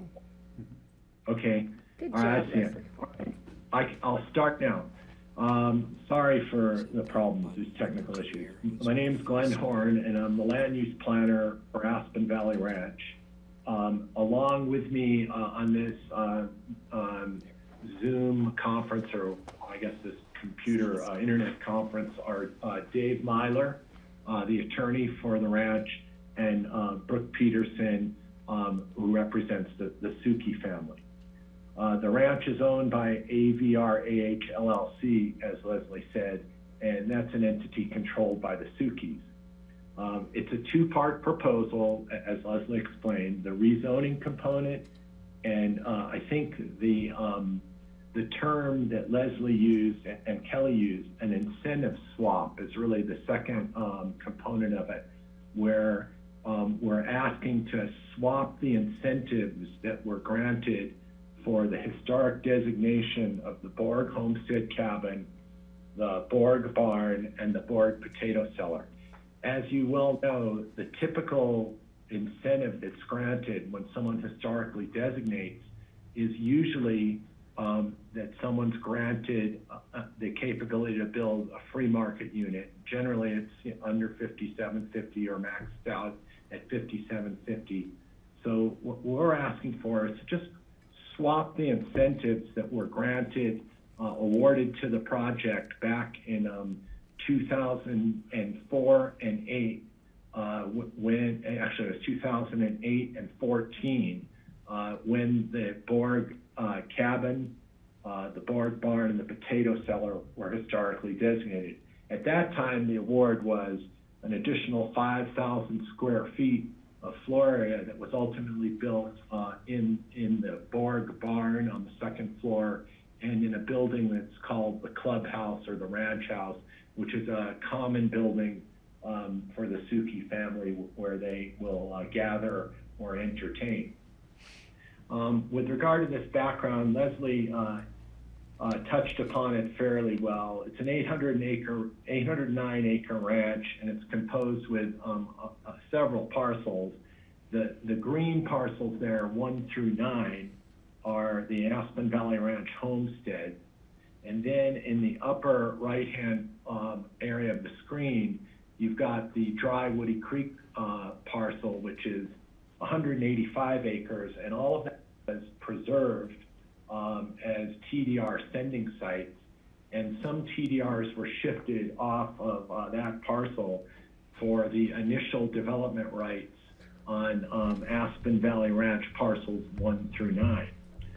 There's another parcel that's in really at the confluence of Dry Woody Creek and Red Canyon that's called the Work Cook parcel. And that parcel was not part of the ranch, but it was eventually acquired and made part of the ranch. Work Cook used to own that. That's why it's called the Work Cook parcel. And there was a land use approval on that, and it was preserved as part of the Aspen Valley Ranch proposal that was submitted by the Sukis, where the Work Cook parcel was conserved because it's critical wildlife habitat. So the other component of the ranch are Aspen Valley Downs lots 6 through 9. And these were originally part of Aspen Valley Ranch years ago, when Mary Jane Garth owned everything. She was Mary Jane Underwood at the time. And those parcels were the product of a combination of things. Aspen Valley Downs was the result of a low-impact subdivision that was done soon after the adoption of the 1987 Down Valley Comprehensive Plan. There was a proposal in the plan that said that you could do these low-impact subdivisions, and some of the lots on Aspen Valley Downs were the product of the low-impact subdivision. The others came from the demolition and reconstruction of the affordable housing units that were on the agricultural facilities parcel. There were 8 free market dwelling units on the agricultural facilities parcel. And when Mary Jane Garth submitted the Aspen Valley Downs proposal, she said, we're gonna relocate those affordable housing, those free market units on the agricultural facilities parcel to the Aspen Valley Downs lots that were created. And that was the basis for part of the entitlements for Aspen Valley Downs was the proposal to demolish and relocate the development rights from the Aspen Valley Ranch agricultural facilities parcel to the Aspen Valley Downs. So when it was all done, the Aspen Valley Downs subdivision was just about done. At the very end, Mary Jane said, look, it seems crazy and foolish to demolish these 8 units on the agricultural facilities parcel in the core of the ranch, because that's where many of the employees on the ranch were living at the time, and Mary Jane, had long-term relationships with them. An example of someone who lived there, Orrin Moon lived there for many years. So at the very end of the process, she said, could we just place a voluntary deed restriction on these units that will lease them to local people, but we have the capability to eliminate them at some time in the future should Mary Jane want to do that or a future owner. So a subsequent owner came in and demolished all of the affordable housing units after Mary Jane had sold the ranch. And then in 2008 and 2014, in the land use approval processes, the board designated the Borg Homestead, the Borg Barn, and the Borg Potato Cellar to the Historic Register. So the incentive that was awarded that to the owners of the ranch in return for that designation was 5,000 square feet of floor area that was used in the ranch house and in the second floor of the Borg Homestead. So now what we're talking about is we just like to swap that incentive rather than using the designation of the historic structures to build this additional residential floor area. We just want the capability to make the 1,756 square foot Borg cabin a free market unit and go ahead and buy TDRs in return for the floor area that's already been developed on the ranch house and in the Borg barn. And Leslie, if you were to put up the next slide, you can see the component of this property that is a part of this proposal would be to rezone the area around there it is. This is the zoning map, and you can see virtually all of this area is zoned RS20 with the exception of the AH designation that encompasses the Borg Homestead, and there was the capability to develop 2 additional affordable housing units on that AH designated parcel. So we would ask that that would be rezoned.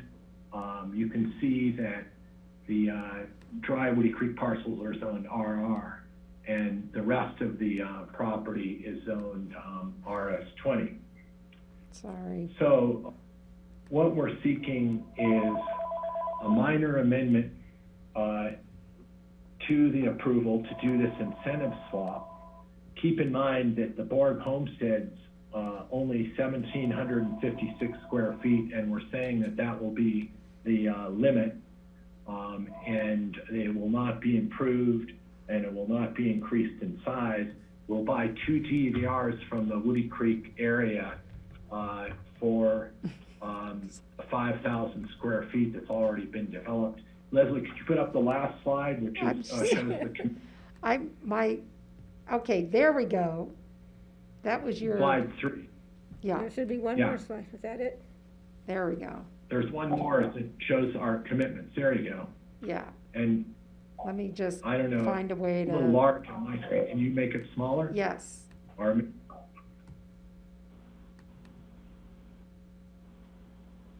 That works.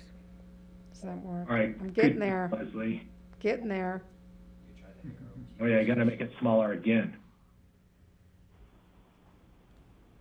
No, we got it. Okay. So, the commitments associated with this application. There'll be no more dwelling units or CDUs on the agricultural facilities parcel. There'll be no additional floor area added to the board cabin. And 2 Woody Creek TDRs shall be extinguished. The cabin will only be used for guests, owners, and family or ranch employees. The cabin will not be subdivided from the agricultural facilities parcel. It won't be subdivided or condominiumized. It won't be sold separately from the agricultural facilities parcel, and it won't be rented on a short-term basis. So that summarizes what the proposal is. Brooke is participating, and so is Dave Myler. And I might ask whether Dave or Brooke have any comments that they might want to add or clarifications on things that I might have missed.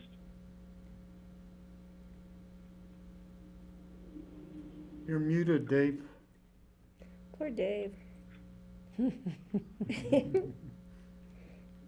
Now he's muted. Join the club, Dave. It happens to all of us. George, we'll get to your question pretty soon. Can you hear me now? Yes.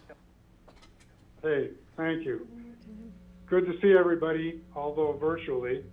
And believe it or not, after listening to Leslie and Glenn's extremely complete and comprehensive presentation, I haven't got anything to add. I think it's pretty straightforward. Thank you, Dave. You've been with us a long time this afternoon. Do I get a prize for that? Yeah. I think I understand it better now than I did the previous rendition in 2014.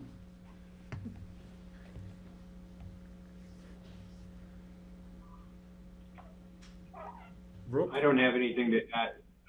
I don't have anything to add other than to what Glenn has said and what Leslie has said, except for the fact that I can remember, since I'm old enough, one of the first places that I actually ever rode a horse in the Roaring Fork Valley was on Mary Jane's ranch, and we had to ride around the trailers at the time because there were so many of them. And over the years, we watched them go away. I think that it's too bad that Glenn's presentation doesn't have a picture of the restoration of the board cabin as it now looks, because it's definitely a compliment to the ranch itself. And to answer, I can't remember if it was George's question or Greg's question. We do have employees that live on the ranch, and we also house some of our employees at in rental units at the Woody Creek Mobile Home Park. But the board cabin is not compatible with an employee usage given its location, and our proposal to trade the TDRs, which we already have, I think is something that is obviously beneficial to us, but also beneficial to the county. Okay, thank you, Brooke. George? Yeah, just a clarification. I'm still a little confused about these TDRs. So, because Glenn, as you stated, the ranch received 2 TDRs as part of the historic designation, but then you said that you were going to buy 2 TDRs. So who are you buying them from? Clarify that. The ranch received 5,000 square feet for historic designation, not TDRs. Oh, I thought he said they received 2 TDRs. No, they're gonna now give us 2 TDRs to free market the ranch house, historic ranch house. Oh, okay, so no TDRs were originally given for that. Not initially. It's my understanding. Yeah, no, you're correct. And then you're just, okay, then you're just gonna buy 2 TDRs on the open market from who's ever holding them in the Woody Creek area? I think what That's Brooke, correct. I think the Suki family already is holding the TDRs. Is that correct, Brooke? Yes, we already have the TDRs. They were not acquired for this purpose, but we have TDRs that we have not used because we did not build out to the maximum amount that we could on some of the homestead parcels. So okay, so who are you buying the TDRs from? We're not buying, George, we've already bought them from, we bought them in somewhere between 2012 and 2014. And Okay. be honest with you, I can't remember who we bought them from. Okay, I got confused. And the other thing is we still have some of the TDRs left that came off of the rural and remote parcels. Yeah, okay, that's fine, Brooke, thanks. I just got confused when Glenn said that you were gonna buy two new TDRs. they're going to extinguish 2 TDRs. I understand that, but the way I heard Glenn state it confused me. Thank you. Okay, questions for Glenn? Are you done with your presentation then? I'm done unless you have some questions of me. Okay, questions for Glenn or for Dave or Brooke for that matter, from any of the board members? Don't see any questions, and I'm good myself. So it's a public hearing. This is a public hearing. Now, this is doing in 2 parts. The resolution part we cannot pass until after the rezoning has been accomplished. So what is being asked is to pass on first reading the ordinance rezoning a portion of the ag facilities parcel to RS20, from AH to RS20. So that would be the first reading, with a second reading on October 14th. The second part, which I believe would be a public hearing today, is the resolution approving the minor amendments. We need to continue that until October 14th, in which case, at which time then it would be considered along with the second reading of the rezoning.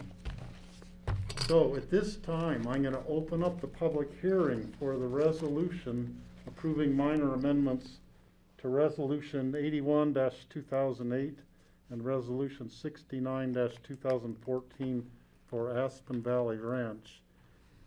Anyone who wishes to comment on this right now may do so by phoning in. You may also comment because the public hearing will continue on October 14th and you'd have an opportunity then to voice your opinion. So we need to see if anybody, we don't have any attendees at this point who would be the public calling in. We'll give a part of a minute to see if anyone phones in on the public hearing for today.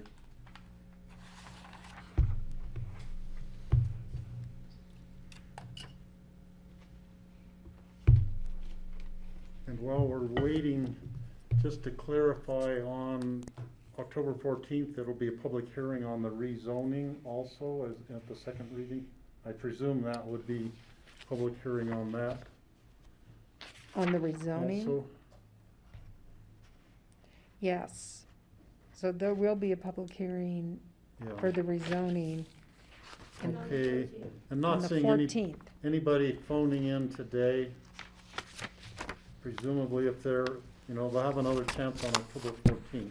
Right. So bring it back to the board if there are no further questions for Glenn or his staff, representatives from the Aspen Valley Ranch. What we need to have two different motions. One regarding passing the ordinance. I've always wanted to be part of Glenn's staff. What? Part of Glenn's staff. Brooke's part of your staff. Well, then, Brooke, I added the representatives from Aspen Valley Ranch, realizing that you weren't staff. So Steve, And I'll make a motion to approve the Wait, ordinance. Greg has his hand up. Oh. I'm gonna recognize Greg. Thank you. I'm just wondering, what would happen if we approve the rezoning today and then it goes off the rails before the next phase? How does that get remediated? What does he mean off the rails? No, we're just approving, we're just moving the rezoning to second reading. Oh, we're just removing zoning to second reading, so it's on tracks, then they're both on the same day. Okay, thank you very much. I need that. No other questions. So I will go back to making a motion to approve on first reading and second reading on October the 10th, the ordinance proposing a rezoning of portion of the agriculture facilities parcel. I think that's is it October 14th? October 14th October- is what it did I says say in the that? packet. You said the 10th. You said the 14th. 10th. I'll second. That's October 10th. Okay, moved by Patty, seconded by Greg to approve on first reading the ordinance doing the rezoning. Any further discussion from the board? Seeing none, all in favor say aye. Aye. Aye. Aye. George, could you do a thumbs up? Aye. Okay. Okay, we all approve that. So now I'll do a resolution continuing, right? I mean, a motion to continue the resolution approving minor amendments to resolution 81, 2008, 69, 2014 for Aspen Valley Ranch, and continuing that till the October the 14th. I'll second that. Okay, moved by Patty, seconded by Greg. Any further discussion on that item? Seeing none, all in favor of continuing that to October 14th, say aye. Aye. Aye? Thank Aye. you, folks. Okay, we're all in favor of that. So, we are done here today on the Aspen Valley Ranch. We'll see you all on October 10th, Glenn, 14th. and your team. And other staff members if you want to bring staff along. Well, thank you. Thank you all very much. Thank Thank you. you. Thank you. Thanks, Leslie. Good job on the techno. You're Yeah, getting thank there. you. Oh, no. Couldn't get it. Okay, next we have open discussion. John Peacock. I'm just here to see if you all have anything. So, from the board. Patty brought up the point earlier today, that she didn't think it was appropriate that a member of the public was here, speaking for he's a representative from the fire district, actually. John Ward is a board member from the fire district. And I had invited him he asked if he could come in person. And I said it was okay because he was a member of the board and he'd be representing the application. Now, Patty doesn't think it's appropriate to have any members of the public be here in our meeting room during our meetings at this point in time because of the pandemic. Point of clarification, we need to have a policy discussion as a board as to who, because now that we've allowed one applicant's representative to come in, we might have that request from every applicant, and you can see why, or from members of the public. Because right now, technically, John Peacock, correct me if I'm wrong, this building is technically closed to the public. I'm not opposed to reopening, but I think we have public health implications, and we need to have that discussion as a board. So I was a little caught off guard when John came. I mean, I know John, and, you know, but, and I know he's a member of another board, but the fact he's a member of the fire district board doesn't really matter in this case. He came in as somebody representing the applicant, so we need to hopefully have that discussion as a board. Yeah, and we do have, I think staff, we need to bring forward to the board, we do have a recommendation around phased reopening. We have been keeping public access limited where business can be done online, simply to reduce the amount of contacts in the building, particularly for essential workers. So for example, sheriff's department or such. We have not had the discussion with the board yet about public meetings and where those fall, partly because of the challenge of scheduling and choosing, particularly when you have big issues. So that's probably a conversation we should bring back. We have been communicating to the public that the meetings are available online for participation at this point. So if I'm not mistaken, I think there have been several other occasions in the last few months where someone from an applicant has had somebody here in person doing some or all of their presentation. Is that not correct? It seems. I don't think that's correct. We've had staff members in the room. No, I know there have been a lot of staff members, and that might be confusion in my mind. I don't think we've had any members of the public or representatives of the applicant in the room. I don't remember. Yeah, Steve, I don't know if Leslie's still in the room or not. Yeah, but nonetheless, I think it's good to have this discussion and figure out going forward. If someone else asks next October 10th, can they come in person? What are we? Yeah, what are we gonna?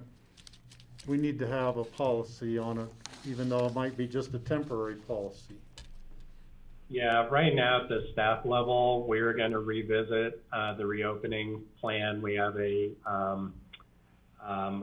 phased approach. We're in phase 3 right now. Phase 4 would be opening at a 50% capacity, or the physical distancing, and so we had very limited capacity in the boardroom to accommodate people, which is going to be something that you'll want to think about. We do have a scheduling system, but again, because of the small numbers, we were concerned about the equity of who gets to come in the room or not. We were going to revisit that in October and bring a recommendation back to the board, but it might be good. And so from a staff perspective, I think right now our recommendation would be, until we're really ready to move the building to that next phase for everyone, would be to stay with the online meetings. But it's clearly a decision of the boards at this point, if you want to allow that. So I think you all need to have that conversation. George? Yeah, I would wait till we get staff's recommendations before we make any changes. I agree. Yeah, I think we got general agreement on that. I think it was just a misunderstanding on my part, because I had thought, you know, being at home, and sometimes you have people in the room and we don't necessarily. They're in their own see them. rooms. Okay. We could allow a staff presentation too. Yeah. Nonetheless, I mean, I felt it was good that John was here today. It was really an important issue, but, you know, and it's water under the bridge now.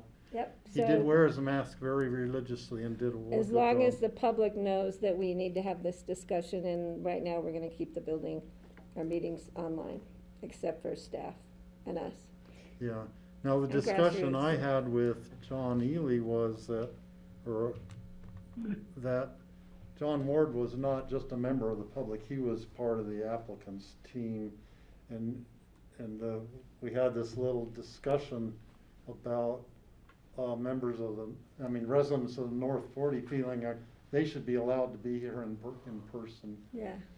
And I wasn't limiting John to just 3 minutes time either, because he was presenting for the applicant. Right, but then all the applicants will want to have all their reps in the room, so I Yeah, think. so that weighed into it Yeah, too. I think we're good to go on where we're going. Okay, so going in the future, I'll remember that, and until we get change in the direction from the staff on the opening of the building, we'll Yeah, I think we're good. keep it the way. Thanks, Steve. Staff members only in person, and members, any public members need to be online on the phone or on the Zoom call.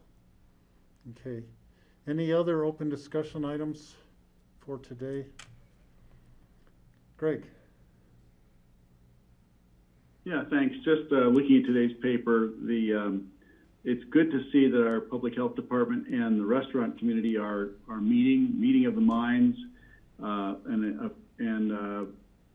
I think it was good also to see the people were doing the venting, letting out the energy that was probably pent up from the frustration we all feel regarding the various public health communications issues coming down from the state. And just as well, this is all new for everyone. The ongoing emergency of the pandemic has been 7 months now, but still it's something that we're all experiencing and trying to work with. And so I'm hoping everyone continues their patience, but I'm also hoping that we are doing everything we can to help our business community, our restaurants, and our community at large innovate and recreate and entertain guests and locals alike in the safest manner possible. And I'm looking forward to seeing new ideas coming forward and how we can do that. So I want to encourage everyone involved, from our own staff to the community at large. Let's keep going here. This is an opportunity as well as a difficult situation. And I would just want to congratulate and thank everyone for hanging in there and being open and empathetic. And we'll get through this and we'll be better for it. George? Yeah, thanks, Greg, for that.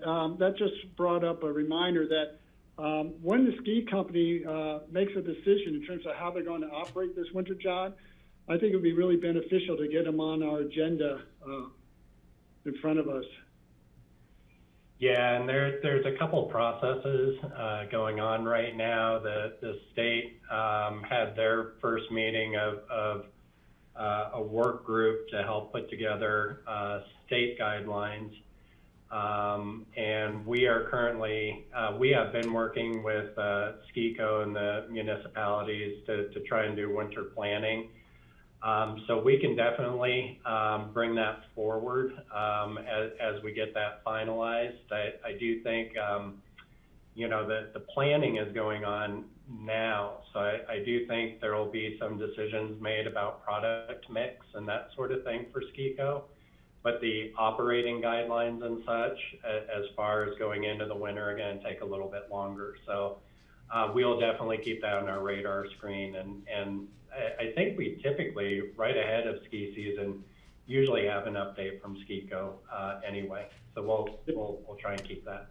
And I wonder, Greg, for your Board of Health meeting, as you know, RAPTA sort of has a tentative plan that has been given sort of the thumbs up approval for operating this winter, but it may depend on what the ski company ends up with too, because RAPTA, as some of you know, is looking at being able to increase their bus ridership by 75% for rides under 15 minutes, and then 50% for rides longer than 15 minutes.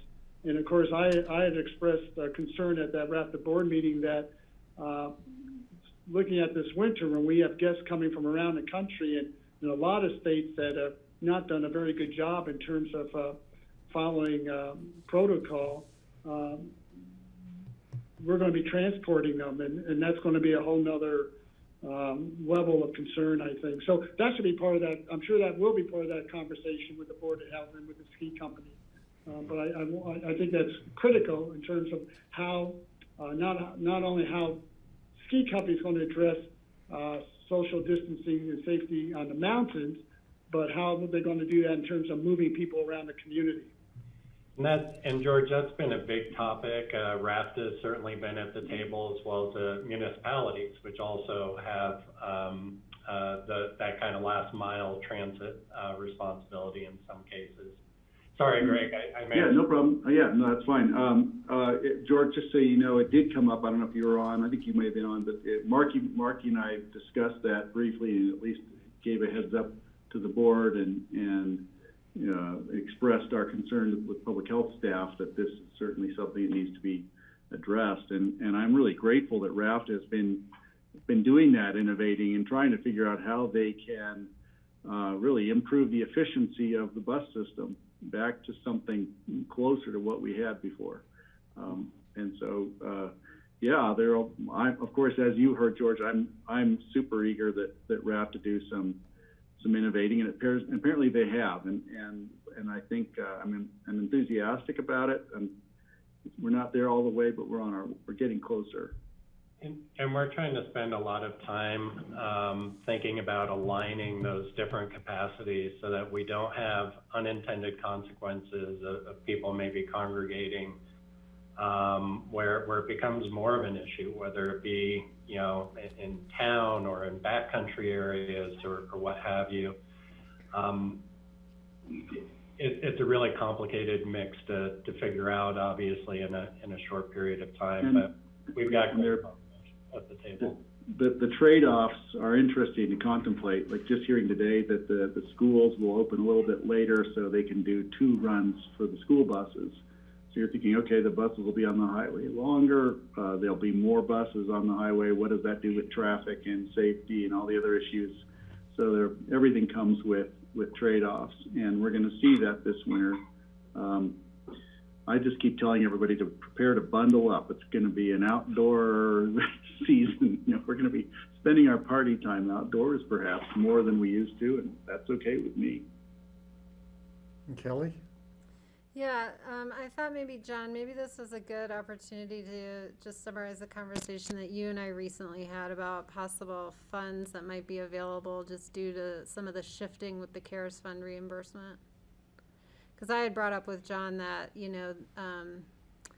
serving on that consortium about how that fund gets approved and then how the reserve fund gets reallocated, like how communities can reapply to the reserve fund, can possibly make us whole for everything, but then also can help recoup some business expenses too, related to economic development and business needs in the community. And so John and I had a conversation about that, and I thought it'd be good for him to. Yeah, so, and Kelly, if I miss a point here, please jump in, and you've had more experience on the committee, so you may have information that newer information than I do at this point. But first, we have, the board probably recalls that we were approved for a per capita distribution of just over 1.5 million in CARES Act dollars. And in addition to that, as you've seen in some of the recent supplementals, some additional CARES Act dollars have come down through CDPHE, roughly 245,000. We'll have to get Connie for the real number, but it's in that neighborhood. And we have submitted for the 1.5 million already. We get 833,000 of that. That submission, that reimbursement has been approved. So we've already got that money. And what Kelly's referring to is the state held 10% of the CARES Act dollars out into a reserve for highly impacted communities. So that is about $27.5 million, if I remember correctly. Mm-hmm. And then in addition to that, not all entities opted in for their full per capita distribution. I don't know what that amount is, but I do know that the pool is bigger than the $27.5 million. And Kelly, did they tell you how much bigger that pool was? We don't know yet because the communities are still coming in with their first round applications. Yeah, so at any rate, we know we are going to be able to go for additional reimbursements. We already have expenditures that would qualify. We have not put those together yet because it does take quite a bit of effort, and so we've been waiting for the state process to become a little bit more clear about how that application would occur. But we have plenty more that we could already document for reimbursement, over $3 million. And so those would all be monies that we have not anticipated in our projections at this point. And so the state's going to be under a lot of pressure because these dollars have to be spent by December 31st of this year. So the longer this goes out, the less likely it is communities are going to be able to put a new program or expenditure on the table. It's going to be those communities that are in a position to get reimbursement like us. I think that will be in a better position to draw these dollars down. All that said, I do think we're going to have additional cash that we're going to be able to bring in to the 2020 budget to offset expenditures, both those that we've already made, but also those that may not have come forward yet. And so I know we've got some additional public health asks that we're going to talk to you about next Tuesday. And then Kelly, this might be a good time for you to bring up. I think you had some other thoughts where we might want to put ourselves in a position of anticipating these revenues and potential uses of those. Mm-hmm. Well, and is that fair? Yeah, no, that's fine. And, you know, it's come up before in our conversations, and I don't think we've made a lot of headway, but as far as being able to help our business community to handle and pay for some of the temporary, you know, things that they need to do in order to be able to operate. So whether that is temporary outdoor winter spaces or improvements to ventilation systems, you know, those are kind of things that I think either through the CARES Fund or because of the space that a CARES Fund reimbursement creates that we could focus on. And, you know, we've had that conversation that's come up even in terms of like, do we create a grant for a loan program? Do we, you know, a grant program for business, stuff like that, but we haven't sort of taken steps to implement that. And I think that need is there. You know, so I guess just in your communications with your various groups, you know, I think if there are ideas that are out there that we could support, that we would have resources to do so. So that's where I just want you all to be thinking about we that. should look at that sooner than later, just to Yeah. come up with a tentative plan so we don't have to start from scratch when the money's come through and time is running thin to get these businesses. I was talking to somebody in BOCC who said, I don't have time to wait. I'm going to order stuff and I'm just going to have to take that risk because I don't have time to order it, get it installed and do it. So in time for winter. So I think, you know, this is another one of those things that, you know, we just can't wait. Well, and I don't know, you know, we don't have an economic development program, so I don't know if standing up one is the right course of action or like working through our municipalities for that type of We also have a thing, connection but with Northwest John would Cog's know. Economic Development District with Rachel Money at Northwest Cog. Yeah. Who's very well versed in the economics of our region, and she's a good contact resource for us for that. Mm-hmm. You know, and locally there have been a few programs, either through the municipalities and also the Aspen Community Foundation, who's recently made grants to local businesses. And it would be probably far quicker for us to find a partnership with folks who already have done something than to try and build something ourselves. So if you're open to us just doing some preliminary work and having those discussions on a conceptual basis, I can do some outreach. Yeah, and I would just say, John, the only updated info I have as far as that full reimbursement amount is that the plan is to open up that application October 1st for the reserve fund. So if we're sort of poised to, to access that reserve fund quickly, then we would have a better sense of what our capacity might be. Okay, have they given any sense, are they gonna cap requests? Do they want us to throw everything we've got at the wall, or do you? There's been no discussion about a cap. There's just been like a criteria point system to rate the application. And again, in that conversation in that group, it's been the first priority has been to like make the hotspot communities whole. That the point of that reserve was just to recognize that the per capita was not going to equitably address the response needed in different parts of the state. That was sort of the easiest and fairest way at first, but to hold that reserve back for places that did have, outbreaks and, or were kind of first to have to respond, so. Good info. Let's see, Greg? John, you're teasing us there. You say something's going to happen next Tuesday. Is there anything you can share with us about, what's coming regarding public health on Tuesday? And then additionally, because they had that restaurant meeting with public health, I think our request to the public health was that we get a report back at our next Board of Health meeting. Do you think that's on track? Yeah, I think so. It was a 2.5 hour long meeting. There's a pretty robust conversation. And yeah, I think I know both Jordana and Karen were present for that. And so they'll be able to do a debrief on that. As far as what we're looking at, couple things. One, partnership with Snowmass Village, as they get their CARES Act reimbursement. They've asked for some dedicated resources from consumer protection and contact tracing, which we essentially have, but they're willing to reimburse through CARES Act for that.